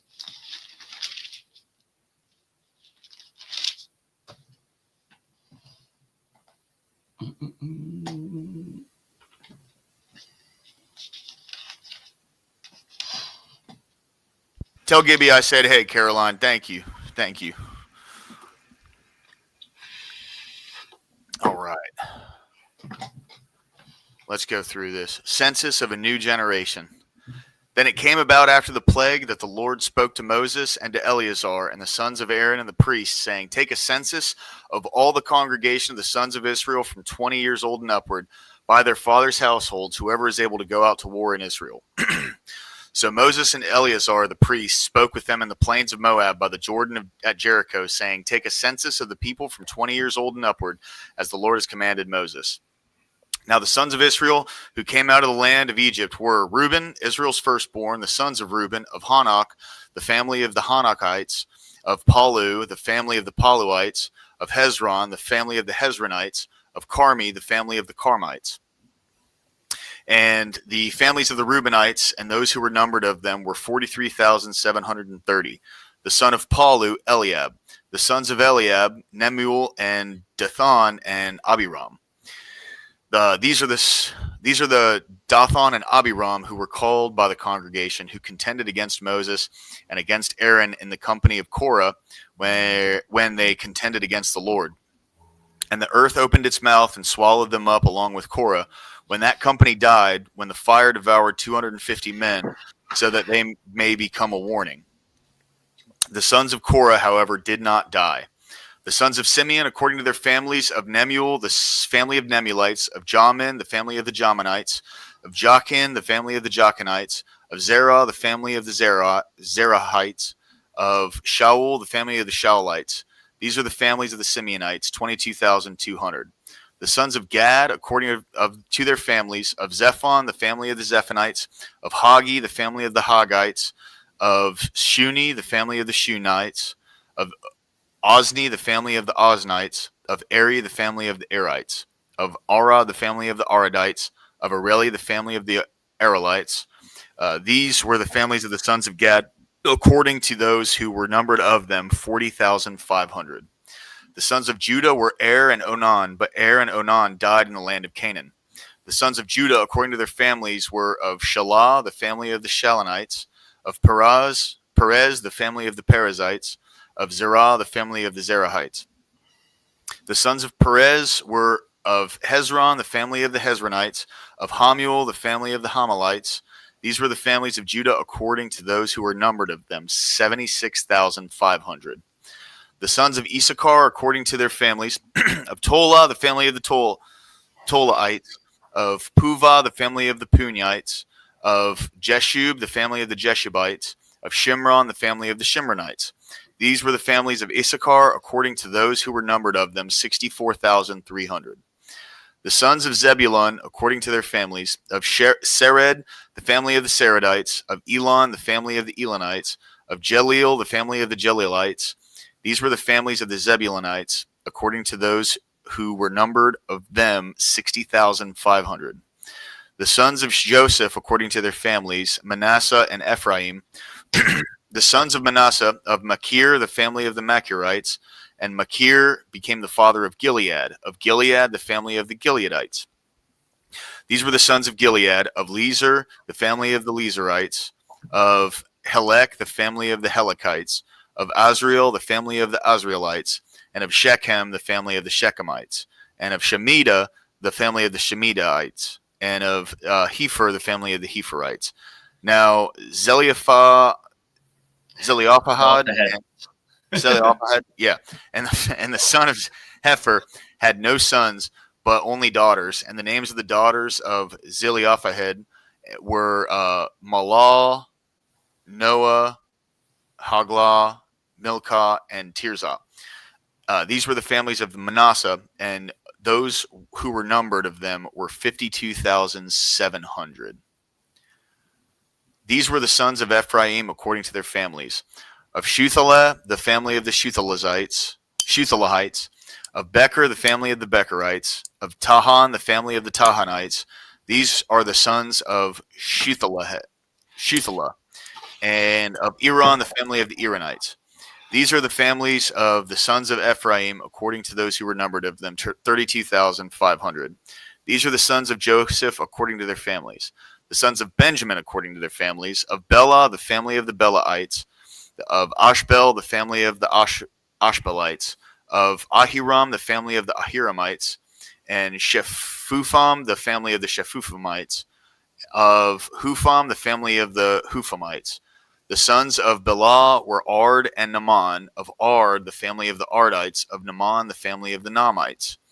These were the sons of Benjamin according to their families, and those who were numbered of them were 45,600.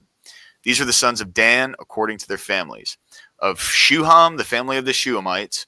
These are the families of Dan according to their families. All the families of the Shuhamites, according to those who were numbered of them, were 64,400. The sons of Asher according to their families. Of Imnah, the family of the Imnites. Of Ishvi, the family of the Ishvites. Of Beriah, the family of the Berites. Of the sons of Beriah, of Heber, the family of the Heberites. Of Machiel, the family of the Machielites. The name of the daughter of Asher was Sarah. These are the families of the sons of Asher, according to those who were numbered of them, 53,400. The sons of Naphtali, according to their families, of Jaziel, the family of the Jazielites, of Guni, the family of the Gunites, of Jezer, the family of the Jezerites, of Shalem, the family of the Shalemites. These are the families of Naphtali, according to their families, and those who were numbered of them were 45,400. These are those who were numbered of the sons of Israel, 601,730. Then the Lord spoke to Moses, saying, among these the land shall be divided for an inheritance according to the number of names. To the larger group you shall increase their inheritance, and to the smaller group you shall diminish their inheritance. Each shall be given Each shall be given their inheritance according to those who were numbered of them. But the land shall be divided by lot. They shall receive their inheritance according to the names of the tribes of their fathers. According to the selection by lot, their inheritance shall be divided between the larger and smaller groups. These are those who were numbered of the Levites according to their families. Of Gershon, the family of the Gershonites. Of Kohath, the family of the Kohathites. Of Merari, the family of the Merariites. These are the families of Levi. The family of the Libnites, the family of the Hebronites, the family of the Malites, the family of the Mushites, the family of the Korites. Kohath became the father of Amram. The name of Amram's wife was Jochebed, the daughter of Levi, who was born to Levi in Egypt. And she bore to Amram Aaron and Moses and their sister Miriam. To Aaron were born Nabad and Abihu, Eleazar and Itamar. But Nabad and Abihu died when they offered strange fire before the Lord. Those who were numbered of them were 23,000, every male from a month old and upward, for they were not numbered among the sons of Israel, since no inheritance was given to them among the sons of Israel. These were those who were numbered by Moses and Eleazar the priest, who numbered the sons of Israel in the plains of Moab by the Jordan at Jericho. But among these there was not a man of those who were numbered by Moses and Aaron the priest, who numbered the sons of Israel in the wilderness of Sinai. For the Lord had said of them, they shall surely die in the wilderness, and not a man was left to them, except Caleb the son of Jephunneh and Joshua the son of Nun. Yeah, so out of like the first post-war census was what 603,550, and of them only 2 made it to the promised land. Holy bro! Yeah, 99.999% death rate. Yeah, and that was basically the apostasy rate. That's Only 2 insane. could actually hold their faith from the. Yeah, it's fucking crazy.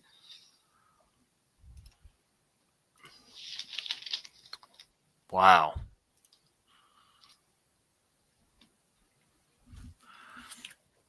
It says, therefore we too are admonished, beware, brethren, lest there be in any of you an evil heart of unbelief in departing from the living God.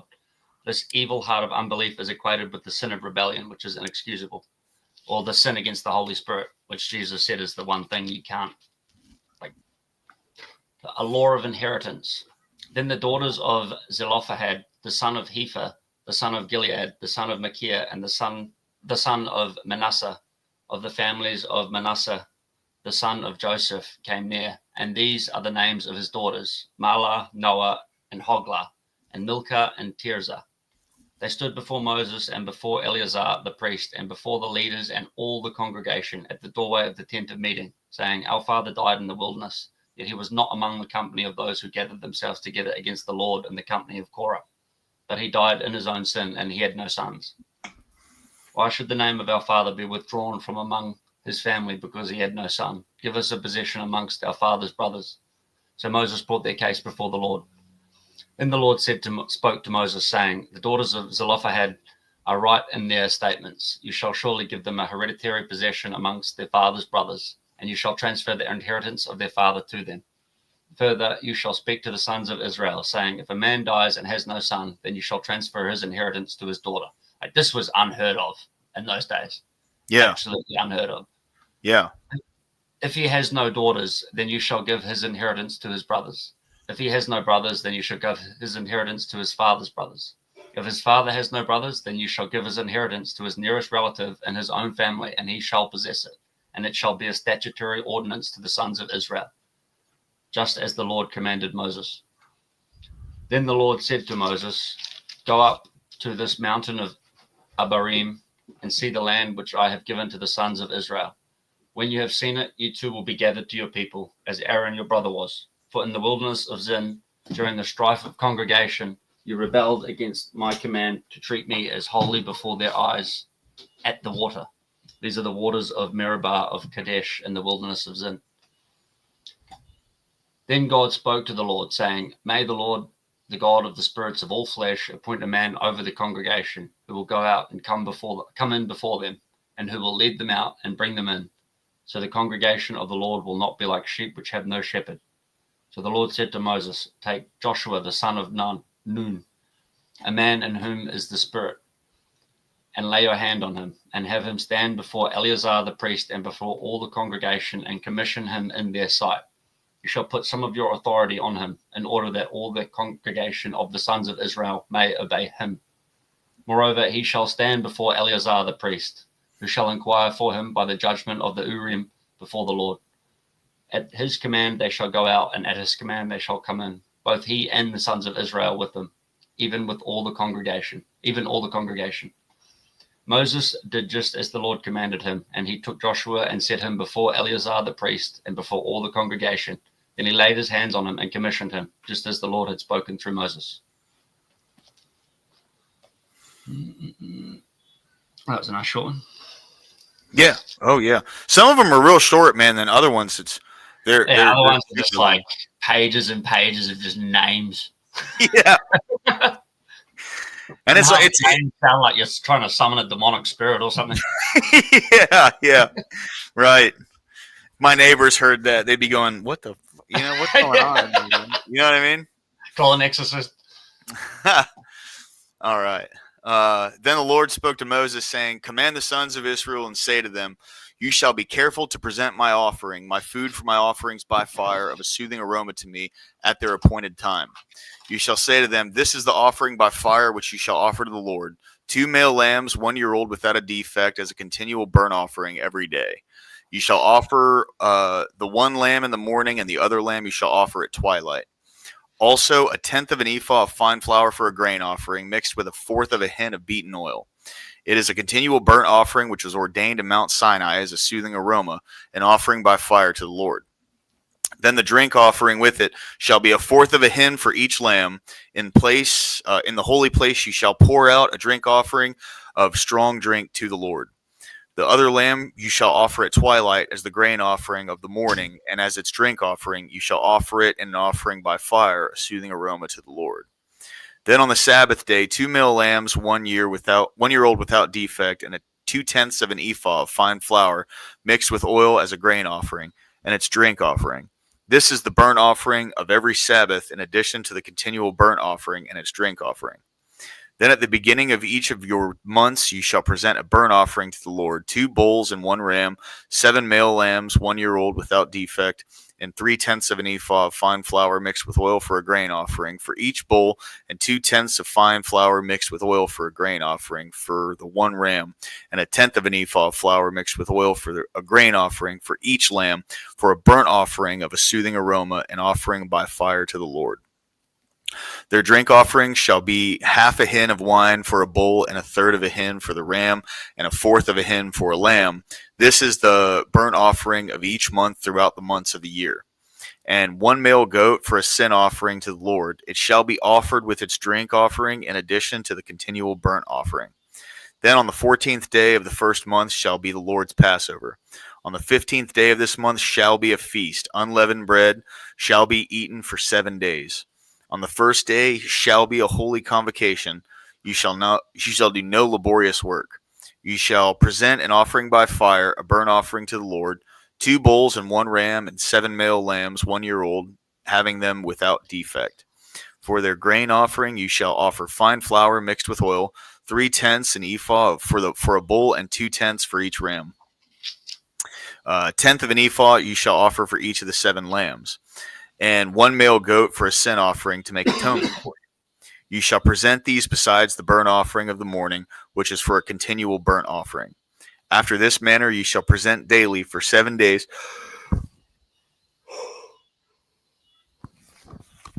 the food of the offering by fire of a soothing aroma to the Lord. It shall be presented with its drink offering in addition to the continual burnt offering.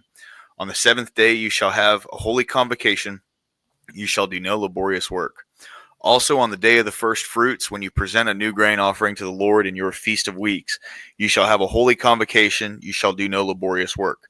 You shall offer a burnt offering for a soothing aroma to the Lord, 2 young bulls, 1 ram, 7 male lambs, 1 year old, and their grain offering, fine flour mixed with oil, 3/10 of an ephah for each bull, 2/10 for 1 ram, and 1/10 for each of the 7 lambs.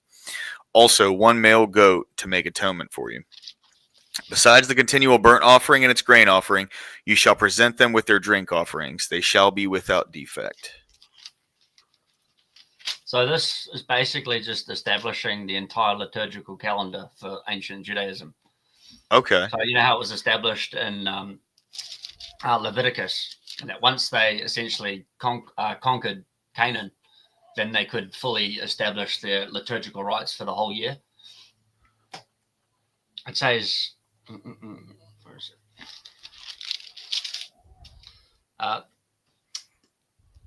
Yeah, the Son of God spoke to Moses, and the things he spoke on this occasion cover chapters 28 and 29. The 2 chapters form a comprehensive, complete, and well-ordered arrangement of Israel's liturgical worship in any given calendar year. These liturgics, given in various places in Exodus, Leviticus, and Numbers, are here brought together as one unified whole, and once Israel completed their conquest of Canaan, these could be put into effect. Israel's liturgical worship existed for the sanctification of the time and life of every Israelite. It sanctified time and life because it was arranged around the number 7. Its beginning point and center was in the 7th day of the week, the Sabbath day, and the number 7 was regulated according to the divisions of time established at creation, so Genesis 1:11, into days, weeks, months, years, and periods of years. Wow. Yeah, it's crazy because post Christ, you still have the liturgical calendar. So it's basically been established for 3,000 years based around the Sabbath. So this takes place about 1,000 years before Christ. Yeah, the time of Moses is about 1200 BC, I think. Okay. They just a guess. Wow. I think it's somewhere around there. That's insane. insane. A long dude. time ago. Yeah. It's crazy that they record all this stuff that long ago. Right. Especially the long genealogies and stuff like that, because a lot of it would have had to have just been memorized, like the early Quran and stuff like that. Yeah. And then they would have because paper was probably unbelievably expensive, especially if you're like slaves in Egypt and then, fucking going through the desert, starving to death. Yeah. I don't think they had a huge number of scribes and paper and stuff. Yeah, it's a crazy effort.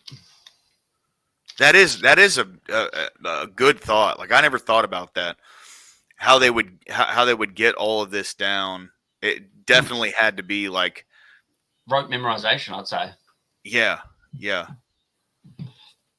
At least, I'm sure they would have had some copies because we have some scripts, like scraps of parchment and stuff. Right. Minus about 40 kilos of lean tissue.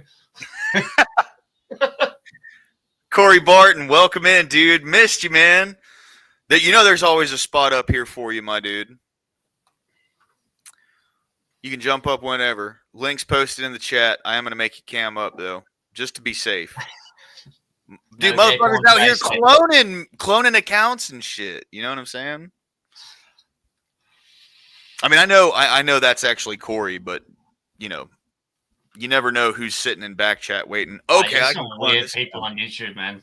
Seriously, dude. That just go around like spending their days trying to get people's channels taken down. And like they have those videos saved. That's the weird thing to me, bro. Like, yeah, it's a lot, right? You know what I mean? Like you had to go seek that out. You know what I'm saying? It's crazy. A whole bunch of gay porn on your on your hard drive. Yeah. Ridiculous. All right. Up to now 29. Offerings of the 7th month. Now in the 7th month, on the first day of the month, you shall also have a holy convocation. You shall do no laborious work. It will be to you a day for blowing trumpets. You shall offer a burnt offering as a soothing aroma to the Lord. one bull, one ram, and 7 male lambs 1 year old without defect. Also their grain offering, fine flour mixed with oil, 3/10 of an ephah for the bull, 2/10 for the ram, and 1/10 for each of the 7 lambs. Offer 1 male goat for a sin offering to make atonement for you, besides the burnt offering of the new moon and its grain offering, and the continual burnt offering and its grain offering, and their drink offerings, according to their ordinance, for a soothing aroma, an offering by fire to the Lord. And then on the 10th day of the 7th month, you shall have a holy convocation, and you shall humble yourselves. You shall not do any work. You shall present a burnt offering to the Lord as a soothing aroma, 1 bull, 1 ram, 7 male lambs, 1 year old, having them without defect, and their grain offering, fine flour mixed with oil, 3/10 of an ephah for the bull, 2/10 for the 1 ram, 1/10 for each of the 7 lambs. 1 male goat for a sin offering, besides the sin offering of atonement and the continual burnt offering and its grain offering, and their drink offerings. Then on the 15th day of the 7th month, you shall have a holy convocation. You shall do no laborious work, and you shall observe a feast to the Lord for 7 days. You shall present a burnt offering, an offering by fire as a soothing aroma to the Lord. 13 bulls, 2 rams, 14 male lambs, 1 year old, which are without defect. And their grain offering, a fine flour mixed with oil, 3/10 of an ephah for each of the 13 bulls, 2/10 for each of the 2 rams, and 1/10 for each of the 14 lambs, and 1 male goat for a sin offering, besides the continual burnt offering, its grain offering, and its drink offering. Then on the 2nd day, 12 bulls, 2 rams, 14 male lambs, 1 year old without defect, and their grain offering and their drink offerings for their bulls, for the rams and for the lambs, by their number according to the ordinance, and 1 male goat for a sin offering, besides the continual burnt offerings and its grain offering, and their drink offerings.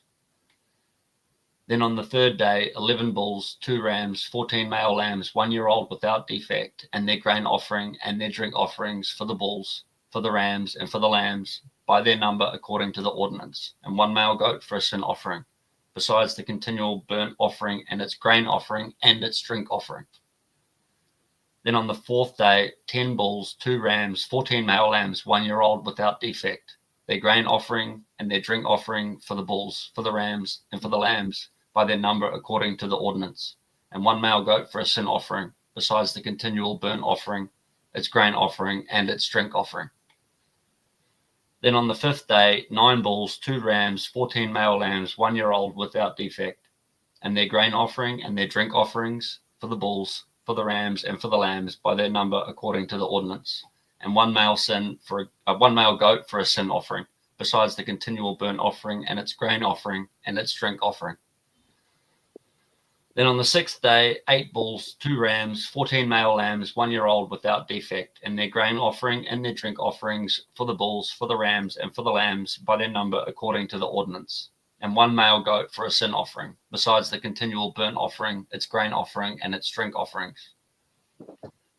Then on the 7th day, 7 bulls, 2 rams, 14 male lambs, 1 year old without defect, and their grain offering and their drink offerings for the bulls, for the rams, and for the lambs, by their number according to the ordinance, and 1 male goat for a sin offering, besides the continual burnt offering, its grain offering, and its drink offering.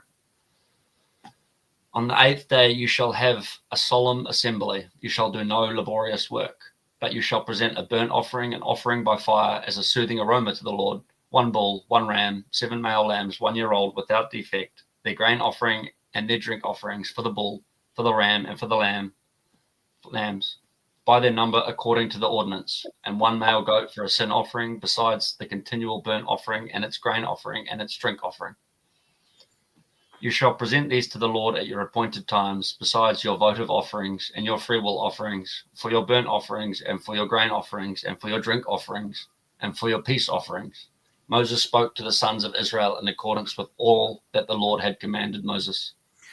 So yeah, it's starting to look like they're really fine tuning the sort of establishing a liturgical calendar of worship. Yeah, that involves like unbelievable amounts of 1 year old lamb slaughter, apparently. But yeah, well, that started back in Exodus 29, didn't it? Yeah. Yeah. Yeah, it started like this. All of this started essentially with Exodus Was it post Egypt? Yeah, it was after Egypt. If I'm not mistaken, it like specifically the concept of like sacrificing animals for God started in Exodus 29. If I'm for the not sin mistaken. offering, for the offering of guilt and Yes. Yeah, so it like in Exodus it seemed like it was just defining like what exactly those sacrifices were, what they were for, and then now they're like, all right, so this is when you're going to do it. Yeah, establishing the pattern of worship throughout the year. Got it. As opposed to just like establishing what constitutes a sacrifice in God's eyes. Yeah. Big Soda Corey Barton, what's going on, my brother? Good to see you, man. How are y'all doing tonight? Doing good, bro. How are you, man? Oh man, long day. Was it good long or bad long? Man, well, I'm alive. My kids are alive. Family's good, so I'd say it's a good long. Everything else don't matter. Stuff. The small, you can't sweat the small stuff. 100%. But man, where you been hiding? Where you been hiding this hunk at? I finally dug out my webcam a couple of days ago. Nice, dude. Well, Mr. Fista, just so you know, you're always welcome up here, bro. You're a friend of the channel, dude. I love seeing you in chat. Yeah, I have to go back to work in about 2 or 3 weeks, so I won't be as active, but I'll still be listening. Yeah, cool, man. Whenever, dude. You're always welcome up, bro. I love having you in chat, bro. You always got some bangers in chat, dude. He's got to go fight it. Like my TOS language. I don't know exactly what's TOS on YouTube. It's fair. I really like any of the like racial slurs. That's all TOS. And then like glorifying rape or you can say rape. You don't have to say great like on TikTok. Right. But what you can't do is like glorify it or use it as a threat. That is TOS. Yeah. Same thing with murder, right? So it's like you can threats and threats of violence and stuff like that. Yeah. So, yeah, and I mean, like, apparently porn is not TOS either because I had said that before on a stream, and I was really like pushing the bounds of it just to see exactly what would happen. No TOS strike or anything for that one, so you could say porn. I take it you probably can't show it, and then correct, yeah. Because I could see the big pushback against it, especially with the big OF blow up. Yeah, for sure. Well, and like there's chicks on Twitch that are basically like softcore porn streamers, like softcore cam girls, bro. It's gross. It's just softcore porn. Yeah, most of it. It seems like Kick is taking over Twitch though, and Kick seems like a lot better. Especially for the money, dude. Yeah, well, it seems like everyone who's moving from Twitch to Kick is making way more money. Yeah, 100%. I think Kick is a lot more advertiser friendly too. Yeah. Twitch just keeps platforming people like Hassan and letting them get away with like interviewing terrorists. And then if like Asmongold says something little, he just gets banned for a week. Right. And people are over that sort of crap. 100%, dude. 100%. It's like, go ahead, Corey. I was going to say it's also what happens when you platform the American left. They can get a little wild. They are insanely toxic to advertisers. Oh, absolutely. They hate corporations. Yeah. Like, they claim they use them to make their money. Right. Yeah. Exactly. Well, they say they hate corporations, but they align with them politically on about 99.9% of everything. So. Exactly. Well, I think what's been happening is corporations have more been like aligning with more left-wing kind of values, but I think they thought that was going to bring them in some money. And if you look at the past like 6 years, every time they've really supported like a hardcore leftist ideology, it has not done very good for them. Yeah. And to be fair, you don't have to worry about the right coming in and burning down your establishment. Nope, we'll just stop buying your shit. Align with left-wing politics. We vote with our dollar. On their offices. Yeah, yeah. The right votes with their dollar, the left votes with Molotov cocktails and fucking N95s. You know what I mean? Violence. Yeah. It's effective. For I a little wouldn't bit. advocate for it. It is while they're protected by the establishment. Yeah. Like if Antifa actually got prosecuted to the same degree as someone like the January 6 people, then like it would be shut down immediately. Oh, 100%. Without a doubt. Yeah. But I see that coming to an end, gentlemen. I'm telling you, I don't think Trump's fucking around, bro. Daddy's home and he's taking the belt off and he's about to start whipping these kids. You know what I'm saying? At least on a federal level, what he can charge them with federally, because the states are still gonna commie states are still gonna commie. Right. Yep. Yeah. 100%. That's based. I mean, lower class. I think you're right, man. Every I guess week, I'm hearing about new arrests. Mm-hmm. Yeah, I'm telling you, bro, it's coming, dude. It's coming. There's something in me that I can't get over. That feels like, you know, that. I mean, we're still over a year away from the midterms, and it hasn't even started yet. When they federalize, federalizing DC is a huge step, bro, and we're gonna see massive changes coming from there. Hopefully, anyway. Yeah, same, based. Fingers crossed. Fingers crossed. You know what I'm saying? 100%. All right, Corey, you want to jump in with us, bro? Skip over me on this one. I'm eating, and I'll tackle one of the next ones. Cool. Yeah, I got to go get some food here in a little bit. We can, boys. We got 3 of us, man. We could finish up numbers tonight. I think numbers only goes till another 36. Yeah, it's just 7 more chapters. Yeah. Right. Yeah. 6. So we got 30 through 36 left to do, and then we're done with numbers, and we're on to Deuteronomy. Deuteronomy gets pretty wild. Okay. That's where you get all the passages of like emissions, like donkeys and stuff like that, and all the a lot of the what Christian critics would call the homophobia and stuff like that, the bigotry. Oh, I can't wait. Oh yeah, it's good. This is what I've been looking forward to. I've been waiting. I've been waiting 3 books. Hell yeah! All right, cool. All right, we're on Numbers 30, the law of vows. Then Moses spoke to the heads of the tribes of the sons of Israel, saying, "This is the word which the Lord has commanded. If a man makes a vow to the Lord or takes an oath to bind himself with a binding obligation, he shall not violate his word. He shall do according to all that proceeds out of his mouth. Also, if a woman makes a vow to the Lord and binds herself by an obligation in her father's house in her youth, and her father hears her vow and her obligation by which she has bound herself, and her father says nothing to her, then all her vows shall stand, and every obligation by which she has bound herself shall stand." So what it's saying is, like, if a woman makes a vow and her dad doesn't say, "No, you're not making that vow," she's bound to that. Is that what it's saying right here? I'm pretty sure. But a vow to what? An obligation.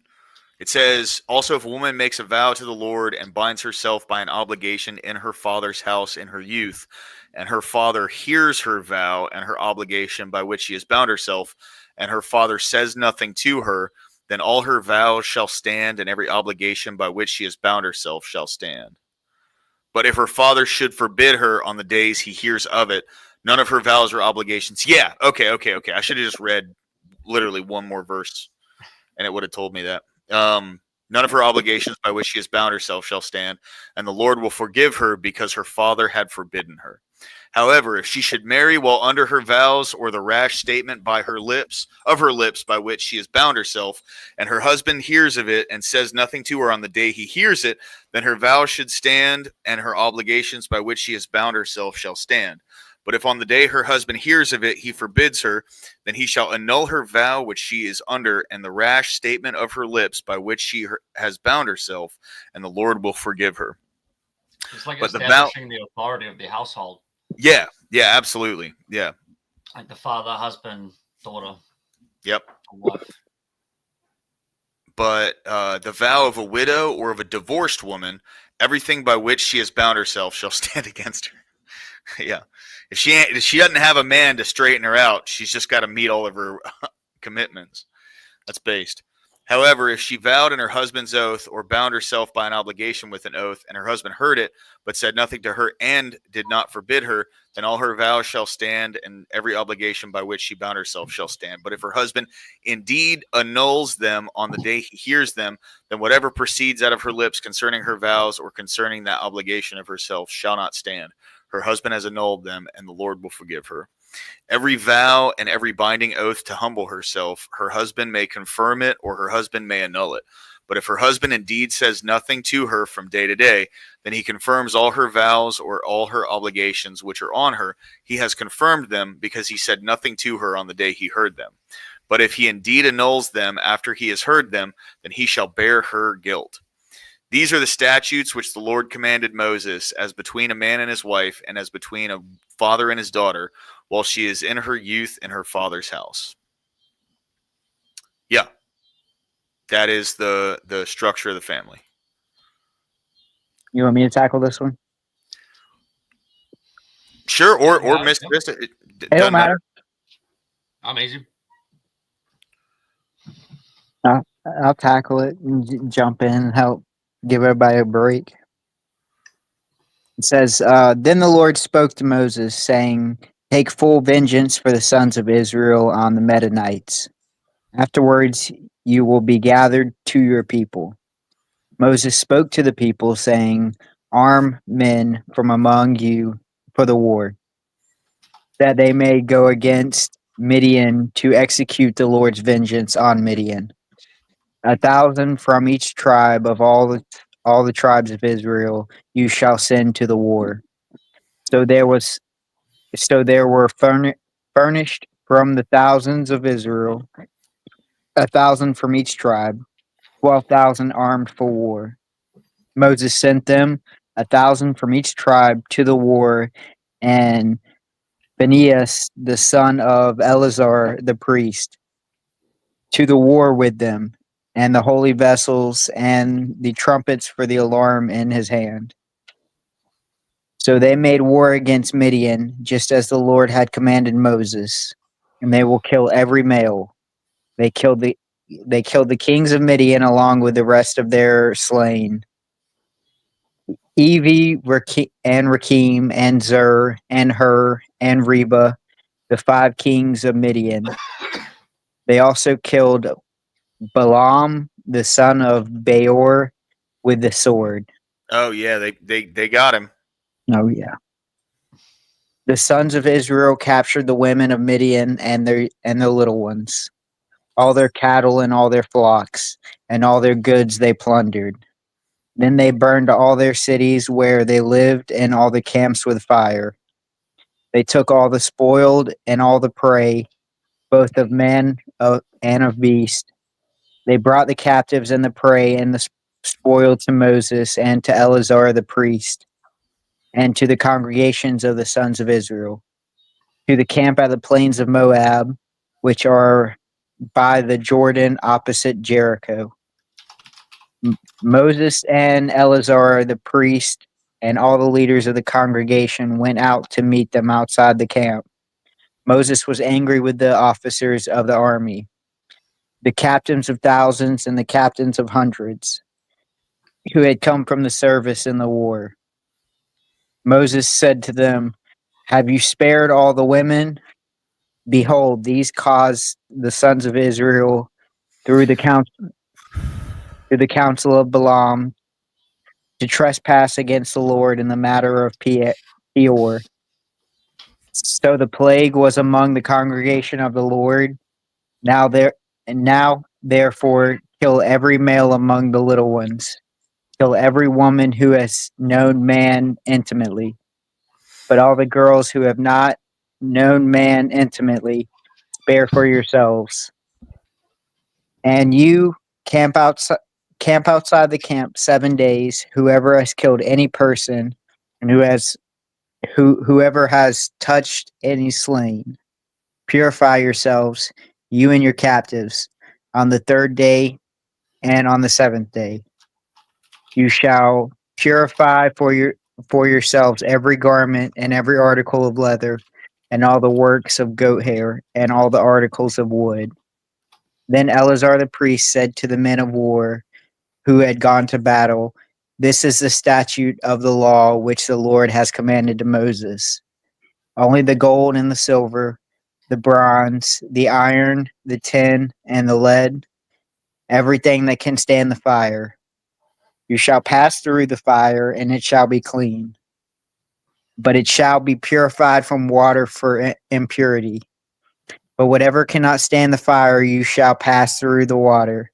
And you shall wash your clothes on the seventh day and be clean. Afterwards you may enter the camp." Then the Lord spoke to Moses, saying, "You and Eleazar the priest, and the heads of the fathers of the household of the congregation, take account of the booty that was captured, both man and animal, and divide the booty between the warriors who went out to battle and all the congregation. Levy a tax for the Lord from the men of war who went out to battle, 1 in 500 of the persons, and of the cattle, and of the donkeys, and of the sheep. Take it from their half and give it to Eleazar the priest as an offering to the Lord. From the sons of Israel, half you shall take one drawn out of every 50 of the persons, of the cattle, of the donkeys, and of the sheep, from all the animals, and give them to the Levites who keep charge of the tabernacle of the Lord." Moses and you say what? Oh, it's just like the establishment of a tithe, Oh, because that's the priest class essentially, like what would be the equivalent of the church. Sorry, I didn't mean to interrupt. no. It could, because it kind of makes sense, because it's like God's giving them these certain roles, and they're kind of the middleman between the everyday folk and then the Lord. So like they would keep hold of, or they would eat some of the Lord's sacrifices. They would be entitled to the gold. They would count the gold, and then let's see. Now this is a weird word. Every time I say it, now the booty that remained, because it sounds piratish. Now, because every time I hear it, I hear a like pirate of the Caribbean's accent. Johnny Depp. Now the booty that remained. Now the booty that remained from the spoil which the men of war had plundered was 675,000 sheep, and 72,000 cattle, and 61,000 donkeys. That's a lot. And of human beings, of the women who had not known man intimately, all the persons were 3,200. The portion of those who went out to war was as follows: the number of sheep was 337,500, and the Lord's levy of the sheep was 675, and the cattle were 36,000, which the Lord's levy was 72, and the donkeys were 30,500, from which the Lord's levy was 61. And the human beings were 16,000, from whom the Lord levy was 32 persons. Moses gave the levies which was the Lord's offering to Eleazar the priest, just as the Lord had commanded Moses. So wait, did they? Maybe I'm behind here. Did they sacrifice those 32 people that were the levy to the Lord? I may have been out. Huh? Like earlier on in the chapter, it said that why did you not save why did you save the woman? And then the Lord commanded them to kill all the non-virgin women, because the women were what led them astray. Yeah. It's always a woman. So there's 30,000 virgins essentially left. But yeah, it doesn't. I don't think even the Old Testament Lord commanded human sacrifice. It's because, like, were these 32 persons that were the Lord's levy, would they be, like, I guess, doing some role with the tabernacle? Yeah, maybe like nuns or something. Yeah, fair. Yeah, by the way, Mr. Fista, Caroline is subscribed. She's a good friend of mine in real life. Oh, okay. She Yeah. was just saying that she couldn't like tag people in chat. Oh, Caroline, the reason you can't tag people, if you're on your phone, you can't do it. I don't know why. Oh, yeah. But like on the computer, you can. I don't know why it works like that, but it is what it is. I just fake tag people. Fair, yeah. Yeah, just type their name in. It says, Moses gave the levy, which was the Lord's offering, to Eleazar the priest, just as the Lord had commanded Moses. So I guess Eleazar would be over these 32 women and would be over the 61 donkeys and then the 300 sheep. As for the sons of Israel, half, which Moses separated from the men who had gone to war, now the congregation's half was 337,500 sheep and 36,000 cattle and 30,500 donkeys, and the human beings were 16,000.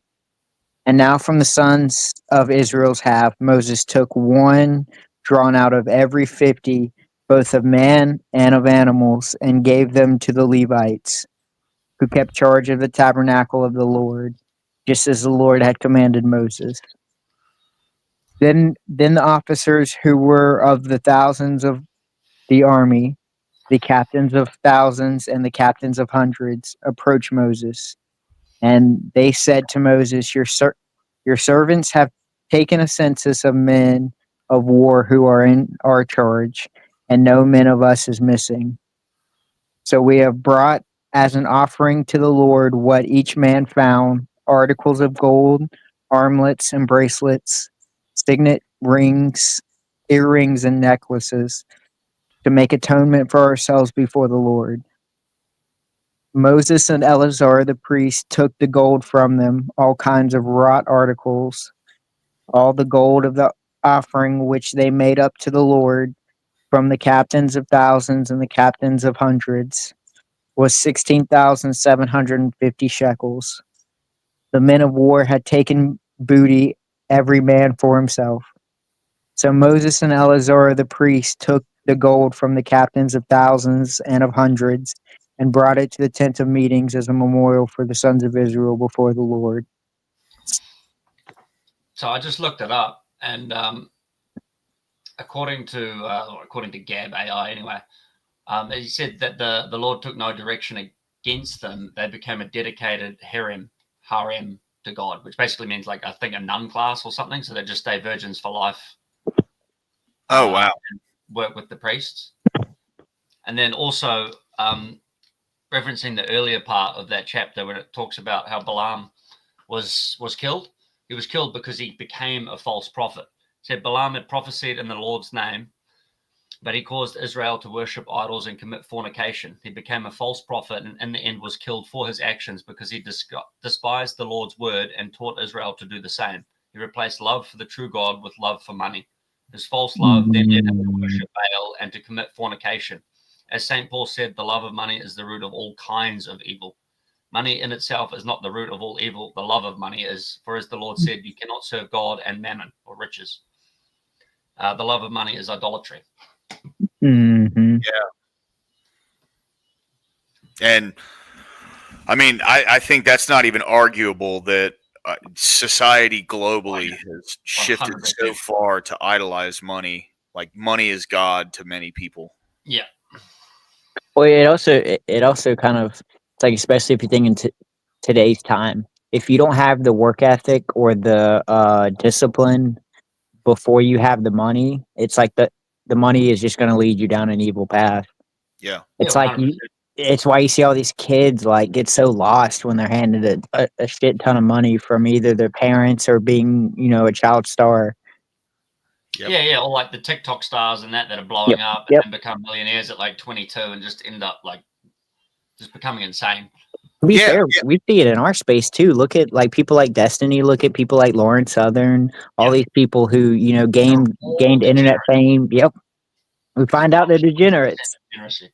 Oh yeah, dude. And like people who win the lottery, like Yep. it's like 95% of people that win the lottery become a tragedy story. I think on average, it's something like it takes 3 years for the average lottery winner to essentially become broke or go back to like the material status that they're at before they got it. That's wild to me, dude. Yep. Oh yeah, it's insane. Like, Well, professional leagues, like if you think of the NBA, the NFL, the MLB, you have to take these classes that teach you, hey, as an 18-year-old, we're about to give you a lot of money. If you are not stable enough for this much money, what's going to happen is you're going to blow it in your career, and so when you retire, you have nothing. And that's why, like, I think they've got like a 60 to 70% are living paycheck to paycheck after the NFL. That's crazy. That's absolutely. But yeah, it's like Adam Price says in chat, like it essentially increases your opportunity for sin. Yep. So like the incel doesn't struggle with lust because the opportunity isn't there.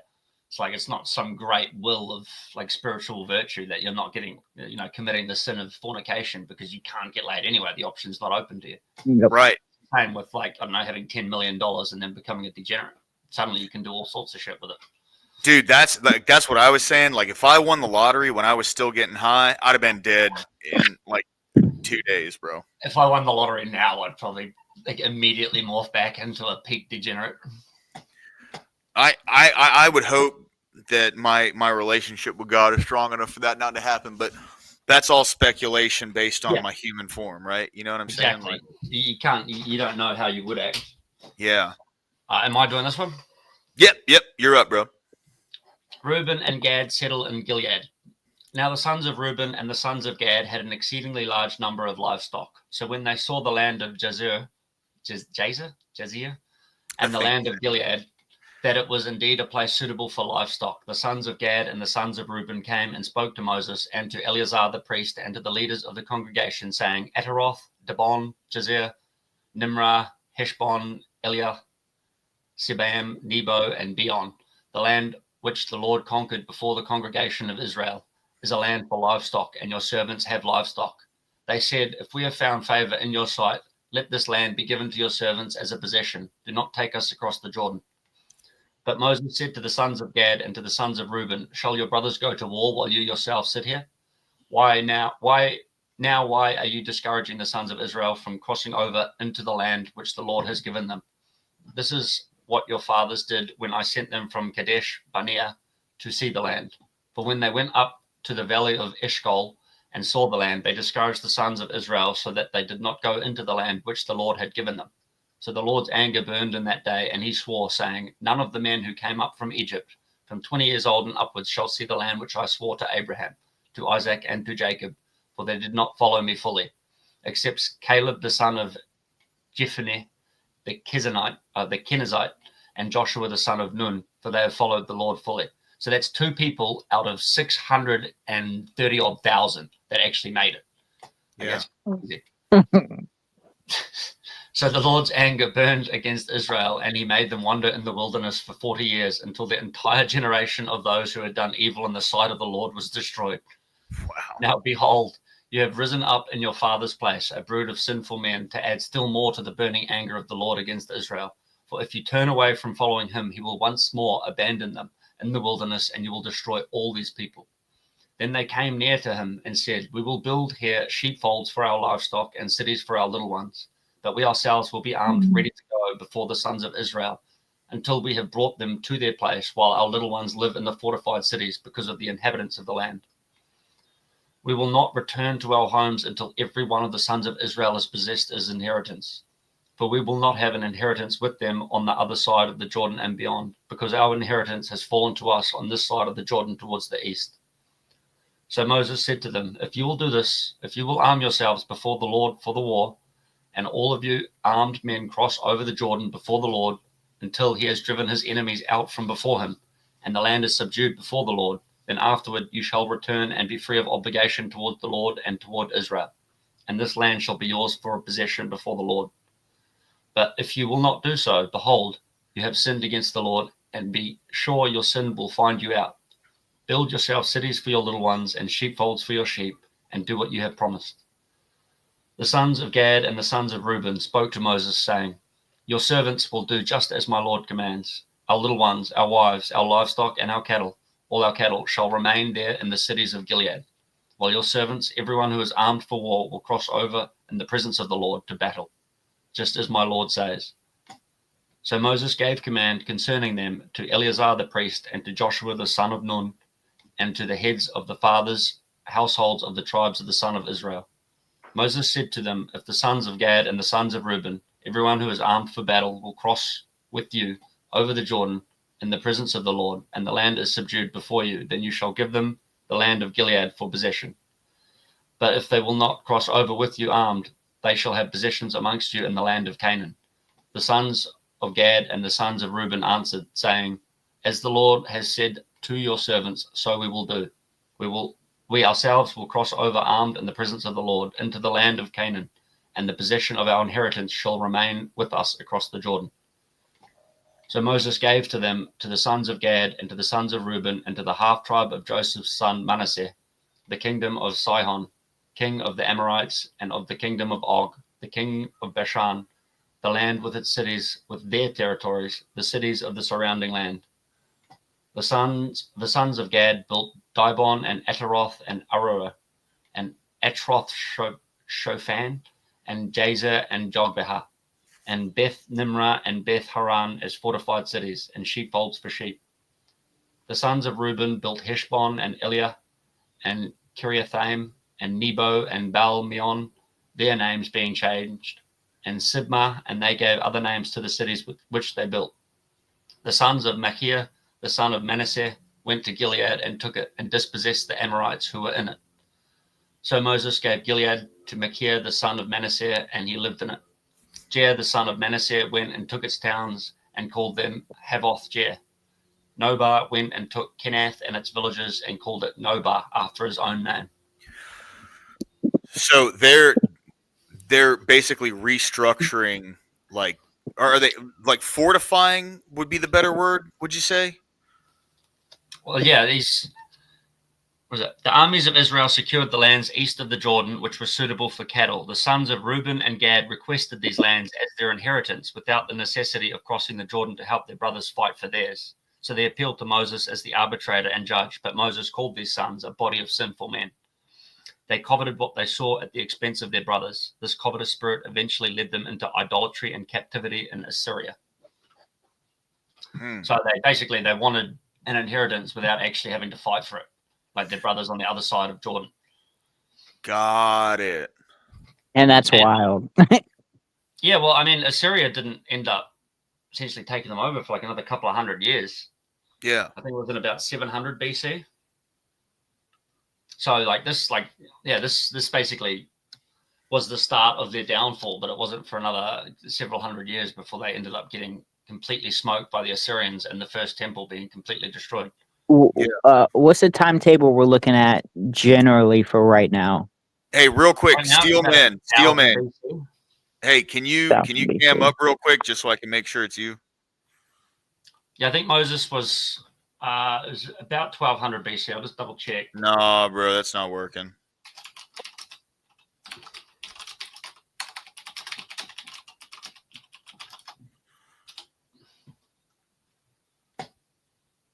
Yeah, I know what Steelman's background looks like. I'm way off. So Moses lived 1526 to 1406 BC.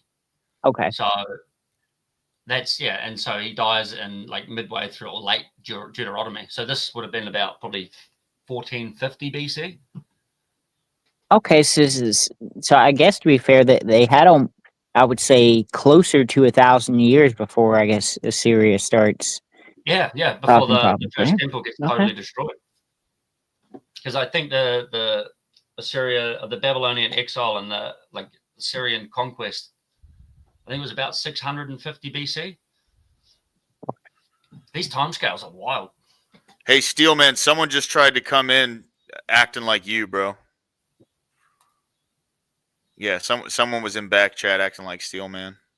Have you not They're come still up? at it, bro. They're still trying, dude. Now, is Stillman Chambers a logic? Yes. Okay.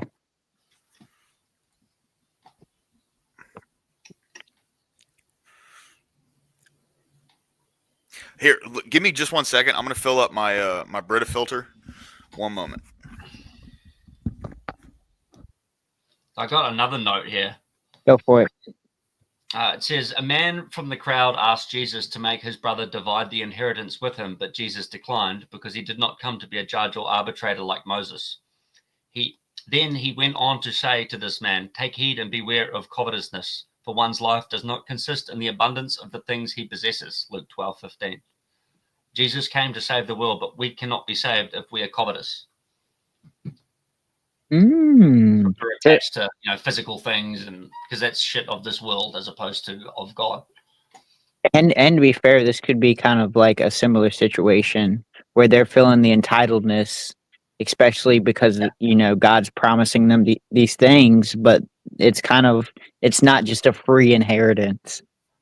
Yeah, exactly. Like people want what their brother has without having to work for it, sort of thing. And that is covetousness and envy, which is a sin. And that shit will harden your heart faster than pretty much anything else. Yep. Oh, I mean, it destroys families. Yep. Like some of the greatest bonds we have. I mean, and you see money, land. Both sides of my family just went crazy when my grandparents died. Oh man! And were your grandparents the center of the family too? Yeah. I mean, decades. Once they died, it was sort of like the families fell to pieces. Yeah. But they fell to pieces because they were all trying to get the most out of the inheritance. Mm-hmm. And people, rocking up to the estate when they didn't know when other people weren't there, and they'd just take stuff and stuff like that. It was just stupid. It wasn't even that much money either. It's just they feel entitled. Yeah. All right. Here we go. Numbers 33. Review of the journey from Egypt to Jordan. These are the journeys of the sons of Israel by which they came out of the land of Egypt by their armies under the leadership of Moses and Aaron. Moses recorded their starting places according to their journeys by the command of the Lord, and these are the journeys according to their starting places. Okay, so Moses was transcribing a lot of this too, because it said he recorded it. They journeyed from Ramses in the first month, on the 15th day of the first month. On the next day after the Passover, the sons of Israel started out boldly in the sight of all the Egyptians, while the Egyptians were burying all their firstborn whom the Lord had struck down among them. The Lord had also executed judgments on their gods. When the sons of Israel journeyed from Ramses and camped in Succoth, they journeyed from Succoth and camped in Etham, which is on the edge of the wilderness. They journeyed from Etham and turned back to Pi-hahiroth, which faces Baal-zephon, where they camped before Migdol. They journeyed from before Hahiroth and passed through the midst of the sea into the wilderness, and they went 3 days' journey into the wilderness of Etham and camped at Marah. They journeyed from Marah and came to Elim, and in Elim there were 12 springs of water and 70 palm trees, and they camped there. They journeyed from Elim and camped by the Red Sea. They journeyed from the Red Sea and camped in the wilderness of Sin. They journeyed from the wilderness of Sin and camped in Dophka. They journeyed from Dophka and camped at Alush. They journeyed from Alush and camped at Rephidim. Now it was there that the people had no water to drink. They journeyed from Rephidim and camped in the wilderness of Sinai.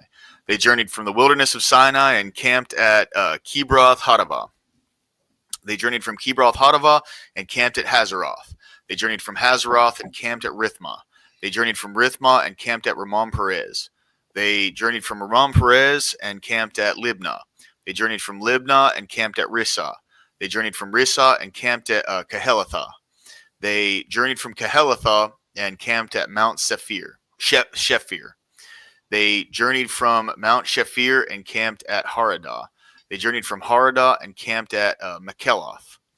They journeyed from Makeloth and camped at Tahath. They journeyed from Tahath and camped at Terah. They journeyed from Terah and camped at Mithkah. They journeyed from Mithkah and camped at Hashmanah. They journeyed from Hashmanah and camped at Mazeroth. They journeyed from Mazeroth and camped at Beni Jaakan. They journeyed from Beni Jaakan and camped at Hor Haggidgad. They journeyed from Hor Haggidgad and camped at Jabbathah. They journeyed from Jabbathah and camped at Habranah. They journeyed from Habranah and camped at Ezion-Geber. They journeyed from Ezion-Geber and camped at in the wilderness of Zin, that is Kadesh. They journeyed from Kadesh and camped at Mount Hor at the edge of the land of Edom. Then Aaron the priest went up to Mount Hor at the command of the Lord and died there in the 40th year after the sons of Israel had come from the land of Egypt on the first day of the first month. Aaron was 123 years old when he died on Mount Hor. Now the Canaanite, the king of Arad, who lived in the Negev in the land of Canaan, heard of the coming of the sons of Israel. Then they journeyed from Mount Hor and camped at Zalmanah. They journeyed from Zalmanah and camped at Punon. They journeyed from Punon and camped at Oboth. They journeyed from Oboth and camped at Abarim in the border of Moab. They journeyed from Aim and camped at Dibangad. They journeyed from Dibangad and camped at Almon Diblathaim. They journeyed from Almon Diblathaim and camped in the mountains of Abarim before Nebo. They journeyed from the mountains of Abarim and camped in the plains of Moab by the Jordan opposite Jericho. They camped by the Jordan from Beth Jeshimoth as far as Abel Shittim in the plains of Moab.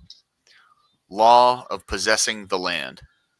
Then the Lord spoke to Moses in the plains of Moab by the Jordan opposite Jericho, saying, Speak to the sons of Israel and say to them, When you cross over the Jordan, the land of Canaan, then you shall drive out all the inhabitants of the land before you, and destroy all their figured stones, and destroy all their molten images, and demolish all their high places. And you shall take possession of the land and live in it, for I have given the land to you to possess it. You shall inherit the land by lot according to your families. To the larger you shall give more inheritance, and the smaller you shall give less inheritance. Wherever the lot falls to anyone, that shall be his. You shall inherit according to the tribes of your fathers. But if you do not drive out the inhabitants of the land from before you, then it shall come about that those whom you let it remain of them will become as pricks in your eyes and as thorns in your sides, and they will trouble you in the land in which you live. And as I plan to do to them, I will do to you. So I will do to you. So Moses died before, or Aaron died before Moses? Yep. That's sad. So it describes the 38 stages. 38 stages are mentioned in this chapter. At the 38th stage, they camped west of the Moab by the Jordan opposite Jericho. From this location, they would soon cross over the Jordan for their conquest of Canaan, the land of promise. Life is a journey from this fallen world, Egypt, and the wilderness to the kingdom of God, the land of promise. This is describing them slowly, essentially moving out of Egypt and toward Israel. Now, who's credited with writing, I guess, the Old Testament? Well, it's saying that Moses is recording stuff, so Moses, the first 5 books. Yeah. Because what it sounds like is, like, the closer we're getting, or I guess the more we're with Moses, the more detailed the Old Testament gets. Which I guess sort of fleshes out. Mm-hmm. And it's like the religion. Yep. So it kind of makes sense that they're being very detailed when transcribing what they're going through. Yeah. So like from say like the basic sort of sacrifices of early Exodus to a complete liturgical calendar of worship and Numbers.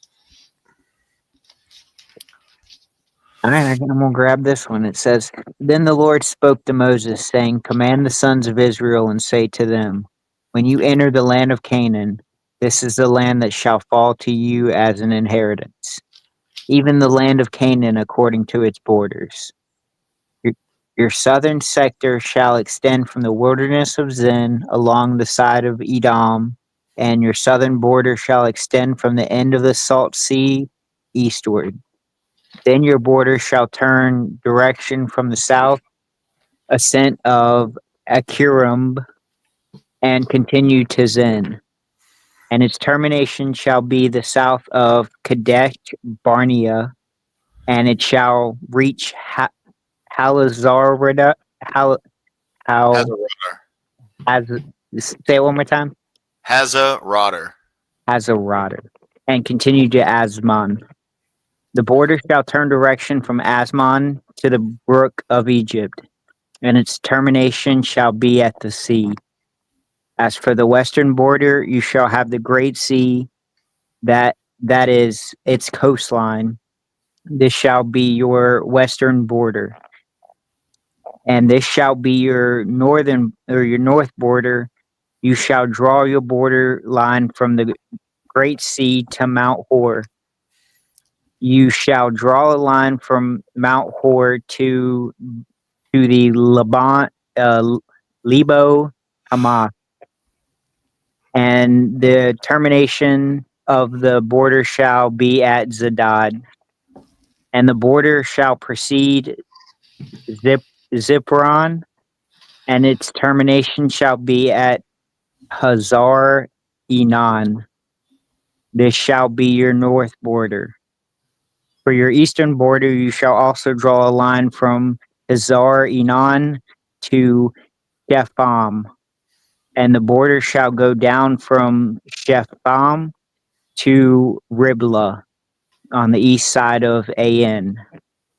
And the border shall go down and reach to the slope on the east side of the Sea of Chinnereth, and the border shall go down to the Jordan, and its termination shall be at the Salt Sea. This shall be your land according to its borders all around. So Moses commanded the sons of Israel, saying, This is a land that you are to apportion by lot among you as a possession, which the Lord has commanded to give to the 9.5 tribes.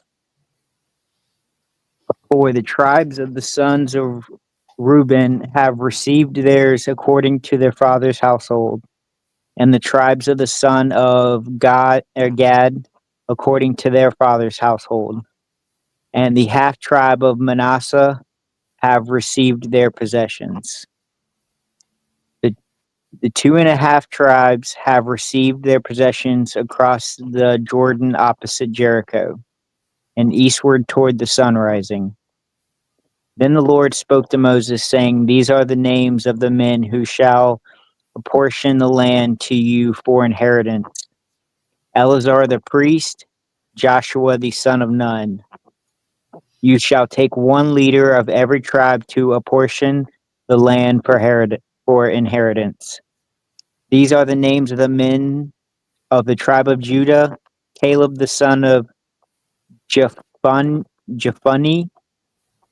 of the tribe of the sons of Simeon; Samuel the son of Amonhund, of the tribe of Benjamin; Elad the son of Shislon, of the tribe of the sons of Dan; a leader, Bukek the son of Jogli, of the sons of Joseph; of the tribe of the sons of Manasseh, a leader, Hanel the son of Ephod; of the tribe of the sons of Ephraim, a leader, Kamel the son of Siptan; of the tribe of the sons of Zebulun, a leader, Elispan the son of Panak; of the tribe of the sons of Issachar, a leader, Patel the son of Azan; of the tribe of the sons of Asher, a leader, Ahud the son of Semlomi; of the tribe of the sons of Naphtali, a leader, Pedahel the son of Amunhun. These are those who the Lord commanded to apportion the inheritance of the sons of Israel in the land of Canaan. Good Lord. All right. That pronunciation is horrible. Oh, dude, it's all good. It gets so much better in the New Testament. Yeah. Like John. Yeah. Mark, John. Yeah, Mark. Luke. Peter. See, Peter, that's an easy name. Yeah. Solomon. Moses. Yeah. Cities for the Levites. Now the Lord spoke to Moses in the plains of Moab by the Jordan opposite Jericho, saying, Command the sons of Israel that they give to the Levites from the inheritance of their possession cities to live in, and you shall give to the Levites pasture lands around the cities. The cities shall be theirs to live in, and their pasture lands shall be for their cattle and for their herds and for all their beasts. The pasture lands of the cities which you shall give to the Levites shall extend from the walls of the city toward 1,000 cubits, outward 1,000 cubits around.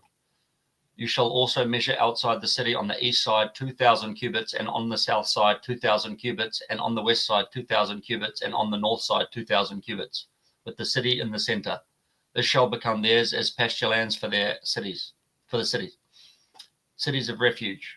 The cities which you shall give to the Levites shall be the 6 cities of refuge, which you shall give for the manslayer to flee to. And in addition to them you shall give 42 cities. All the cities which you shall give to the Levites shall be 48 cities, together with their pasture lands. As for the cities which you shall give from the possession of the sons of Israel, you shall take more from the larger, and you shall take less from the smaller. Each shall give some of his cities to the Levites in proportion to his possession which he inherits. Then the Lord spoke to Moses, saying, Speak to the sons of Israel and say to them, When you cross the Jordan into the land of Canaan, then you shall select for yourself cities to be your cities of refuge, that the manslayer who has killed any person unintentionally may flee there. The cities shall be to you as a refuge from the avenger, so that the manslayer will not die until he stands before the congregation for trial. The cities which you are to give shall be your 6 cities of refuge. You shall give 3 cities across the Jordan and 3 cities in the land of Canaan. They are to be cities of refuge. These 6 cities shall be for the refuge for the sons of Israel, and for the alien and for the sojourner among them, that anyone who kills a person unintentionally may flee there. But if he struck him down with an iron object so that he died, he is a murderer, and the murderer shall surely be put to death. Based. If he struck him down with a stone in the hand by which he will die, and as a result he died, he is a murderer. The murderer shall surely be put to death. Or if he struck him with a wooden object in the hand by which he might die, and as a result he died, he is a murderer. The murderer shall surely be put to death. The blood avenger himself shall put the murderer to death. He shall put him to death when he meets him. If he pushed him of hatred, or threw something at him lying in wait, and as a result he died, or if he struck him down with his hand in enmity, and as a result he died, the one who struck him shall surely be put to death. He is a murderer. The blood avenger shall put the murderer to death when he meets him. But if he pushed him suddenly without enmity, or threw something at him without lying in wait, or with any deadly object of stone, and without seeing it dropped on him so that he died, while he was not his enemy, nor seeking his injury, then the congregation shall judge between the slayer and the blood avenger according to these ordinances. The congregation shall deliver the manslayer from the hand of the blood avenger, and the congregation shall restore him to his city of refuge to which he fled, and he shall live in it until the death of the high priest who was anointed with the holy oil. But if the manslayer at any time goes beyond the border of his city of refuge to which he may flee, and the blood avenger finds him outside the border of his city of refuge, then the blood avenger kills the manslayer. He will not be guilty of blood, because he should have remained in his city of refuge until the death of the high priest. But after the death of the high priest, the manslayer shall return to the land of his possession. These things shall be for a statutory ordinance to you throughout your generations in all your dwellings. If anyone kills a person, the murderer shall be put to death at the evidence of witnesses, but no person shall be put to death on the testimony of one witness. Moreover, you shall not take ransom for the life of a murderer who is guilty of death, but he shall surely be put to death. You shall not take ransom for him who has fled to his city of refuge, that he may return to live in the land before the death of the priest. So you shall not pollute the land in which you are, for blood pollutes the land, and no expiation can be made for the land of the blood that is shed on it, except by the blood of him who shed it. You shall not defile the land in which you live, in the midst of which I dwell, for I am the Lord dwelling in the midst of the sons of Israel. I'm seeing some legal framework being established there. Yeah, like the difference between manslaughter and murder based off intent. So they basically had better laws 3,000 years ago than we have now. Brilliant. Well, it seemed like they were describing Democrat cities, but I would say they would probably invite the murderers too. The sanctuary city. All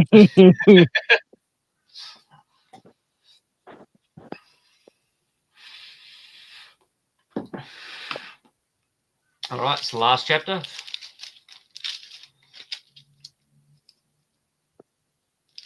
Muted. We did it. We did it, boys. We made it through Numbers. On to Deuteronomy. There's one more chapter, inheritance Yeah, for one. Oh yeah, 100%, 100%. I'm just hyping it up, bro. That's all. You know what I mean? That's all. All right. So yeah, that's what I'm starting to notice is like as time goes on, it's becoming more and more and more and more specific with how that they're like kind of laying out the society of the Israelites.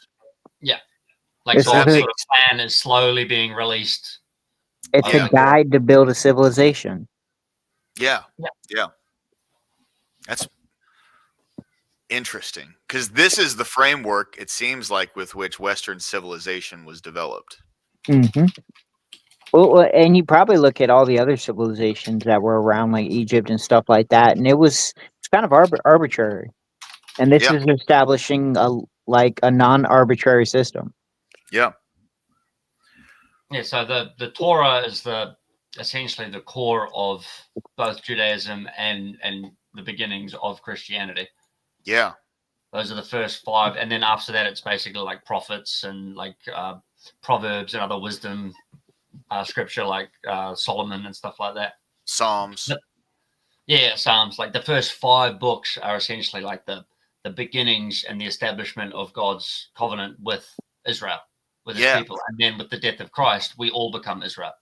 It's just really interesting because, like, the way that they've listed out how society for the Israelites is structured, that is the basis of Western civilization.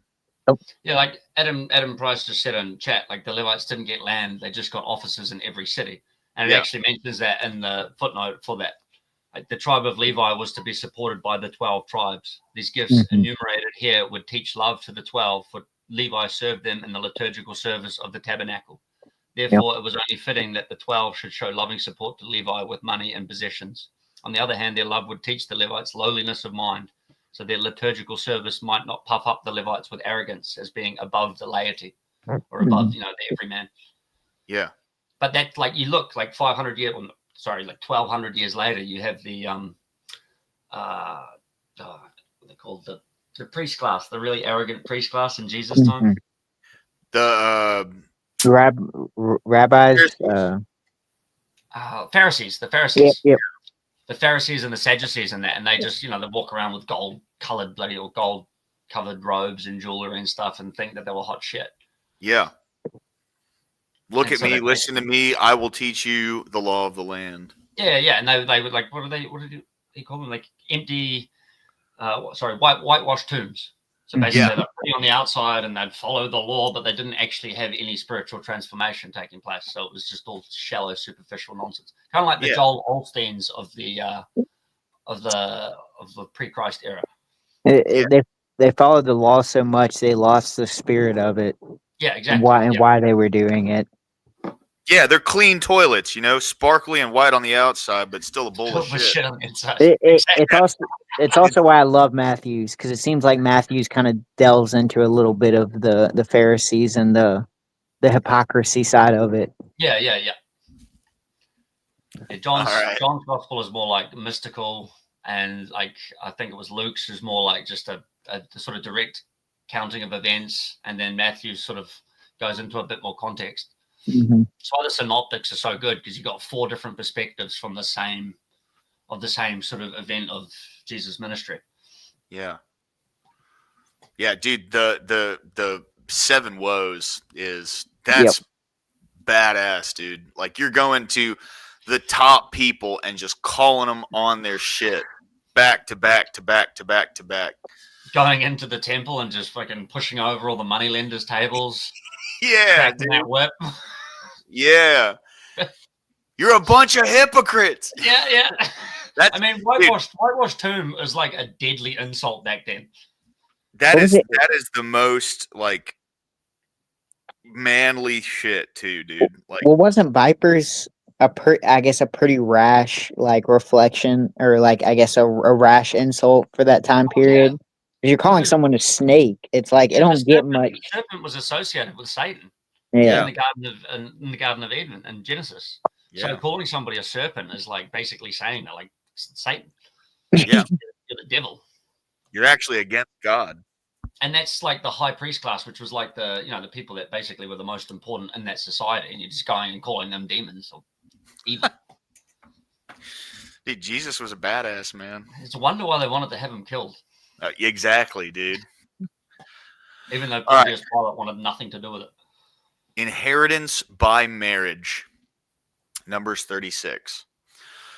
And the heads of the fathers' households of the family of the sons of Gilead, the son of Machir, the son of Manasseh, and the families of the sons of Joseph came near and spoke before Moses and before the leaders and the heads of the fathers' households of the sons of Israel. And they said, the Lord commanded my Lord to give the land by lot to the sons of Israel as an inheritance. And my Lord was commanded by the Lord to give the inheritance of Zelophehad to our brother and to give the inheritance of Zelophehad, our brother, to his daughters. But if they marry one of the sons of the other tribes of the sons of Israel, their inheritance will be withdrawn from the inheritance of our fathers and will be added to the inheritance of the tribe to which they belong. Thus it will be withdrawn from our allotted inheritance. When the Jubilee of the sons of Israel comes, then their inheritance will be added to the inheritance of the tribe to which they belong. So their inheritance will be withdrawn from the inheritance of the tribe of our fathers. Then Moses commanded the sons of Israel according to the word of the Lord, saying, the tribe of the sons of Joseph are right in their statements. This is what the Lord has commanded concerning the daughters of Zelophehad, saying, let them marry whom they wish, only they must marry within the family of the tribe of their father. Thus no inheritance of the sons of Israel shall be transferred from tribe to tribe, for the sons of Israel shall each hold to the inheritance of the tribe of his fathers. Every daughter who comes into possession of an inheritance of any tribe of the sons of Israel shall be wife to one of the family of the tribe of her father, so that the sons of Israel may possess the inheritance of his fathers. Thus no inheritance shall be transferred from one tribe to another tribe, for the tribes of the sons of Israel shall each hold to his own inheritance. Just as the Lord had commanded Moses, so the daughters of Zelophehad did. Mahlah, Tirzah, Haglah, Milcah, and Noah, the daughters of Zelophehad, married their uncle's sons. Oh! They married those from the families of the sons of Manasseh, the sons of Joseph, and their inheritance remained with the tribe of the family of their father. These are the commandments and the ordinances which the Lord commanded to the sons of Israel through Moses in the plains of Moab by the Jordan opposite Jericho. Is that why people say that like Jews are all inbred? I think that's more from the like the Ashkenazi Jews, which I think their numbers were whittled down to like something like 300-400 or something in the mid-1st century AD, and so all the current Ashkenazi stock has essentially come from that. So it was a massive genetic bottleneck. But I'm not totally sure on that because that sounds like a bit of incest going on. Because it sounds like it also gets kind of bad once we see like the medieval era of keeping like certain sacred bloodlines, going. So there's more pride toward, hey, my cousin shares almost identical genetics to me, and if we want to keep this bloodline going, like there was a weird pride association with it. You talk about like the Habsburgs and stuff. Yeah. A lot of that was done during like the royal family times back in Europe was a lot of it was strictly political. Yep. It was so they could maintain power passing down through the heirs instead of merging with other families, potentially like compromising the amount of power that each family had, which we fucking ran from that shit, dude. Yep. Just saying. Well, that's why America got started. We were running from all the inbred royal families over there that were the oppression of the Catholic Church too. Like 100%. Wasn't it the like Protestants that were facing a lot of like backlash toward the Catholic Church and stuff like that? Oh yeah, dude! Look at the Spanish, especially like puritanical Protestantism. Yeah, dude, the Spanish Inquisition, they would torture people to death in the most horrible ways people could possibly think of doing this. Oh yeah. You know what I mean? Yeah, it was pretty extreme. It's crazy that they have like that. They keep possessions within the tribe too. Like throughout England for like over 1,000 years, they had something called primogeniture, which is basically all possessions are left to the eldest son. So you're not allowed to like break up your family's like estate, because English didn't want like their island basically being turned into a bunch of tiny little useless lots of land. Yeah. So the second and third sons would like join the priest class or join the military or whatever, and go out and conquer the world. Well, that's interesting. It because you kind of see that with their last royal family, or I don't know what the name of their royal family they have now, but didn't their youngest join the military? Or I know one of them joined the military. Yeah, I think Harry and Will both joined, but Harry actually saw like combat as opposed to just the ceremonial role. I'm not sure on that though. And is Andrews the oldest, or is he the youngest? Yep.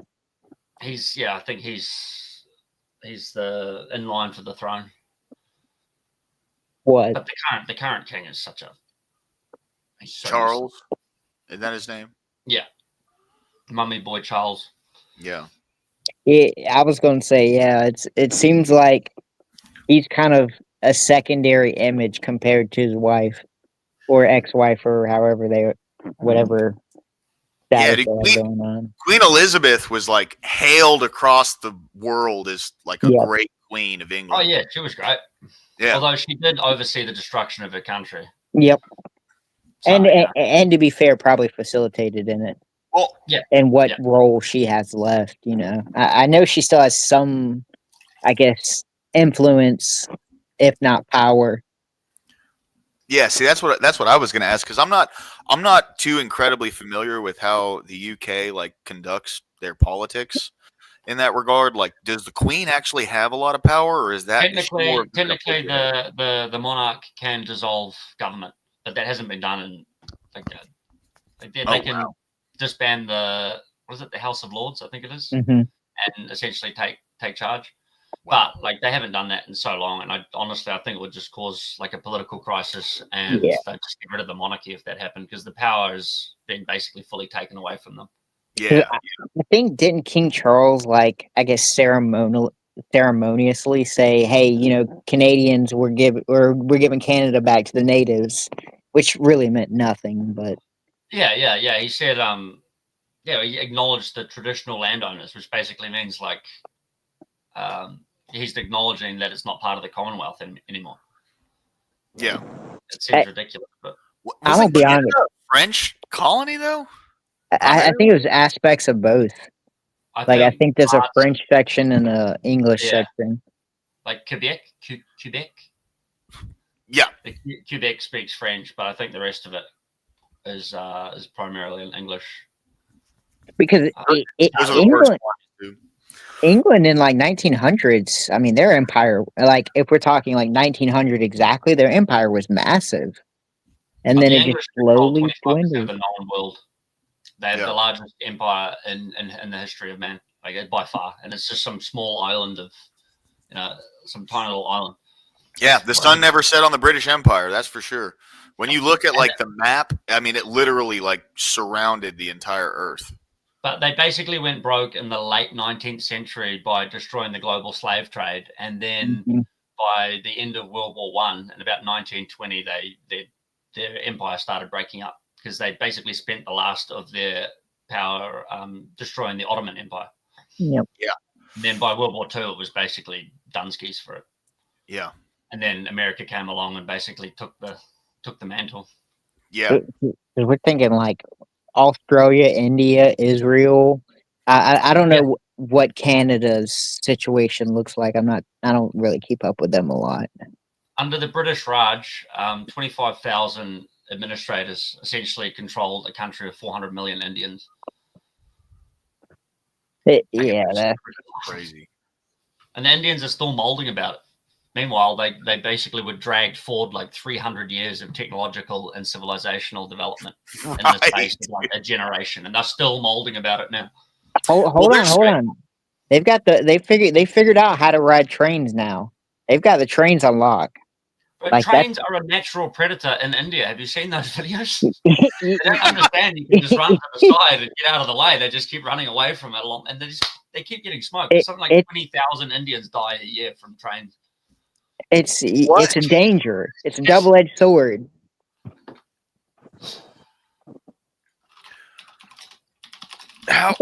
India should be a superpower, almost as similar to us, but they've squandered that chance. See, government data shows about 15,000 track-related deaths of people in India each year, I mean, those trains come out of nowhere, though. To be fair, and 9,000 of them are just trespassing, walking on tracks.